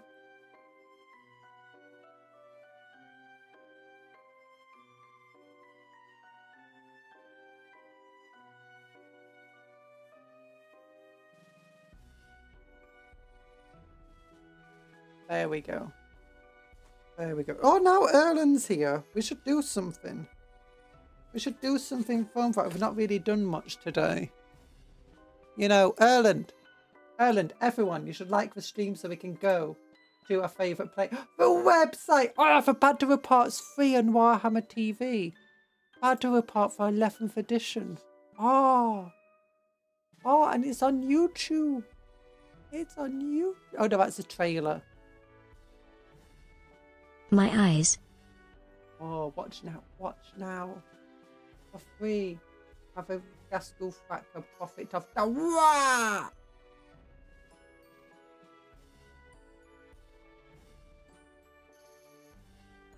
I live in New Mexico, a state in southern western. The cake was from Walmart. I should have got a less sweet one from TNR. That serves the Navajo Nation. Oh.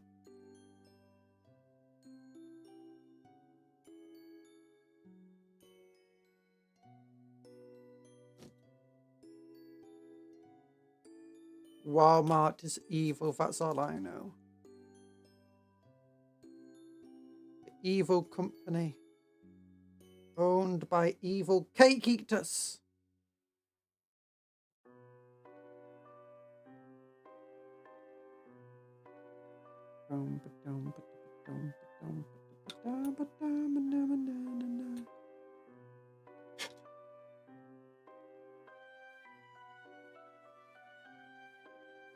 Okay, so this goes somewhere around here, I imagine.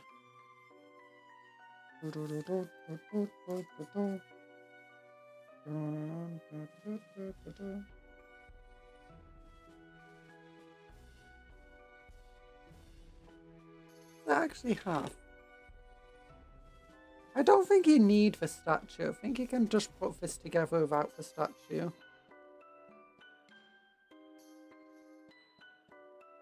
Oh, and then you could use a statue for some other model. That could be cool. Because it's not like it has any part of its tail that clearly is meant to be stuck to a statue. The rest of a tactical rock you kind of need because, you know, all of these bits attached to it, which kind of sucks.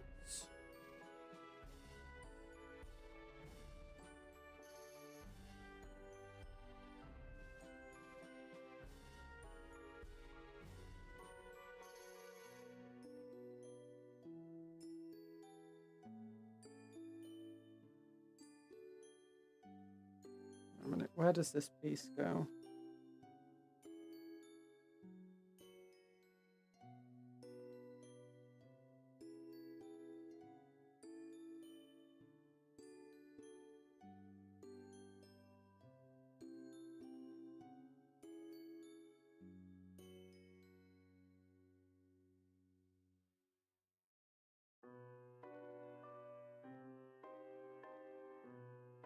Where the heck does that piece go?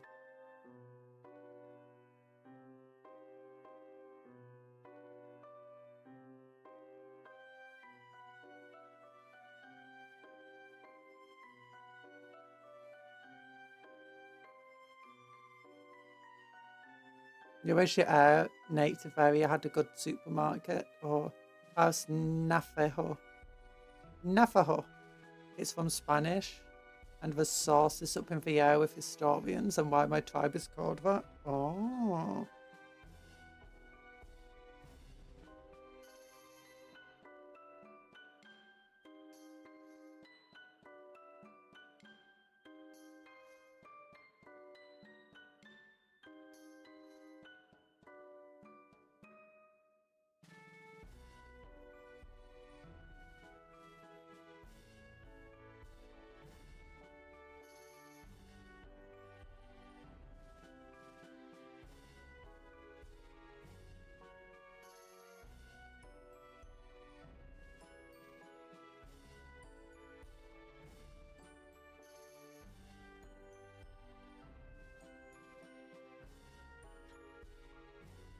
Okay, I might need to...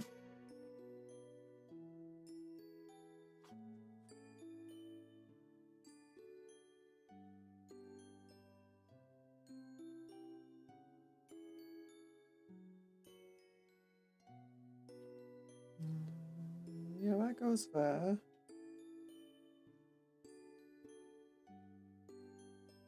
Oh, that goes under its back, around here.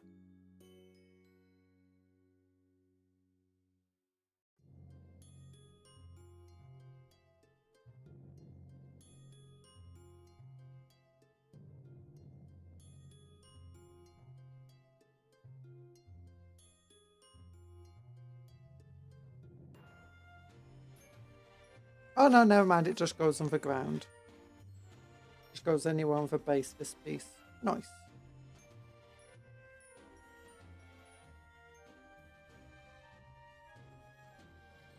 Dun, dun, dun, dun, dun, dun, dun, dun.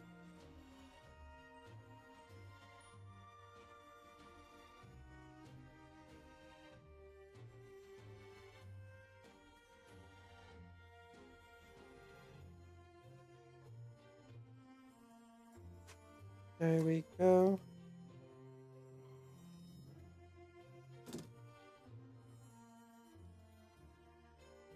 What I could do, I could save this statue, which I might just do, or like my Cinchian demon prince or something to be smashing over instead.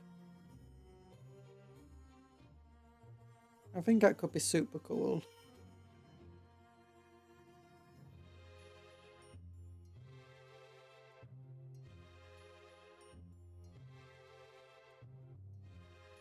There we go.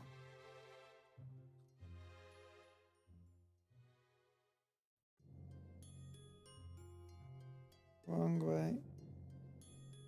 Wrong way again.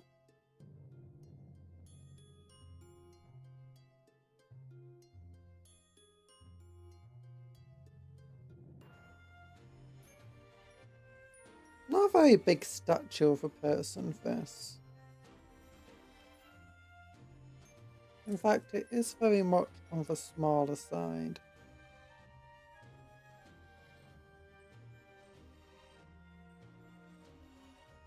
Of person statues, like, where's my Kriegsman? I wonder the size of a Kriegsman.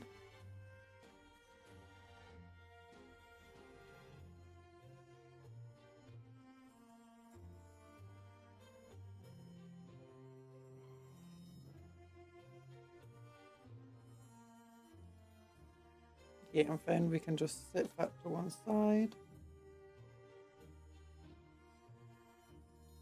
And put the red tower on its base. Red tower is pretty massive. Okay, I wish this was flatter at the bottom, because trying to glue this to a base will be pretty difficult with just how little surface area actually has to attach to the base.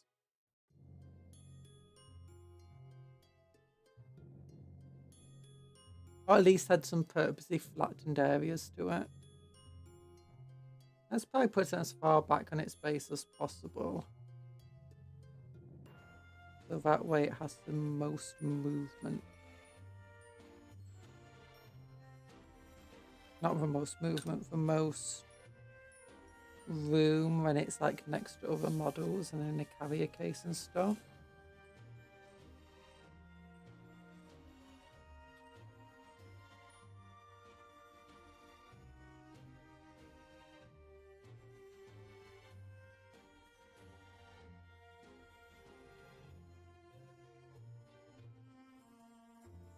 Yeah, this is, yeah, I'm gonna have to just leave it for a while now. There we go. Pretty big model.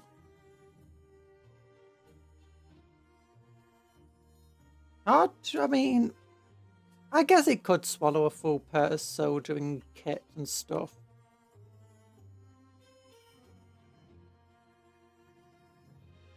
Might struggle with a Space Marine, mind you. Like, even with how much it can descend its jaw. I guess you could just about squeeze one inside. Terminators would definitely be a big issue, though.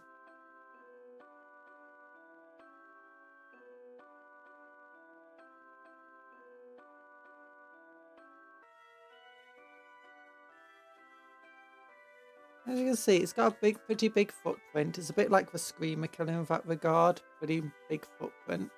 Which is both good and bad. Makes it go into cover a lot easier. Nothing you can't accomplish with a can-do attitude, true. Ice cream I got for was tasty. Cookies and creams. Nice! I've been having a lot of ice cream recently. Mostly just like Mars bar ice creams.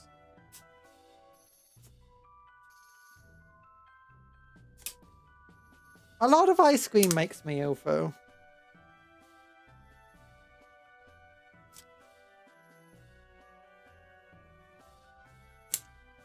Okay, what time is it? 3:45. We can try making some of the Spectre squad, I guess. Okay, let's get ready to throw some stuff away. The sprues.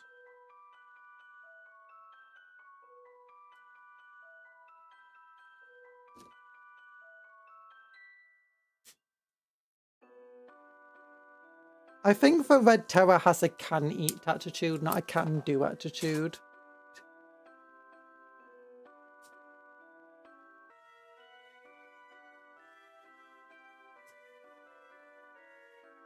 So I follow the can diet. It's like, what? So you only eat food from a can? Not no. It's like, can I eat that? And if the answer's yes, I eat it.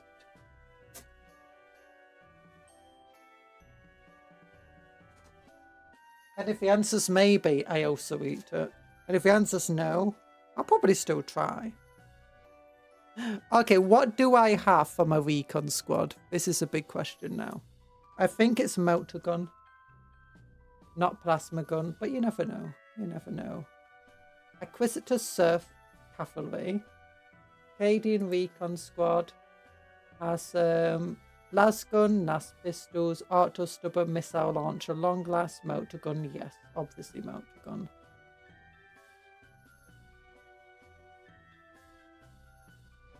Considering that they don't hit any better than a normal guardsman, I kind of question the law about them being, you know, apparently veterans and stuff. Okay, so we need these bases. Not the hexhole ones, the other ones. The hexholes of the Gaunts. And the Gaunts have no devourers, so we don't care about the Gaunts. Okay, hexholes go to one side. Hexhole one side. I'm getting a smaller basis of a recon beacon. All three of them are hexholes. Sad.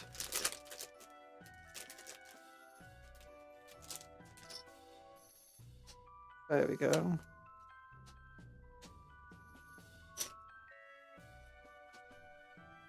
Now it's just 9 of them. I need one more.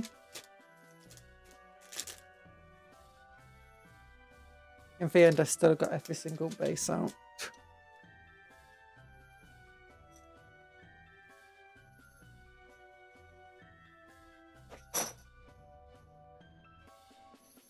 Okay.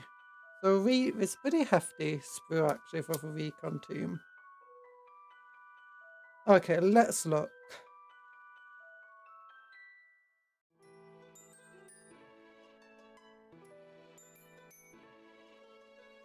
Oh, we can have like little reports and stuff.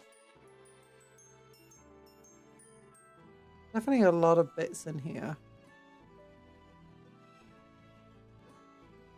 Okay, so you got Fox Operator.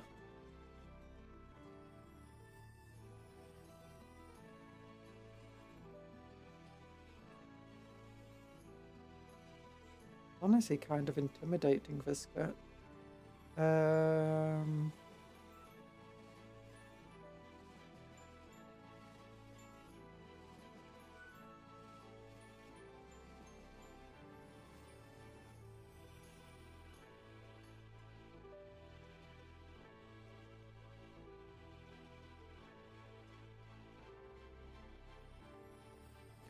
Okay, let's start here with a mounted gun.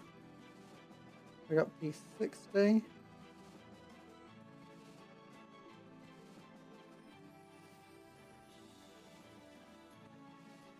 Yeah, they're not like the standard Cadian bodies. They definitely have a lot more crazy pieces here. Torso and legs are not properly separated.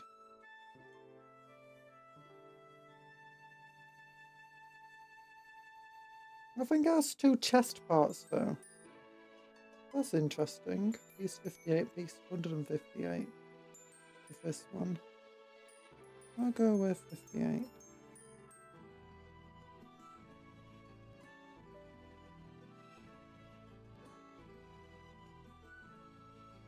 Bit difficult to grab the parts from it though. If already why I'm going for the mounted gun over plasma, it's simply because my guys are the serfs of Templars. That means that for religious nutcases that, you know, believe in purifying things with holy fire. Every time I get an option for a flamethrower or motor gun, I pretty much have to take it.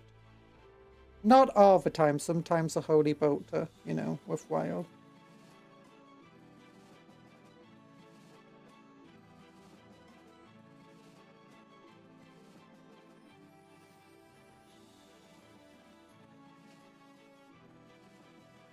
There we go. Now I need a backpack. This one will do nicely. I think you can mix and match the backpacks.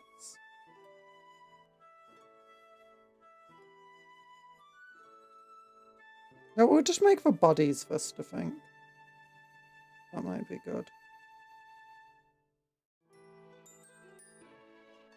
Wait, the back of his neck is empty.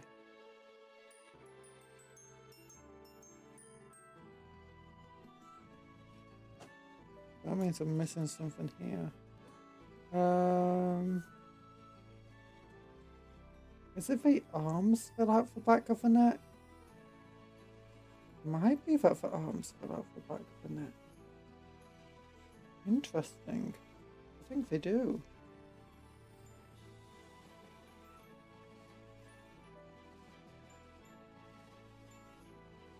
They're the same for all of them. Or maybe it's a cape.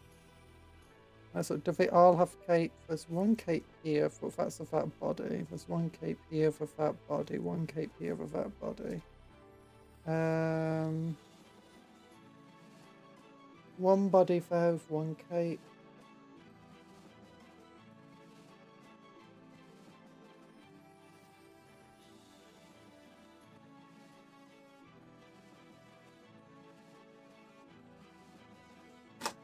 Do they all have capes?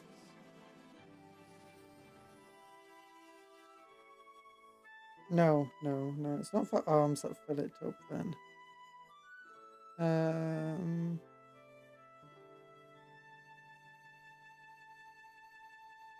Definitely missing a piece though.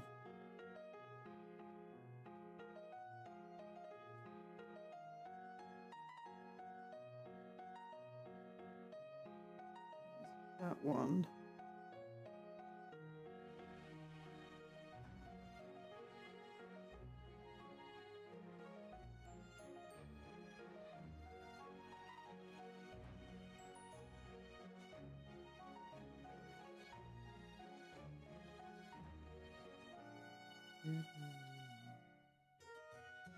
Yeah, it's definitely not for arms that fill out the back part.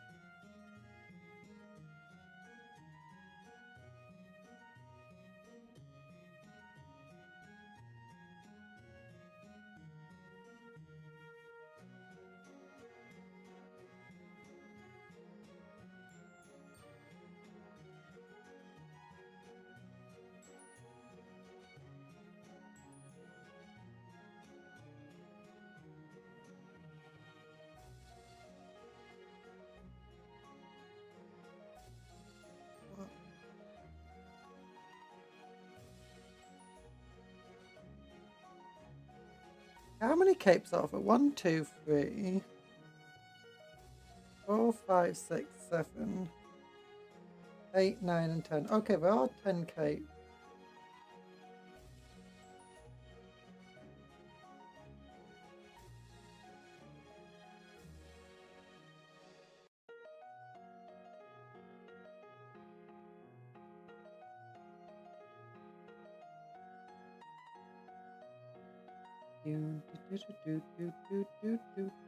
It does look like there's like different leg options every so often. No,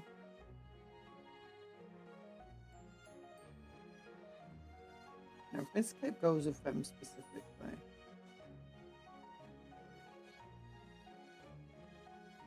Yeah, it definitely feels like it goes with that one specifically. And you got 2 legs and 2 legs.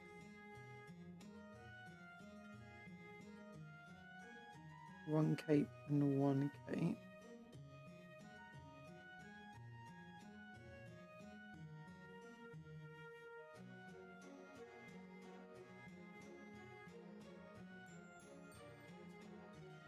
I'm checking it out.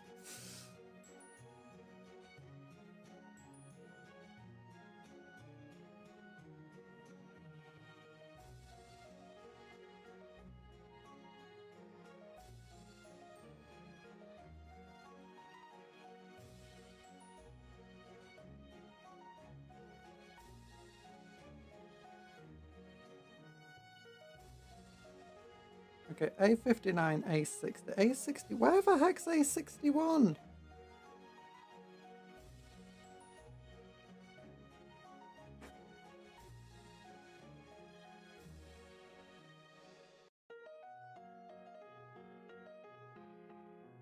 That's 40, that's 29, that's 4,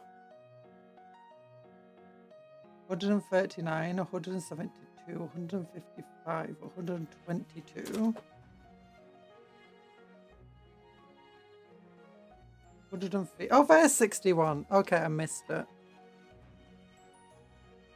Darn it, we had to use the instructions.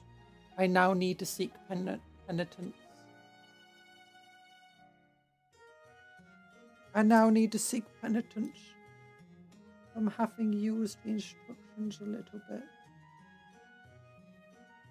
Do you think I should do head swaps on these guys? Maybe. I think it would be fun to see some knight heads doing recon. Okay, so there we go. If we want to give them backpacks now, we can. Yeah, let's give them backpacks. He's got a little Cup Voice recap there. Yeah. Oh, she has.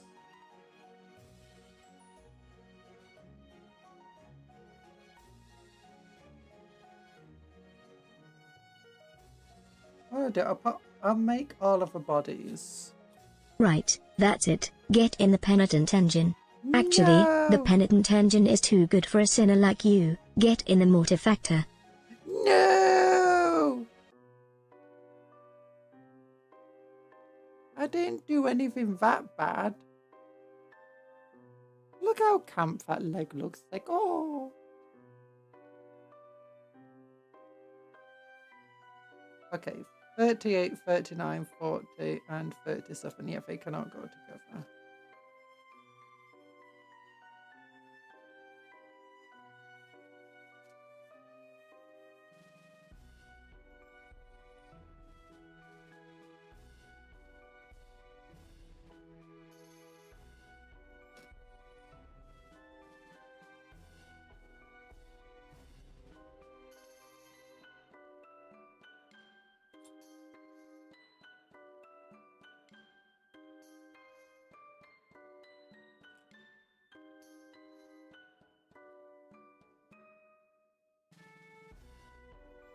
Right, these pieces do not want to stay. There we go. Now stay like that. And put this bit here. Put that bit there. And that bit falls off.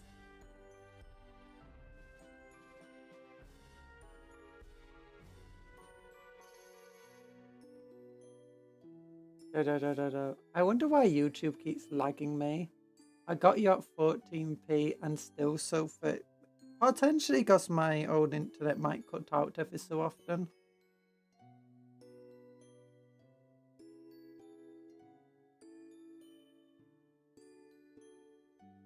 Either that or is somehow watching me at, you know, 0.99 speed rather than 1. Which, you know, probably doesn't help a great deal.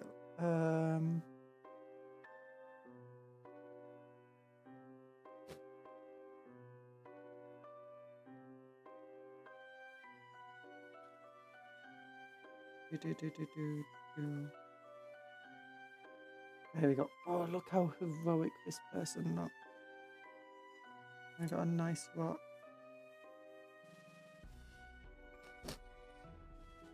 And everything. Oh, darn it.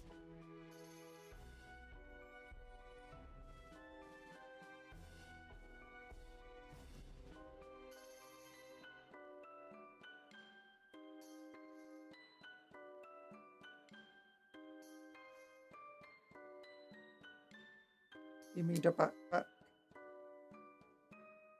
Gimme all of the backpacks. I wanna take them all home. Gimme all of your backpacks. I'm gonna steal them all, I know. Just one your backpack. All of them for me. Trust me, in start you've hardly. I've never got enough room.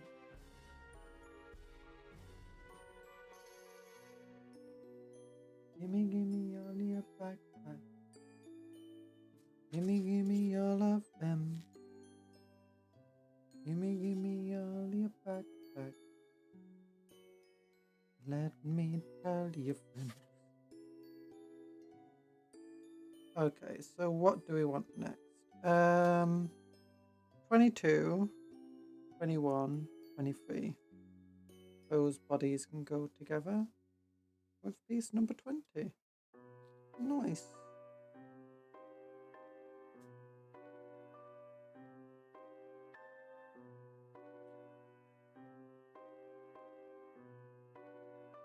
Give me everything you know. Give me. There we go. I've heard a recon squad was add to build, but honestly, I've not been having much of an issue with it.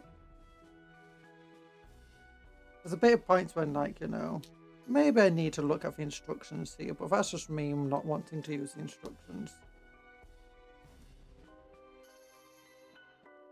Some of the pieces quite aren't next to the other pieces, but at the same time it looks like the arms and stuff are relatively interchangeable. But we're gonna test that. I'm building all of the bodies first. And it's entirely possible that was a bad idea because certain arms can only go on certain bodies. But who knows? I don't yet.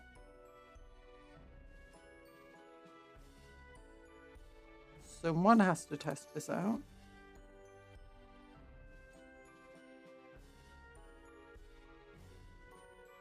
Give me all your bodies. Give me all your bodies. Okay, yeah. I mean, it looks like the backpacks are relatively interchangeable.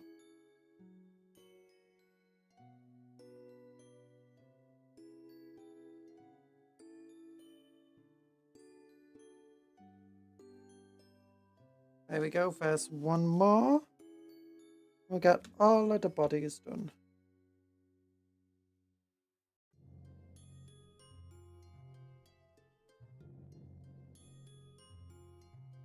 This goes there.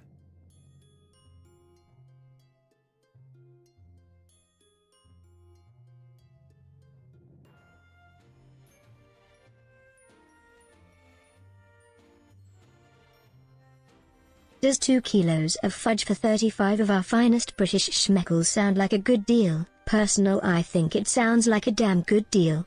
2 kilos of fudge for 35 quid. What type of fudge? Like, is it for straight up just cut out to chunk and you can just go nom nom nom nom nom nom nom? And it's like got a nice flavour, or is it specifically like for cooking with?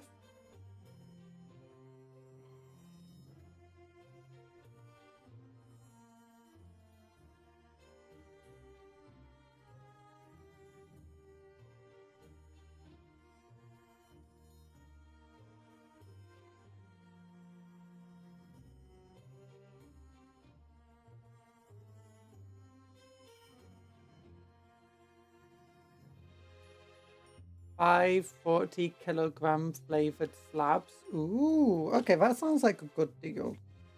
You should eat it all in one sitting. I think there's nothing wrong with that. Mom, can I have a Tarnux snowball? A Tarnux snowball? What's a Tarnux snowball? I guess it's a food. If it's not a cake, sure, go ahead.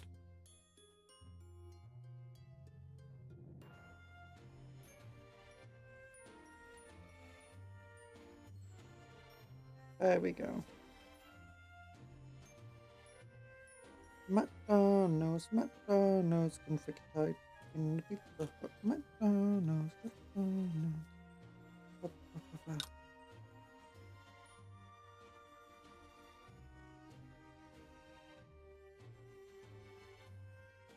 I think Tarnux cakes are actually a biscuit base, so you should be fine. Oh.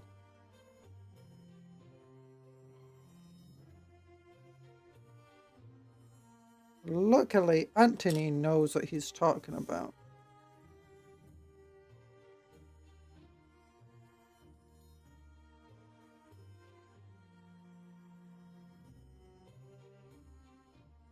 At first I thought Cuptle said a tarmac snowball. I was like, you want to make a you want a snowball from the tarmac? I generally don't think that's like, you know, recommended. You know, illness and all that stuff.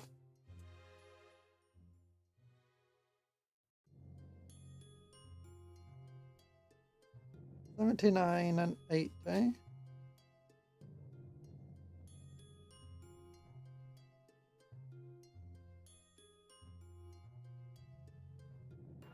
By the way, the recon squad is actually probably the best way to make a Mardian Iron Guard unit that I saw in Gate of Bones. I read about in the Gate of Bones, where they were using camo cloaks and stuff.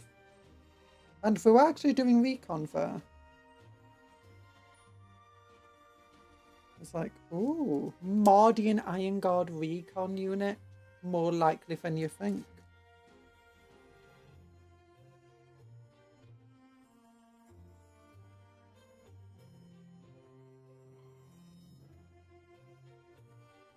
So yes, you're safe. No cupcakes were harmed in the making of this delicious treat.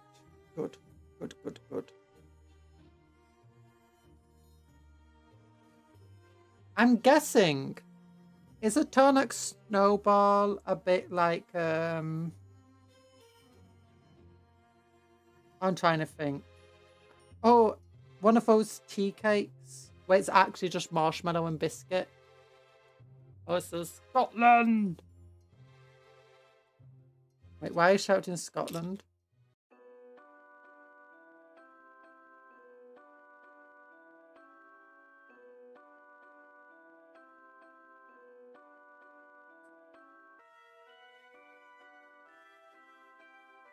Or is it one of those things that are made from coconut?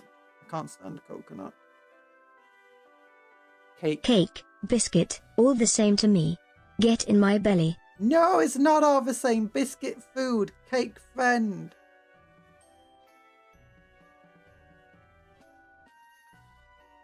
You should know this. Cake is friend, the friendliest friend around. You don't get a better friend than a little cake. Hi. Hello in the morning, hello in the evening, hello at any time of day. And hello in any way that you want to say hello. A little cake friend. Little cake friend. Okay, looks like the backpacks aren't that interchangeable with one another.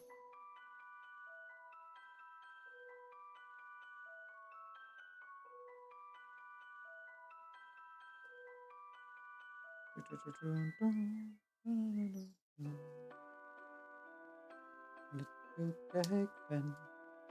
Hello to you and me.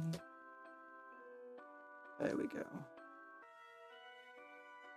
I like tea cakes because they're not cakes. They're just marshmallow and biscuit. Marshmallow and biscuit. Marshmallow and biscuit. Okay, this backpack doesn't go on you. Got the correct number though. Okay, what backpack goes on you then? That's backpack 62. 80. Okay, 82. Yeah, very thin backpack back here.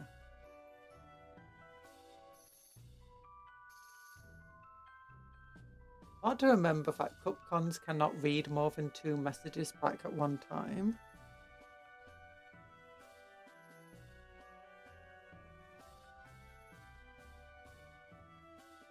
Say the most outlandish things, then spam heart emojis to hide your sins. No!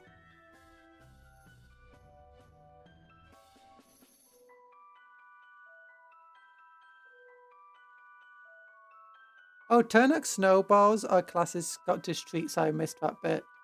Soft, fluffy marshmallow center on a light biscuit base. Coated in chocolate and generously spilted with desiccated coconut. No! Okay, so tea biscuits are basically the exact same thing, except just skip the coconut step. So it's biscuit, marshmallow surrounded by chocolate. Perfect. add coconut, and you ruin a perfectly good treat. And why would Scotland be using coconut? No right-minded Scottish person, not that such a thing exists, would ever use coconut in their food. That's not a very Scottish food. That's like something you have in a warm place.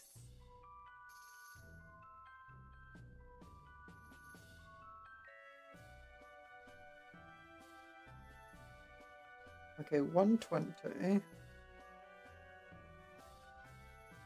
101. 101, 102.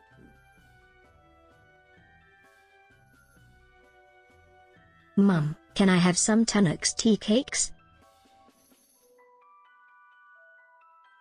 You can have tea cakes. Yeah, tea cakes aren't cake. They're just a misnomer. Misnomer. Sorry, not misdemeanor. Misnomer.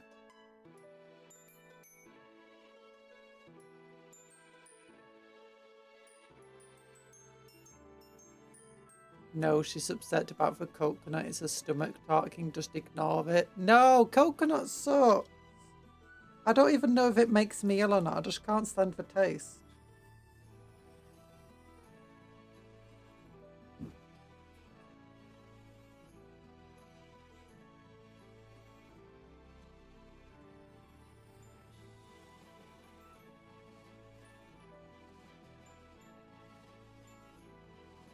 I'm a personal fan of caramel wafers. Oh yeah, caramel wafers are amazing.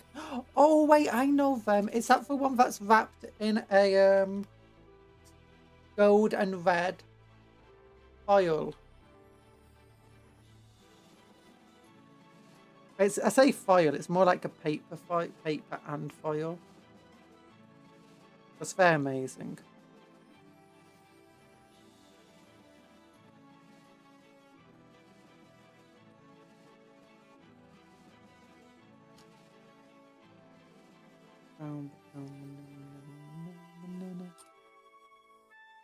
Yes, because that's Tunnocks, which is Scottish company. I never knew they were Scottish. I never even knew it was called Tunnocks. I just saw caramel wafer and was like, I'm having it. You know, when it comes to, I don't remember people's names. I don't remember company names. I'm just like, is that caramel wafer? Yes, yes it is. I'm going to eat it. Yum, yum, yum, yum, yum, yum.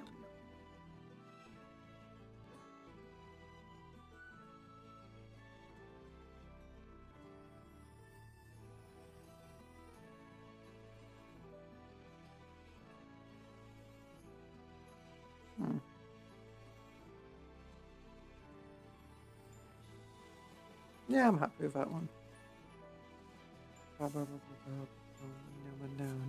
No.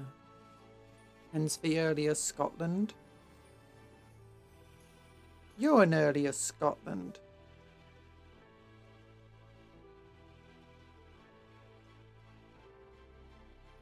That doesn't make any sense. You don't make any sense.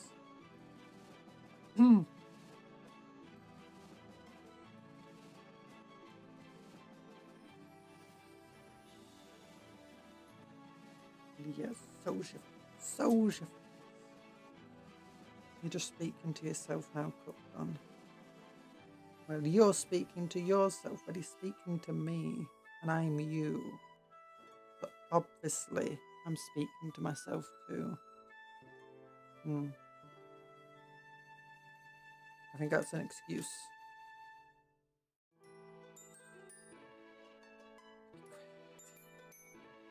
Crazy, Maisie, everyone loves the true.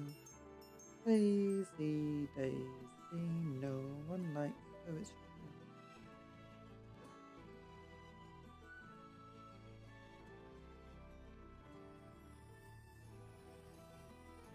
Where's my tissue gone? There it is.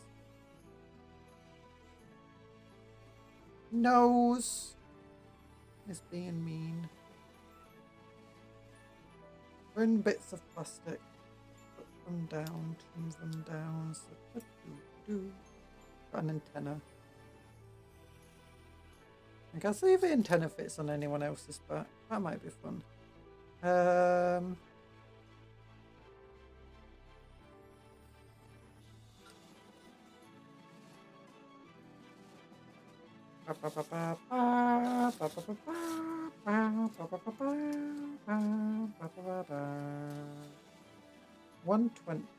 and 34.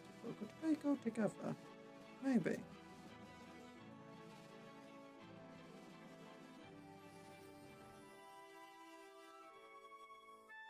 $153,154.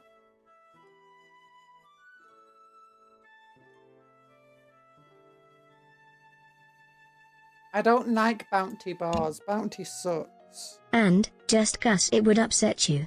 This item will kill one Cupcon. It's a bounty bar. I'm going to yeet it at her head with maximum velocity. No, not allowed.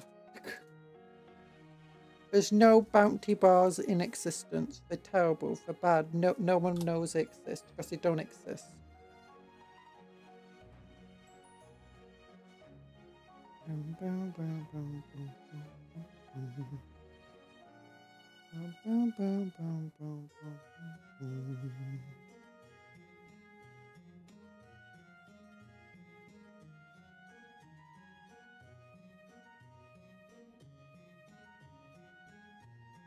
$154, $155.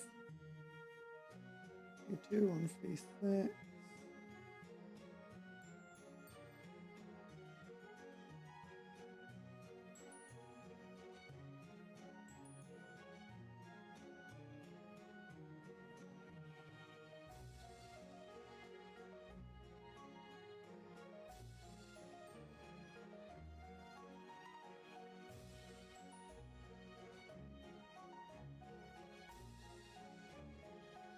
Because this is a part of it.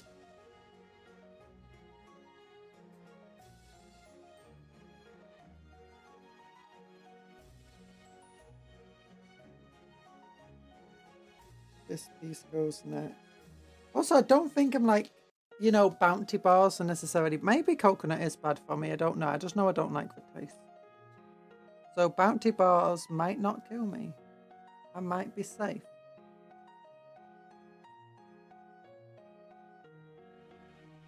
Okay, it turns out this piece does not go on that piece. Even though I thought I got the numbering correct. 136, 151, 132. Maybe it is 136.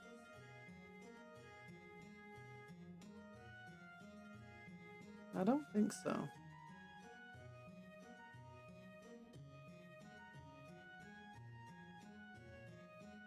One 153, 155, 132. No, not 132. 169.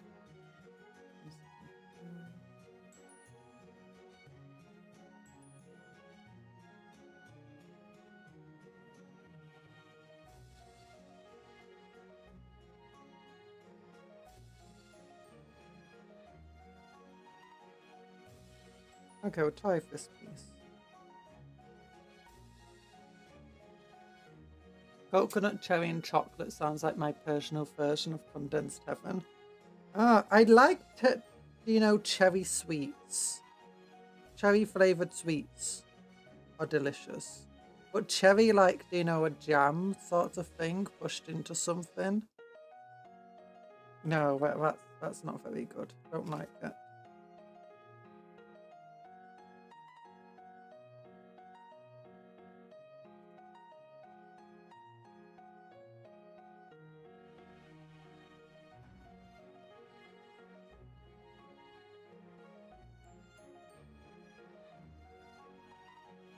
Okay, I think this is the correct chess piece.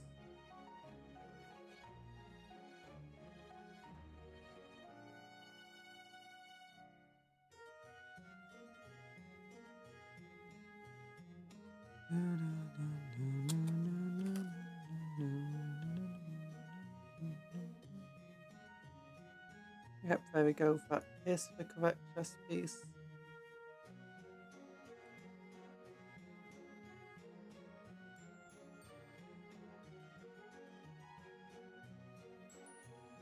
And this piece goes here. And can this go on its back?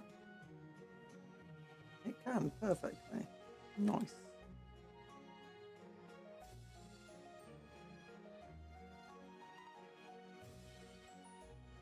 So this guy can be the fox operator.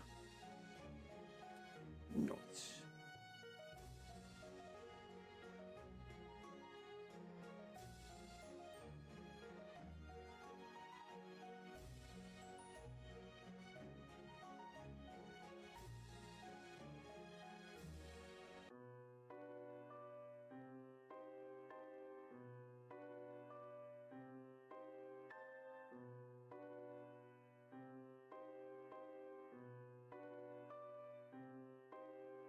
Look at this lad just skipping along. Skippity, skippity, skip. Actually, I think it's maybe meant to be running like that.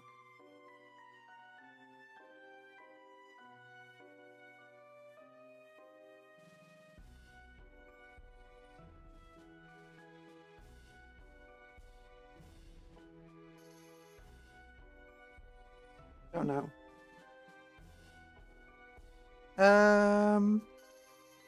3 more.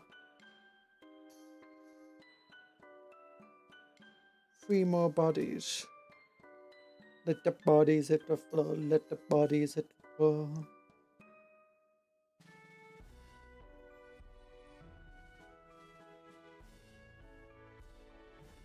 There's a fair few poses you can make with this. 138, 137, 139.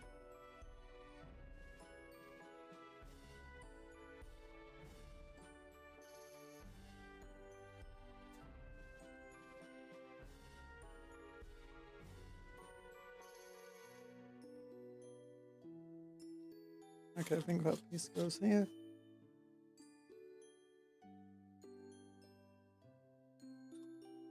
There we go.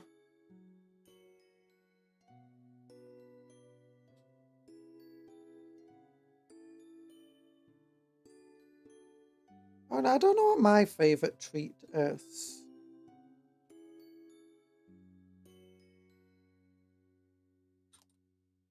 I really don't know.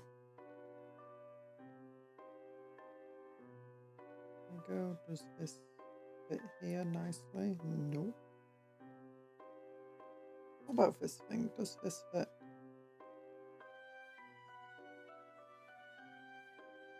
Not really.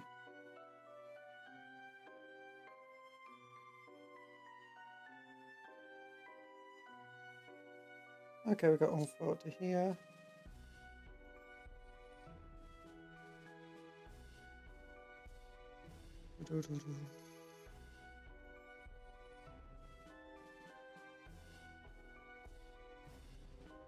This is a kill team where they won't be able to just get rid of an upgrade frame from it. Because every so often you see a kill team where it's clearly just got an upgrade frame. Where it's clearly one unit and then an upgrade frame. And sometimes it comes out as a kill team first. And sometimes it's a unit first when it becomes a kill team.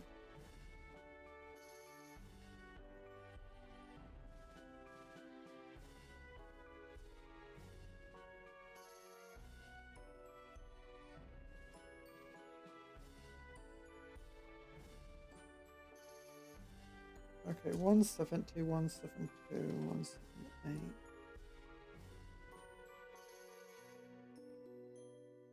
Okay, so you go there. Flip out this piece.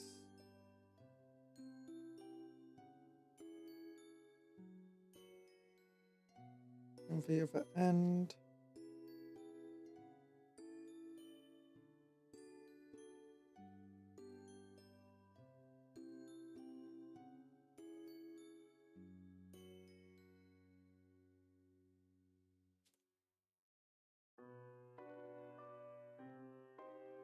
There we go.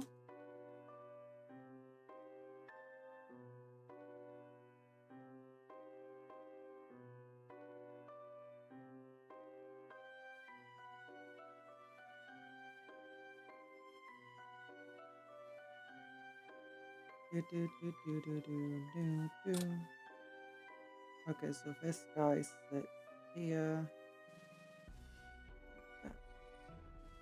This piece sits over it.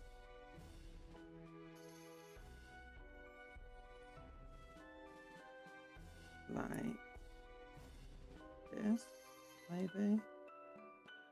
It could work. I think there's another chest piece available. That might be better.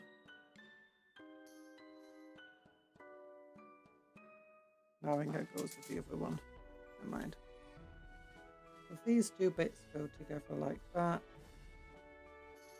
Bit of a flat top there that makes it feel like it's not correct, but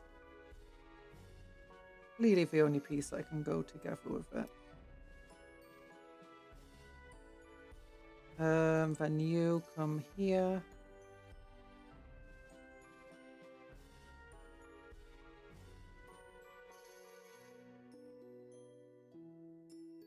There we go. Then can this backpack fit here? Just about not. You.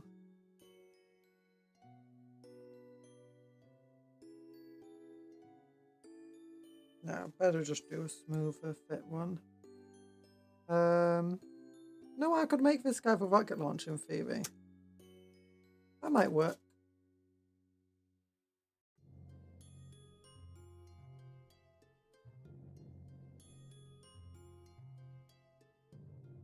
Yeah. Be on one knee, ready to fire the rocket launcher.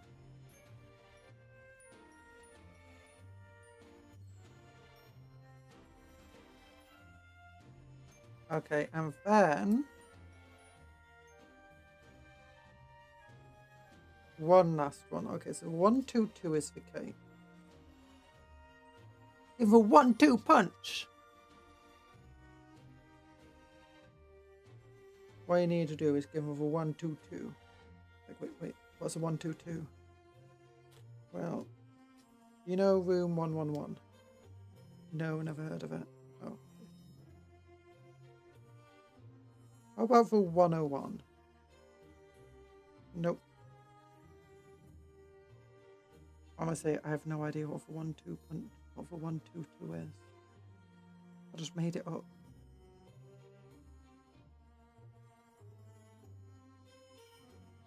Okay. Leg. 34, no. 120, that could work.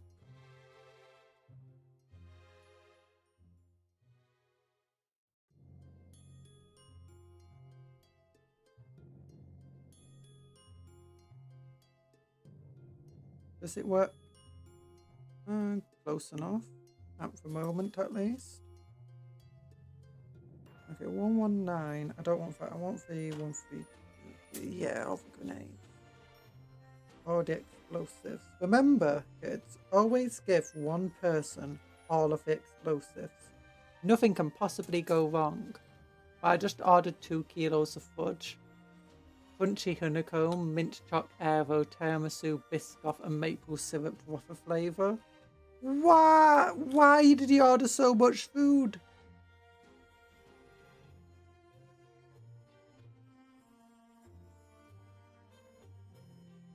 Are you having a party? Are you planning to stock up for the coming apocalypse?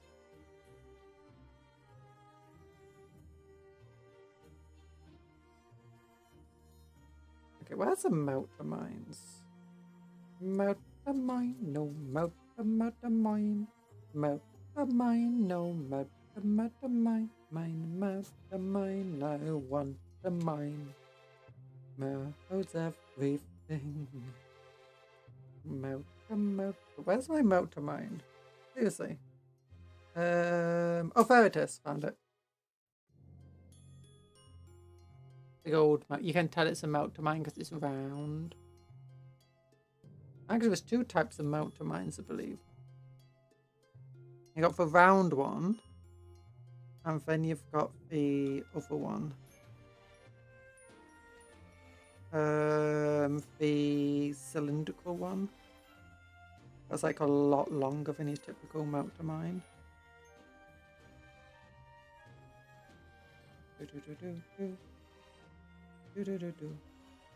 Like, I think I actually just built that guy how he was meant to be built.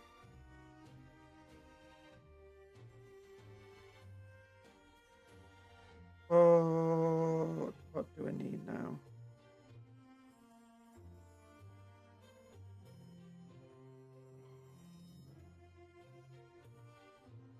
I need...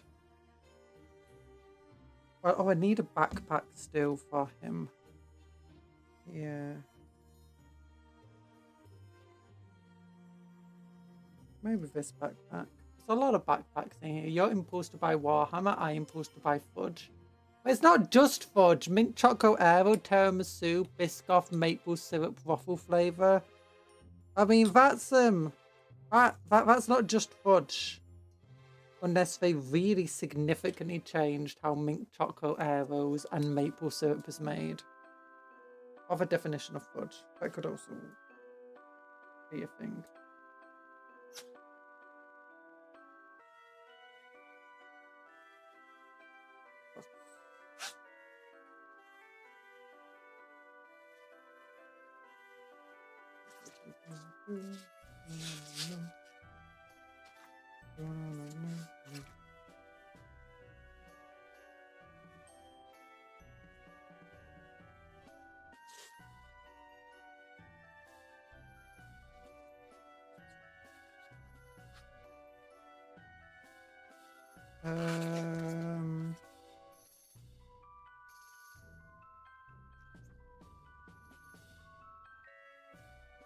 Oh, there it is. Okay, so that part's actually the antenna. Got 114, 115, and 116. Okay. A lot more simple type for some exit. Okay, there we go. 115.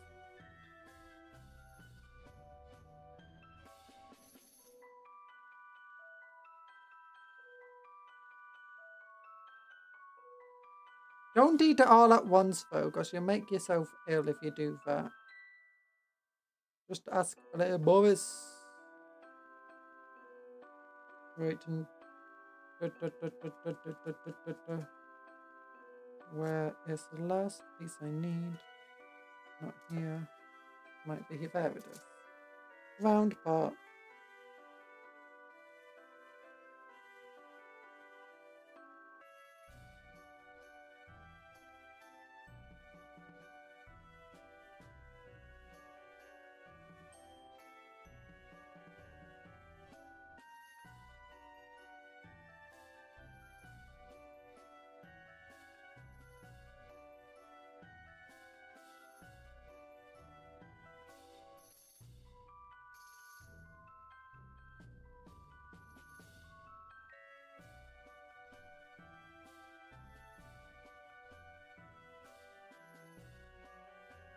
Even I'm not that much of a savage. This will take a significant amount of time. By significant amount of time, you mean like 3 hours, right?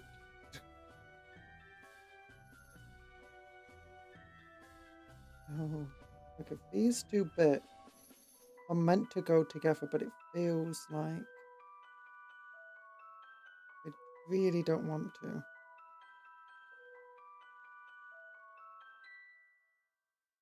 Is this meant to go? No, it definitely goes this side.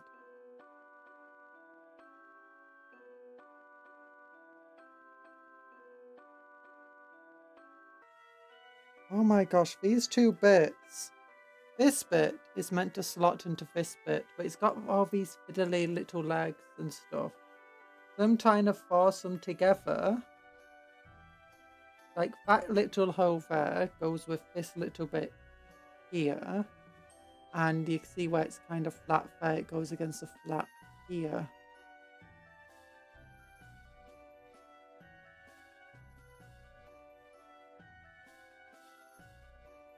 There we go. Finally, I managed to clip it together. Okay, now that was surprisingly difficult. I did not expect building the little antenna to be the hard part of this.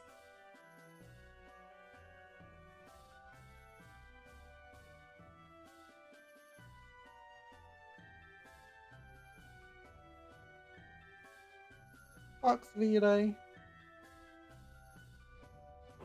There we go. Voice of God. Go there.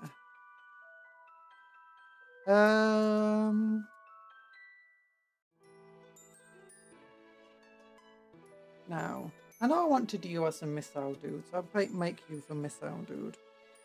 Where's my missile launcher? Missile. Don't call it a missile, call it a rocket launcher. As soon as you call it a missile launcher, what it will do? Miss. By a mile. That's why they call it a missile.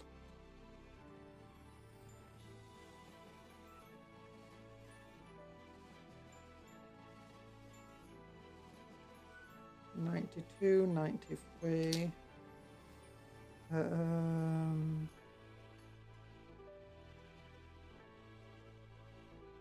What part do you go with? 106 maybe? Could be. 109. Okay.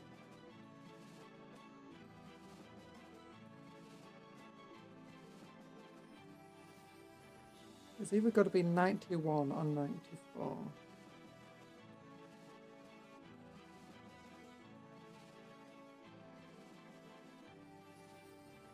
There we go.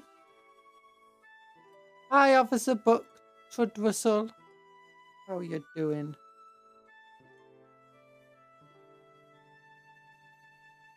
Missile. Yeah.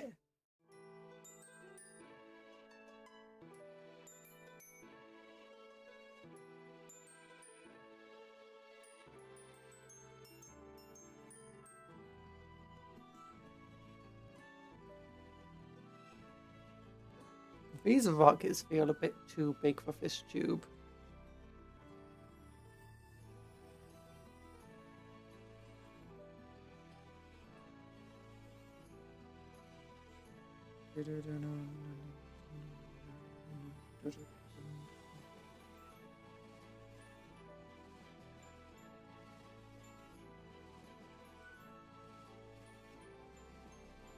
A robotic hand. I think that's a robotic hand again.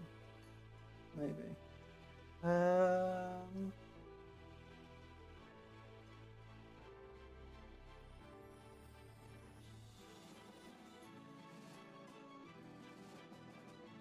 $50.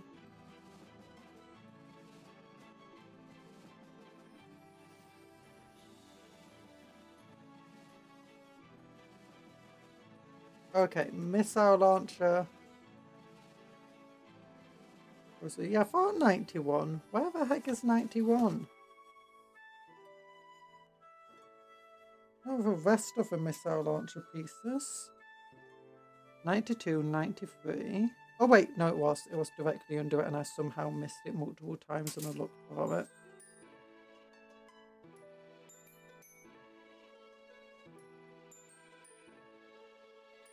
No.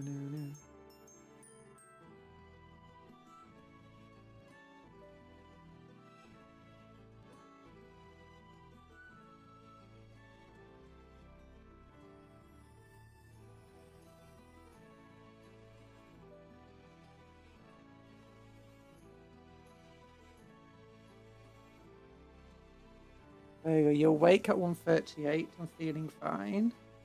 Oh no, you need sleep.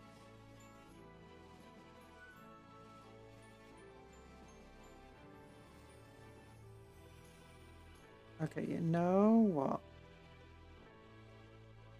Let's move this.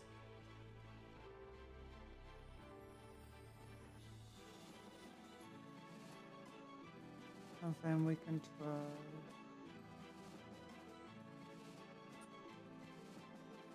Get the arm.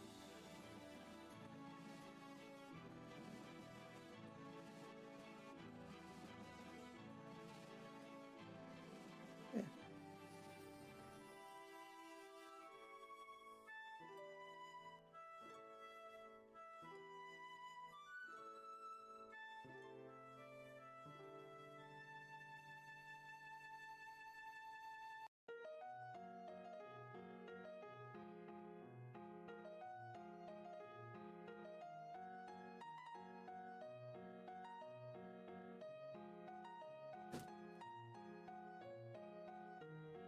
clearly meant to go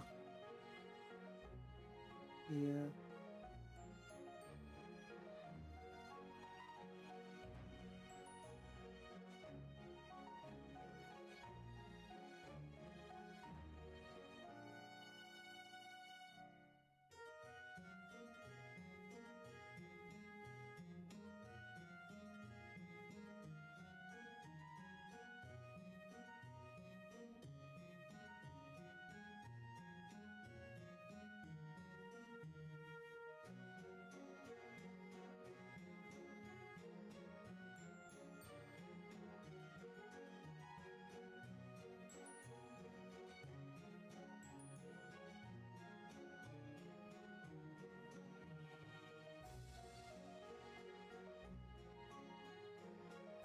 Okay, aim further up.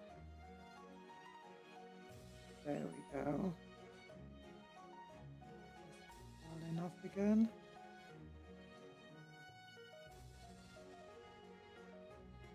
This hand is needlessly annoying. Oh my god.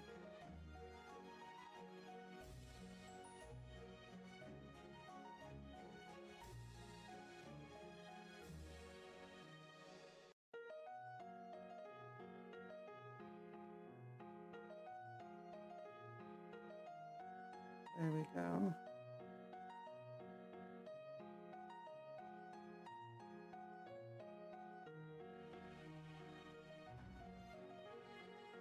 There we go. Okay. Got the targeting vector that goes on the side as well.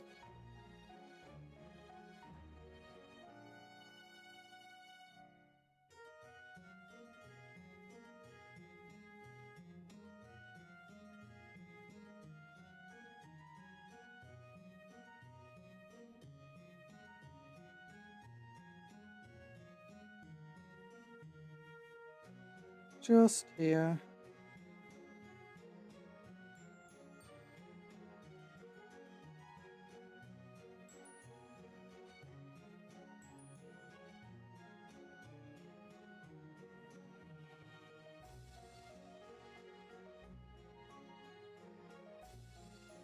A missile. It's finally calmed down with a log. It's still 14p lag, but 16 seconds late now. Oh, well, that's good. I mean, it's good that it's calmed down a little bit. Not quite good that it's still so far out of time, but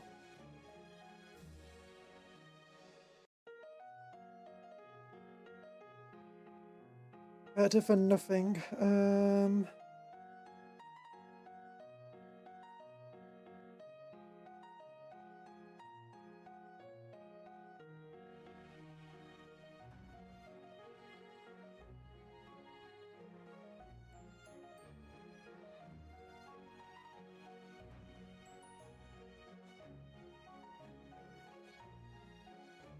That's a grenade arm. Just looking for an arm to give this guy for his left arm. Don't really like many of them that are here.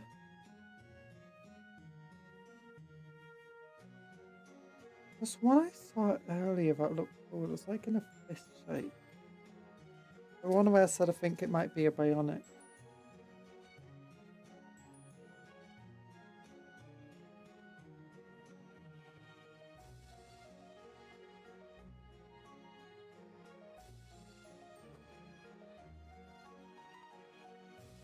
Okay, wires. That's a grenade. Wrong hand anyway. Holding an underslung weapon isn't a good idea.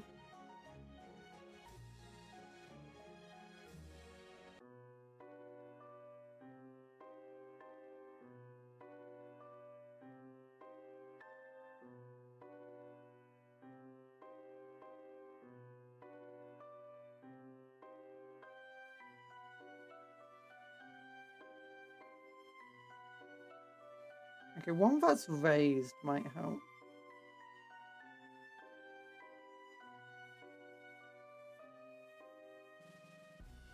Oh, this one.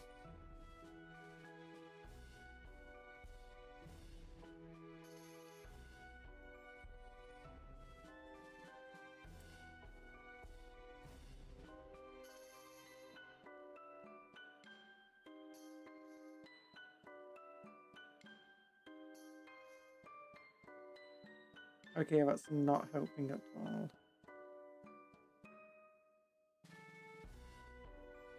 Here's an awful arm. I guess it could fit here.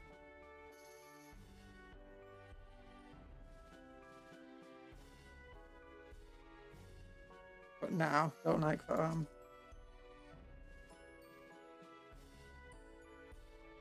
Don't want him pointing. Or her.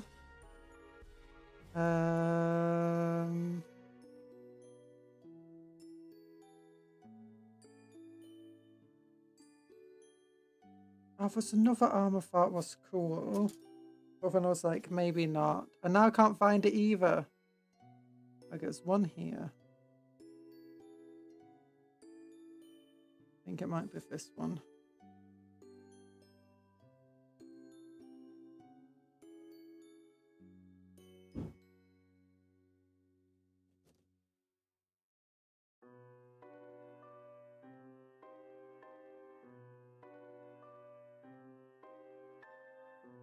Yeah, we'll go with this one. Resting one hand on his knee.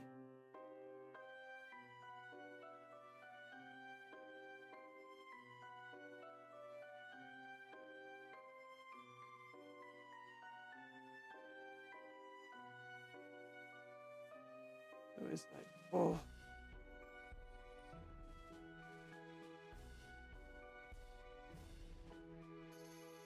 And then, head options.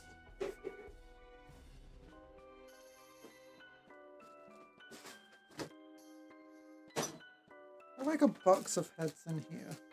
For guardsmen specifically.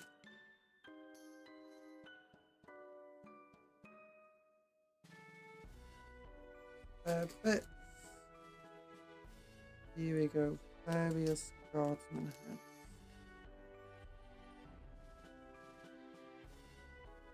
Any of them that I want.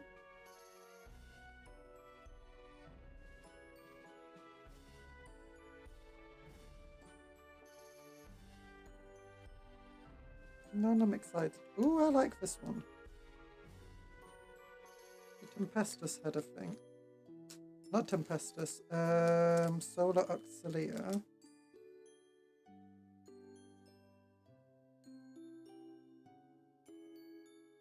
With the visor up. That could be good.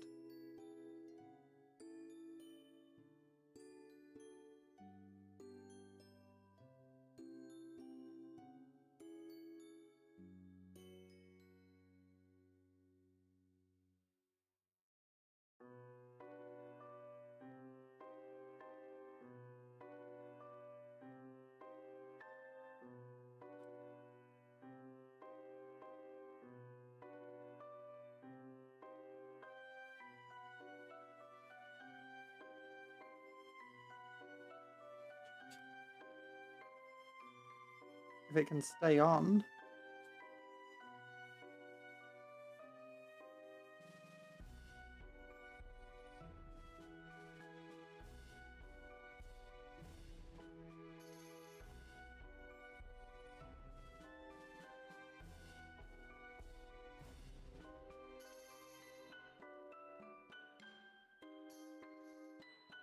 There we go.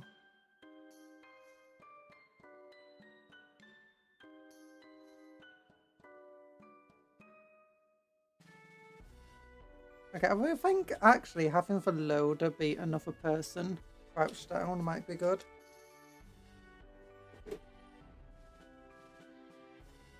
So...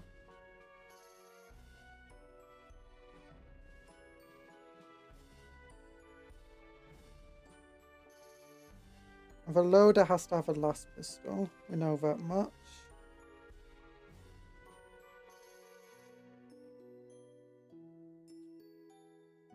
It is sad that the recon squad sergeant isn't any better in any way than the normal dudes.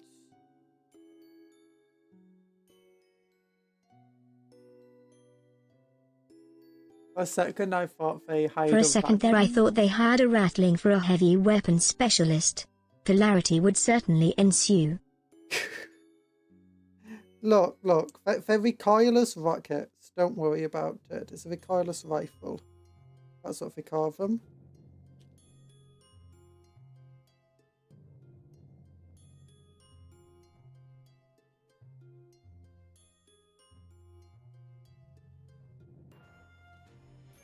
There we go.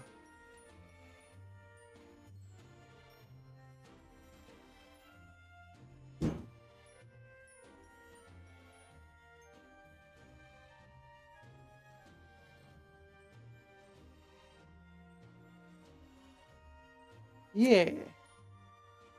Okay, where's the... Okay, my Krieg heads are like pushed. Come over here, but... Oh! That's the Baptist.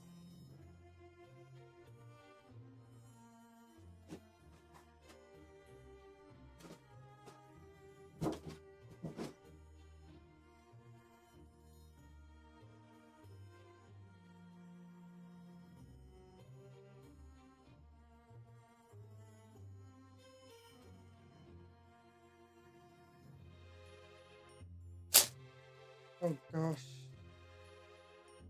No. Guess this is fine.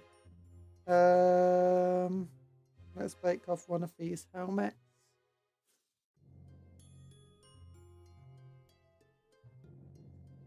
Hello, Captain Garfield Loken. How are you doing?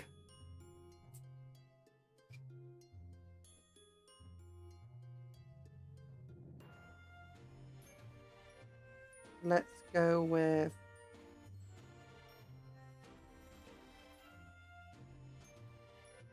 The issue with these heads is that the ball joint is very small on them.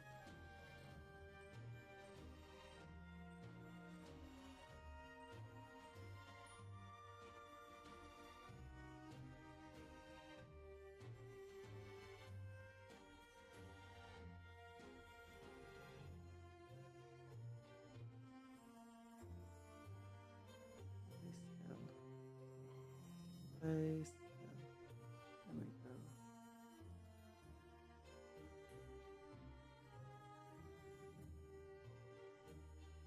The head. Ah, the head just straight up fell off. Oh, no, that's not fun. Okay, we try again. You stand ready and unbroken. You're unbroken? That's good. We've built Red Terror with Red V Law on Red Terror and the Recon Squad.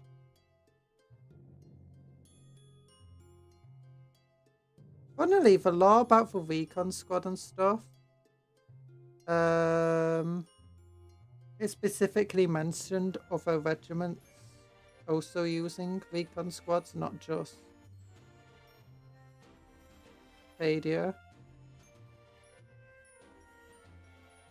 But as of the Inquisitor Serfs. So Serfs are my base main chapter. There we go. Okay, this guy is the Grenadier.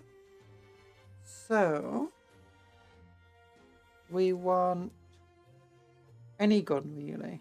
Any weapon.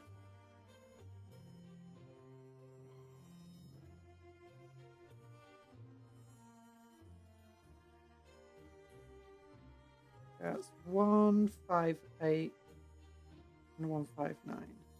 That works. That works.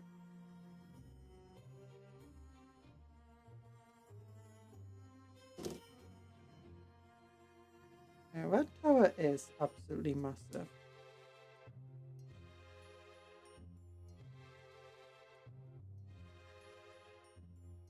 It is not a fun thing.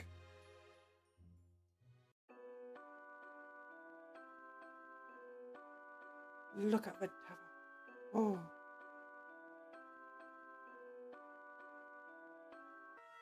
I feel bad for the recon squad that has to go against them.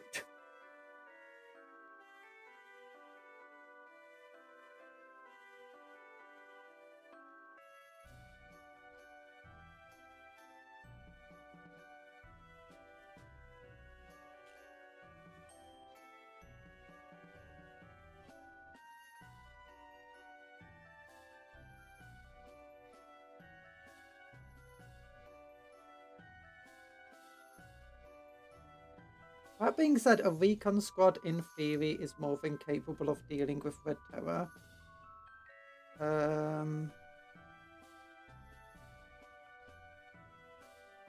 Okay, never mind. This weapon cannot go with that body.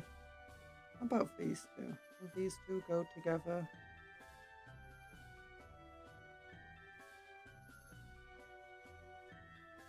Nope. You? Now this is a weird arm. Okay.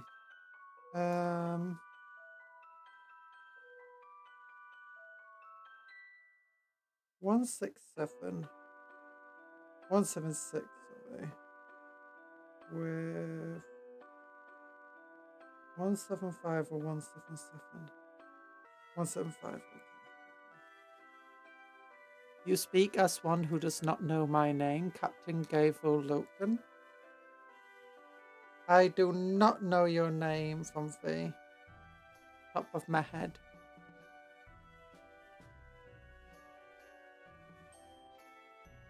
Wait. Let me go.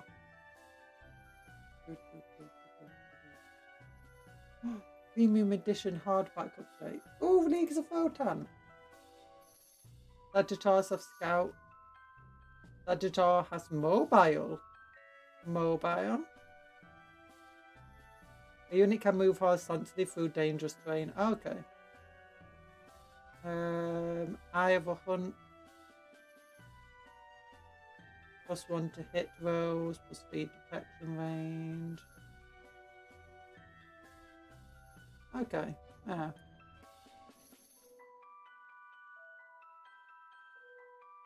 Harvest Heresy. Oh, not armies of the world.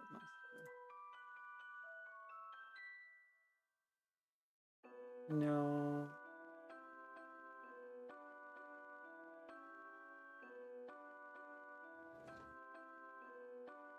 Garfield Loken.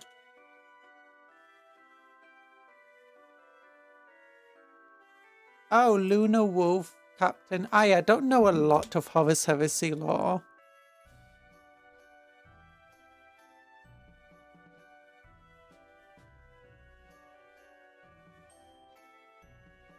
Stabbed by Erebus. No!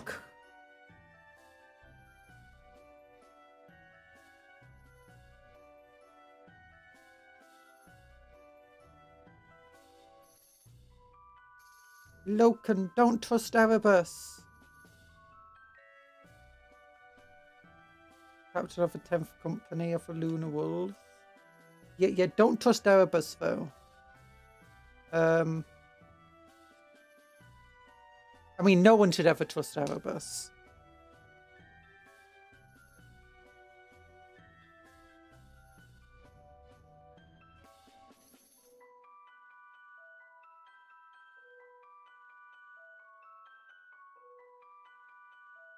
Or just extra don't. No.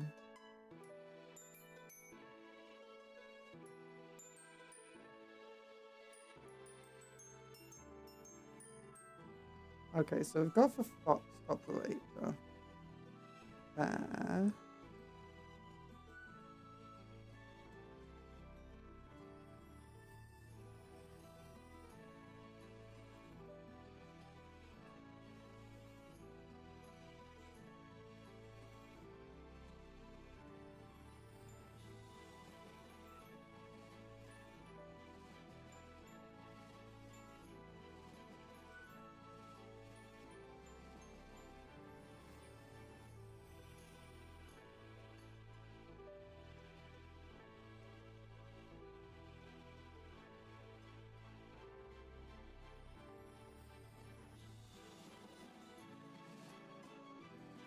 Do.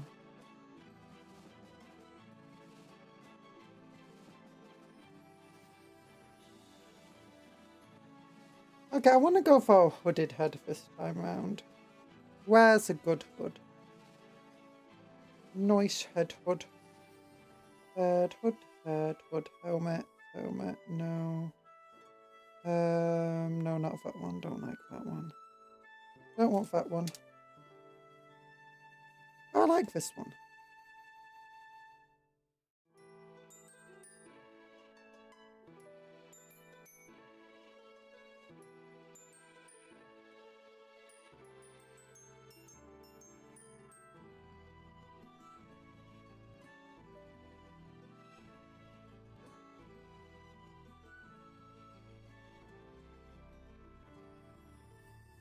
Considering all of these capes have hoods that aren't up on them, any of them wearing hoods have just 2 layers of hoods. Okay, now I need to find an arm that can go with a flaming grenadier. And I want a ENvtuber arm, specifically. Okay.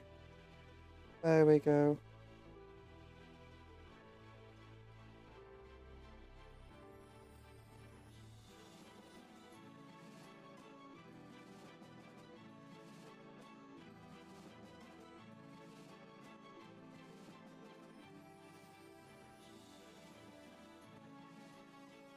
Right, I got to do the medic as well.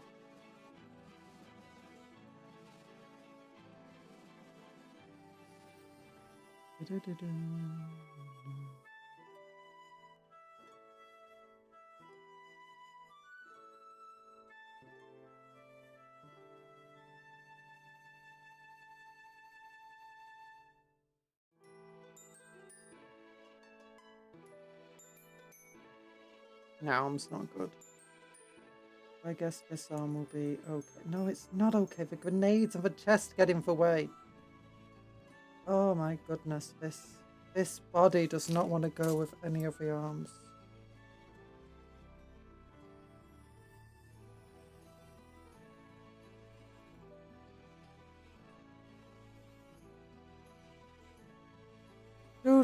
Oh yeah, we got the stubber as well we need to do.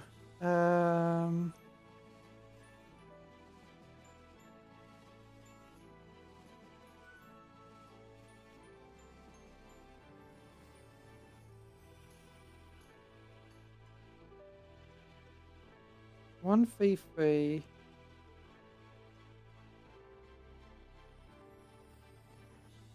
One, 4, 3. I don't think 143 could work. 128 maybe?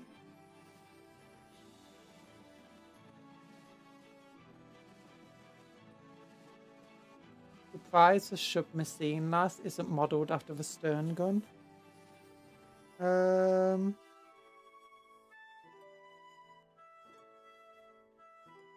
How do you know it isn't? Which one's a stern gun?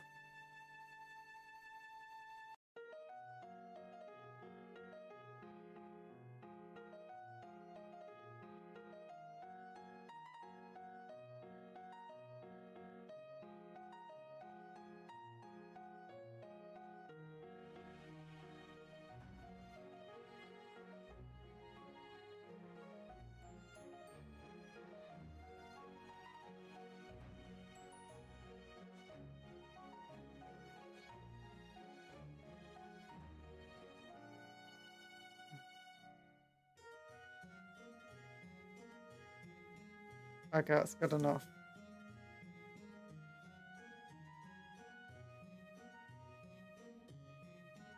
That hand's not very good. Let's see if we've got another 3 right arm.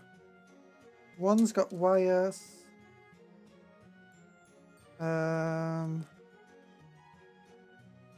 One's got a scope.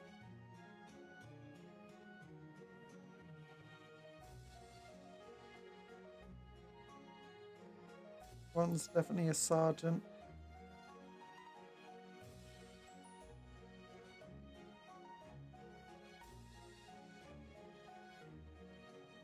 2 is definitely a sergeant.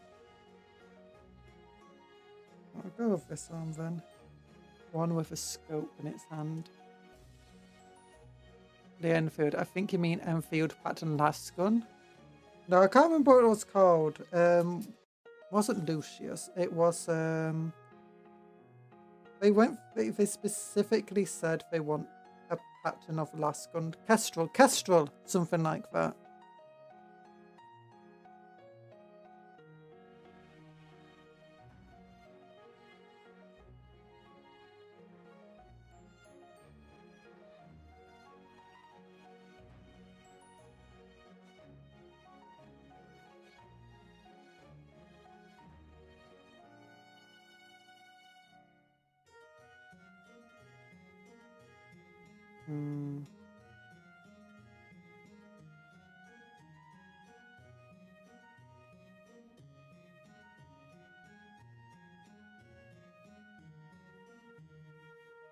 This person's head is tiny. Look how tiny her head is in that hood.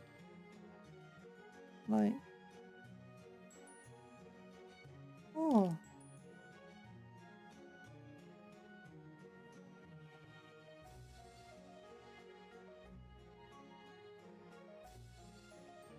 Grenadiers using their gun sight. Go Grenadier. There you go. So we've got Grenadier, Loader, Normal Gunner, Missile Launcher. We got the Foxmaster over here that we can give this armor. Can I give this armor? Yes, I can. Good.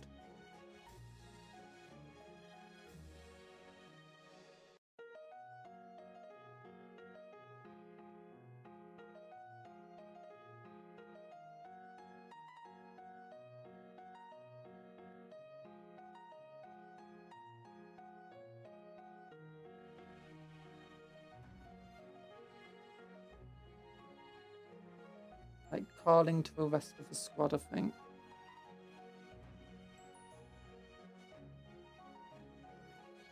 I'll go with another one of these heads, helmets.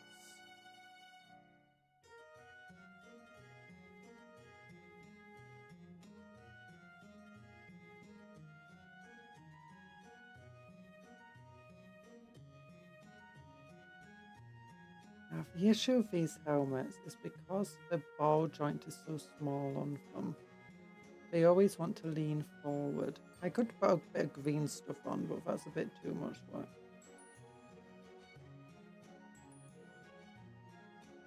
Nah, I'll just go for a different head in here.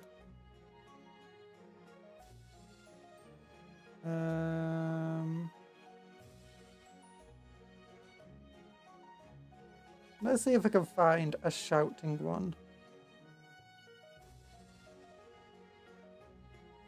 With a hood. Now everyone who has a hood is, you know, got the mouth closed. Or they got the mouth covered.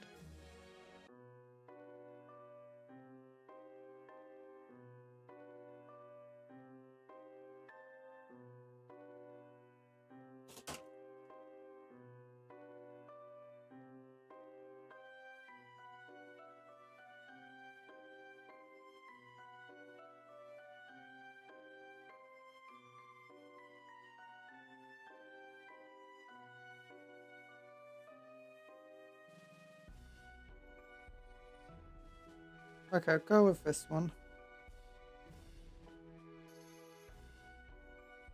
We'll Fox Operator now. Who goes with...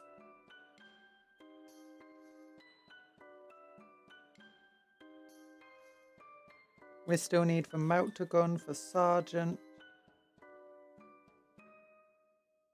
And for Medic.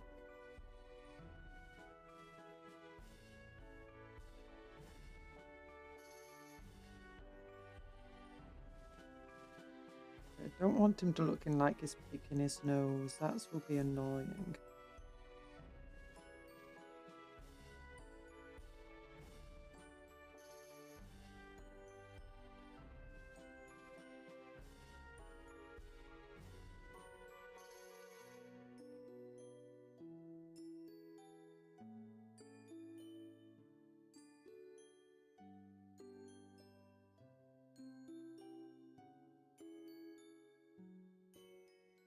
Or maybe I can make it look like he's just like messing with a fox bead in his ear.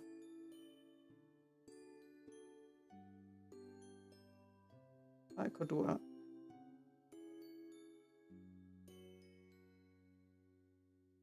Darn, it keeps falling off. I keep sticking it on and then moving it around.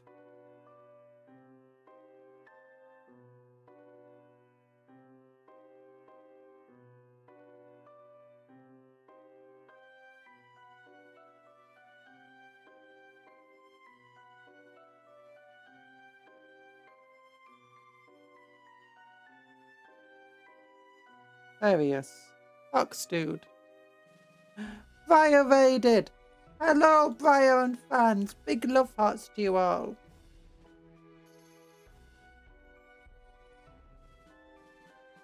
Let's wait for them to say hi. Let's wait for them to say hi.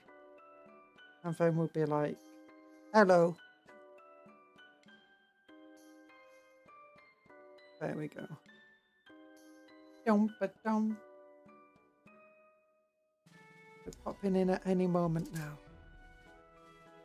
Popping in.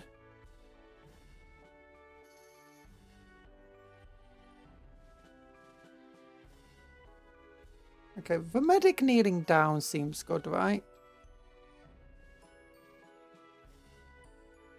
There we go. May I ask your name? There we go for in. Hello, Briarmer and Raiders. I am Cupcake Conjurer in name and profession.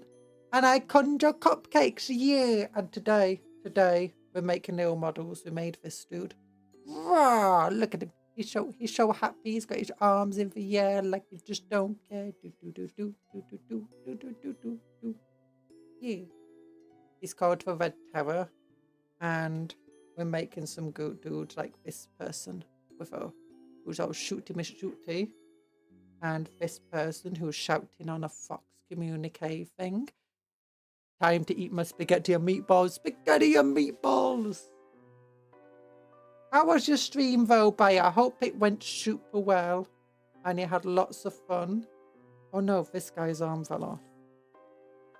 And remember to take care of yourself, hydrate. Make sure you got some food in you and you're resting up properly. You know. Same goes to all of the viewers.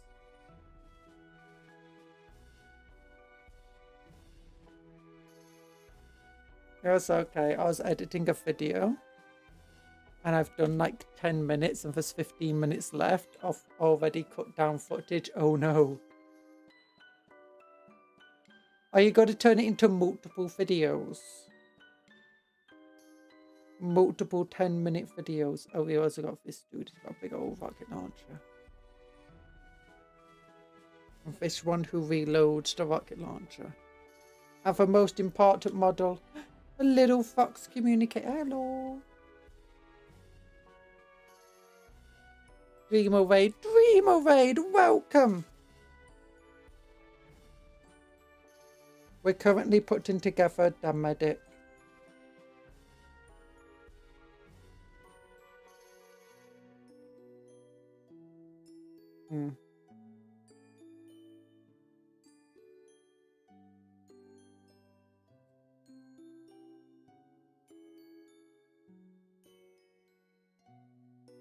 I realised a mistake. I've used all my arms that had with Liam Fields in. Okay, you know what? I'll just give him a last pistol. We can give him a last pistol, right? I'm gonna pretend he's got a Lee Enfield in one hand.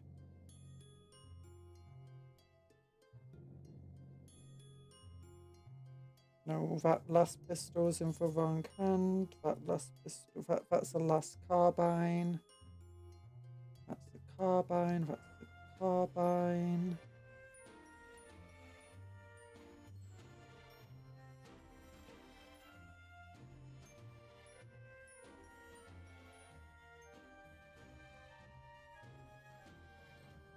You know he's a medic. Maybe he's the only one that doesn't actually have a Lee Enfield out of those with last guns.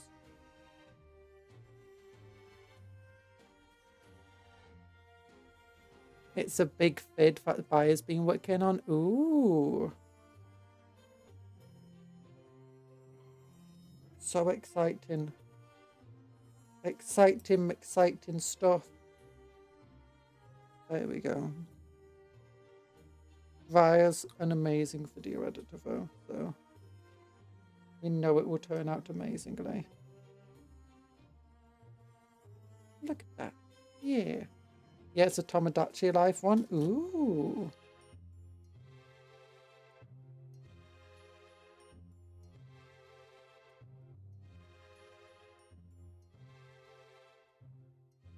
Is it for new Steam?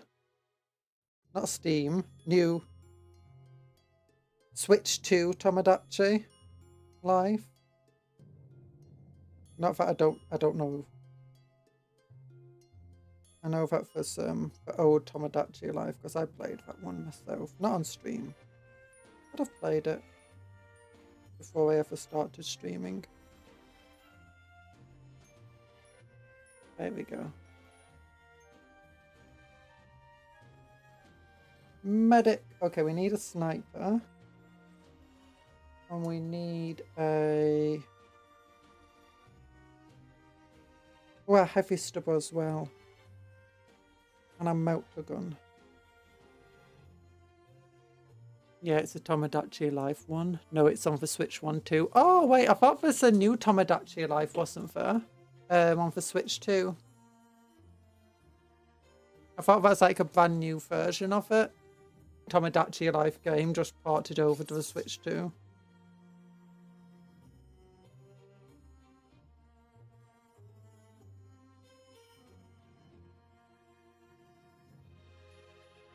Okay, so 32 and...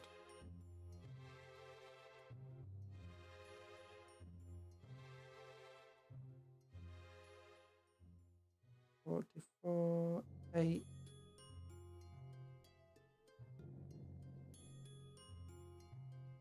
And 33. Okay, here's 33.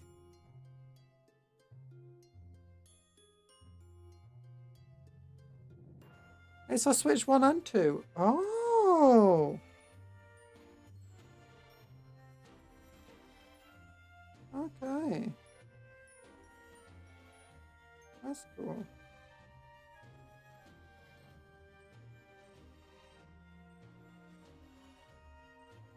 Oh wait, I never played Tomodachi Life. I played that one where, you know, they go on a quest.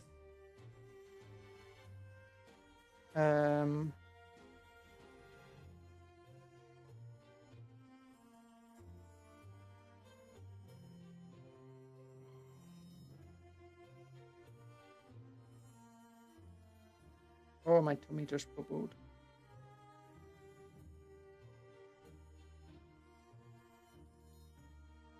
This looks like it can go with that arm. Good.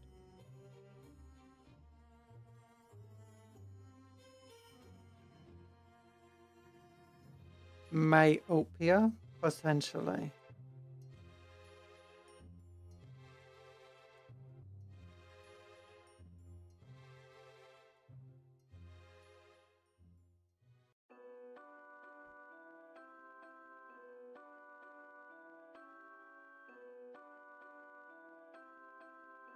There we go. Humans are crazy.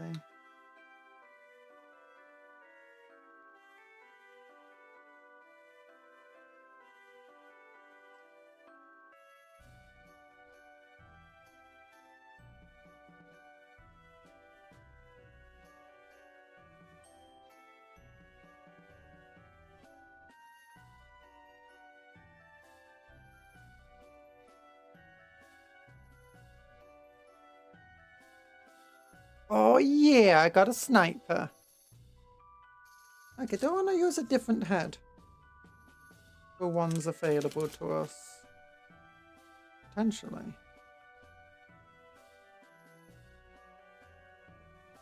Not that one, not that one.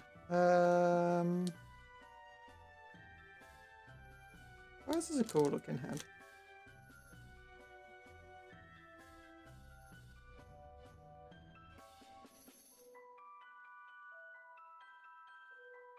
However, it doesn't fit.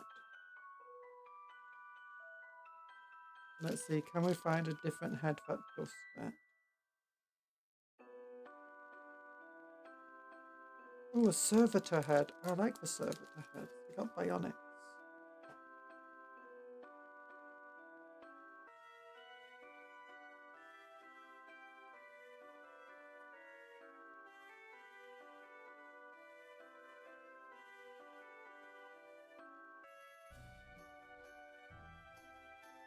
Yes, super bionic top dude. You put a cogitator in his head so he can be a better sniper. That's a Warhammer word for computer, cogitator. Okay, we got the motor gun here, which is piece 53, and I think it's 52 that goes with it, right? Yeah, 52.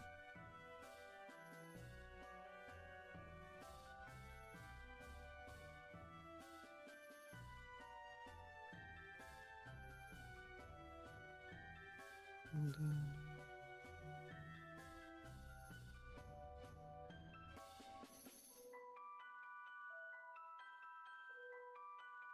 there we go. Last gamba before I go to rest. No, don't gamba! Gamba bad! And he got some stuff, I guess. Was that a half win? I think it's a half win.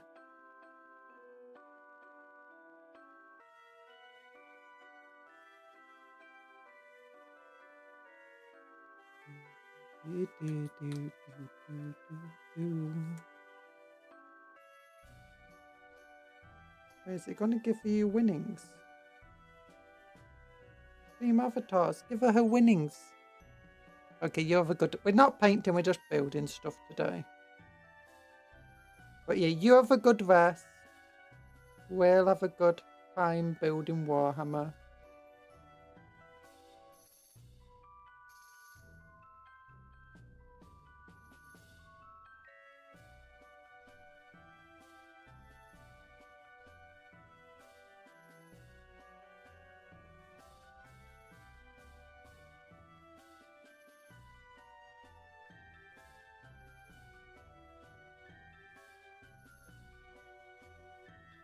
$53.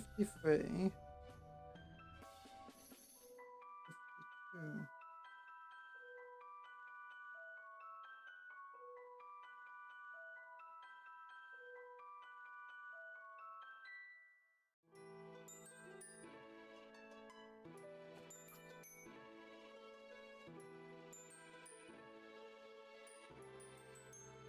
Yeah, it's 52.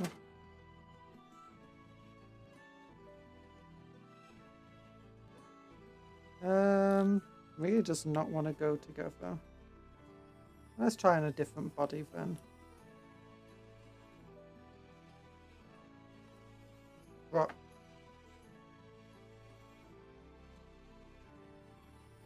Okay, we've got just the stub gun left. And we've got the motor gun to attach to. Not the motor gun. We've got the motor gun now. But then we've got the stub gun and then just the boss. The sergeant of the unit.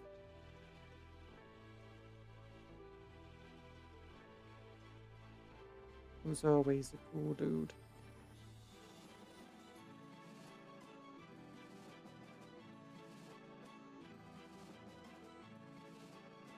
There's neither of these arms want to stay in place. We want to move about. There we go. Oh. And then we can give him a head. Let's give him a head from this spoon. Do you have siblings, Conjurer? I do have siblings. And that... Oh, evil! I'm the only good one.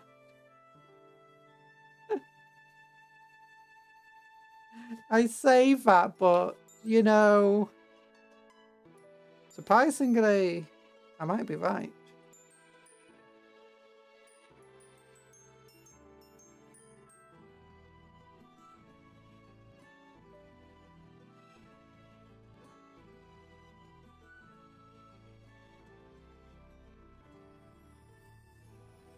My siblings are not the nicest people.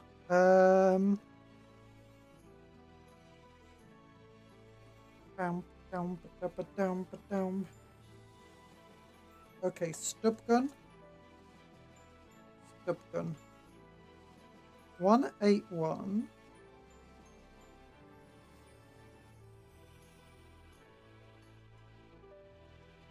And probably goes with 180 or 182. Okay, 181, 160, 183, sorry. No, maybe it was 183. Yeah, probably 183.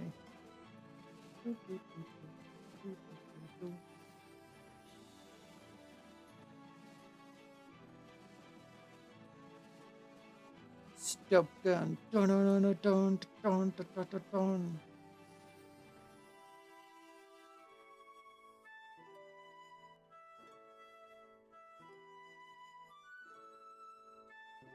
The stub gun. I don't actually know what stub means in 40k. I know that you got auto guns, which are basically just like modern day guns. Auto guns, auto cannons. They're basically equivalent to machine guns and auto cannons, which is literally just automatic cannon, which we have in real life. You often see them on IFVs and AFVs. Sometimes you might even see them on tanks as well.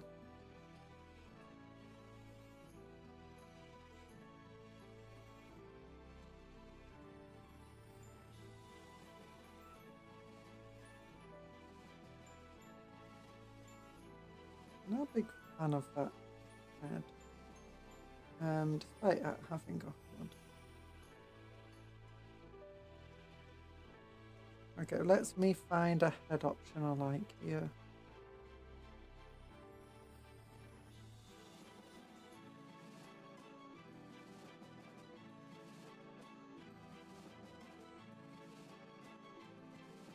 Running out of good head options.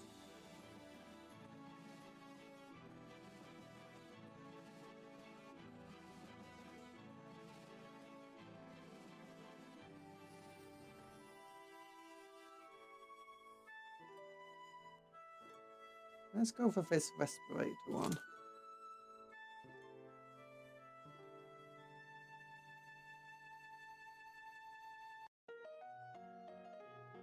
I should have worn my good gloves today. Messing with them super glue. Never a good thing. When you got gloves that you don't want to get damaged.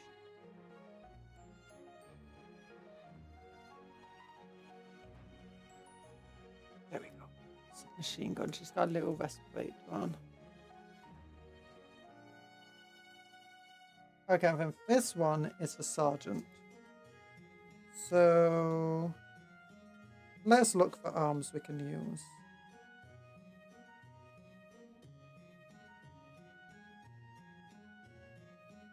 I want to use a bionic arm, to be honest.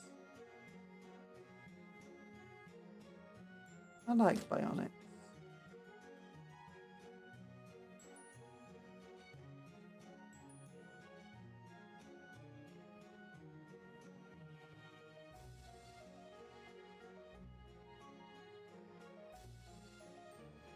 Recon Squad is pretty fun.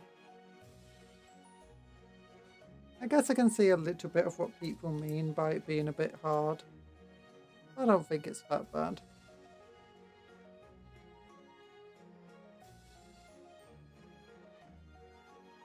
Okay, let me look through these heads. Probably had to get out a spare arm though. Of them.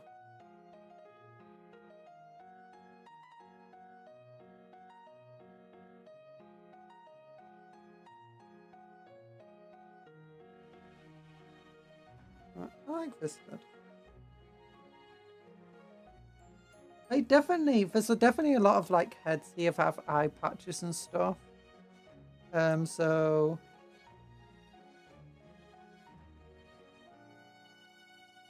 you can kind of see their attempts to make it a veteran unit.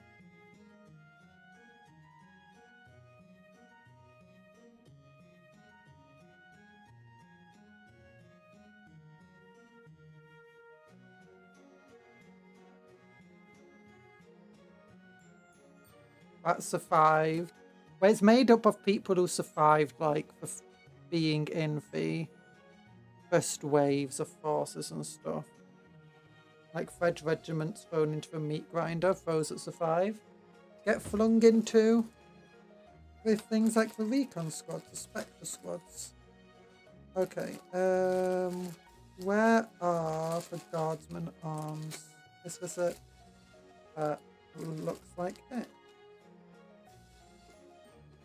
Let's find an arm for them. I got a chainsaw. Got an auto gun. Got a chain glaive.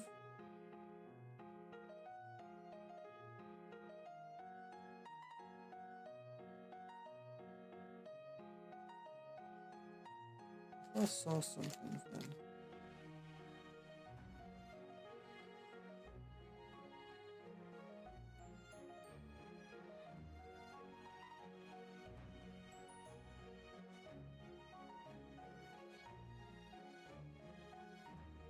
Oh, pistol. Now, the sergeant actually doesn't have a melee weapon. All they have is a last gun in game. We don't have to obey that rule. Ooh, I can give him a Lucius last gun for that. Here we go. We've got a last gun hanging down here.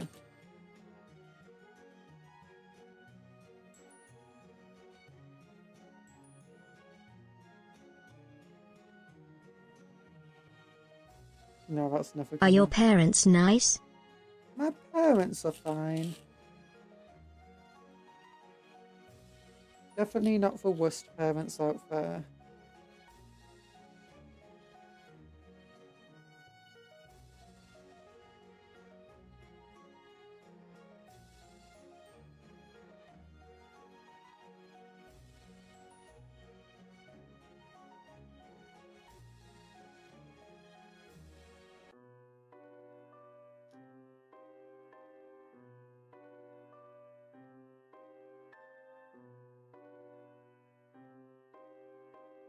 Go for a bolt pistol.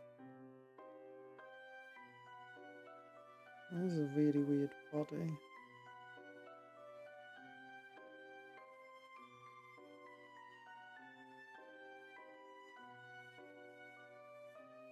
Yeah, very weird body here. Who wants to go on this side? Such an odd angle.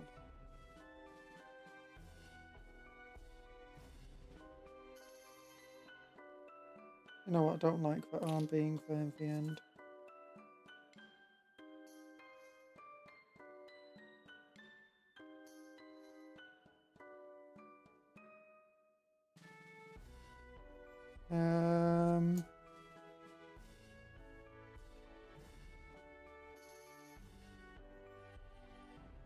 Let's just go from verse 7 and 8.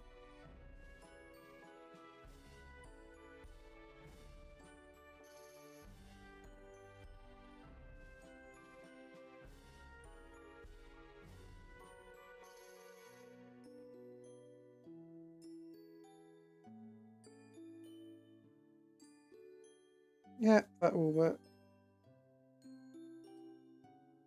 Much nicer than the bionic arm.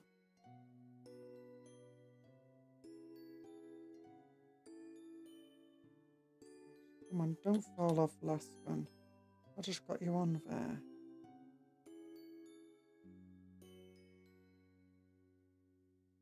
Unfortunately, putting this arm on instead, despite also being from the sergeant upgrades, doesn't have the little sergeant bit. Not pips, lines. Pips is what they call it, Star Trek. I thought you'd be the baby of the family. There you go. I am kind of the baby of the family. I am the youngest. I was the youngest in my family for a very long time. I wasn't even close. Eventually, though, people start...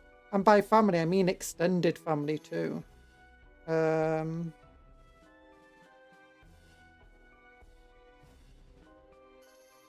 And it wasn't even close. It's only until some of my family started having children that...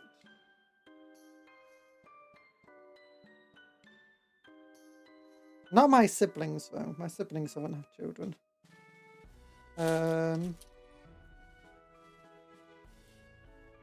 Just cousins.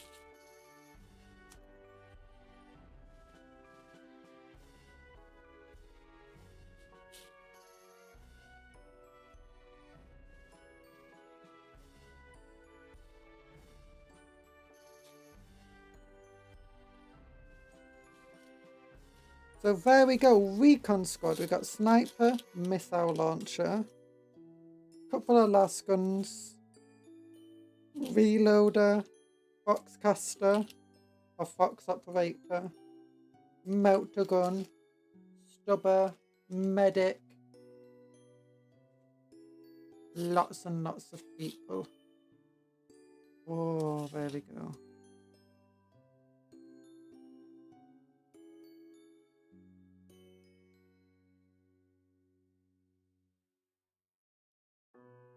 That would be cool if they did have cool las guns instead of just standard las gun.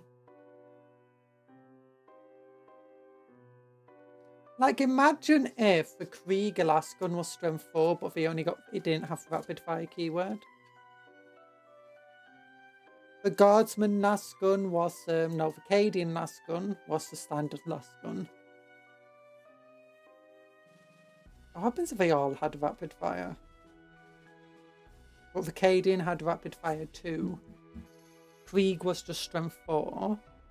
And the Catachin had 2 attacks and rapid fire 2. Oh, there you go. Actually, I think the Catachins and the Cadians use the same las gun. I'd give the Catachin assault las guns. That was what I would do. Oh, gosh. But here we go. Big old squad of these dudes, which is like an entire mass together is less than a single Red Terror. Red Terror model is pretty nice. Obviously, it doesn't really have many spare bits. With that being said, it does have some. You don't have to build a statue on Red Terror. You can save it for another model, like I'm going to. Recon Squad has so many spare bits, my goodness. Lots of arms. But arms aren't necessarily going to be easy to put onto just anybody, though. Outside of a Recon Squad, you might need to do some work. Lots of spare heads, though. Like, there's over 20 spare heads in there, which is amazing. And that's discounting these 3 here before I took from my own spare headsets. So, really good. I really like the Recon Squad. It's a really cool kit. Red Terror, also really cool kit. I wonder if you could probably use it as a Screamer Kill if you had a spare one. I just didn't want to use it as a Red Terror. Not that most Tyranid players have any difficulty getting those Screamer Killers anyway. Oh, its tongue went a bit lopsided. But yeah, very cool kit, both of them.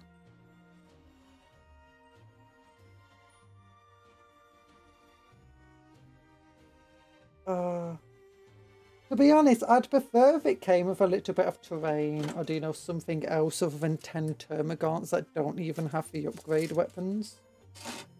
Oh. Like, the Termagants without any weapons is a downside, a massive downside to me. But thank you for coming to the stream. I went well over time with all the reading and building stuff. Well, thank you for coming. If you've not liked the stream already, then please give it a like. I'm going to say bye-bye now. Big love hearts to you. Take care of yourself and be kind to others and vice versa. Work hard but play harder. Eat good food, sleep well, dream of cupcakes, but don't eat cupcakes. Because if food's not food, yeah. Smash! Love you all and don't forget to like the stream, please.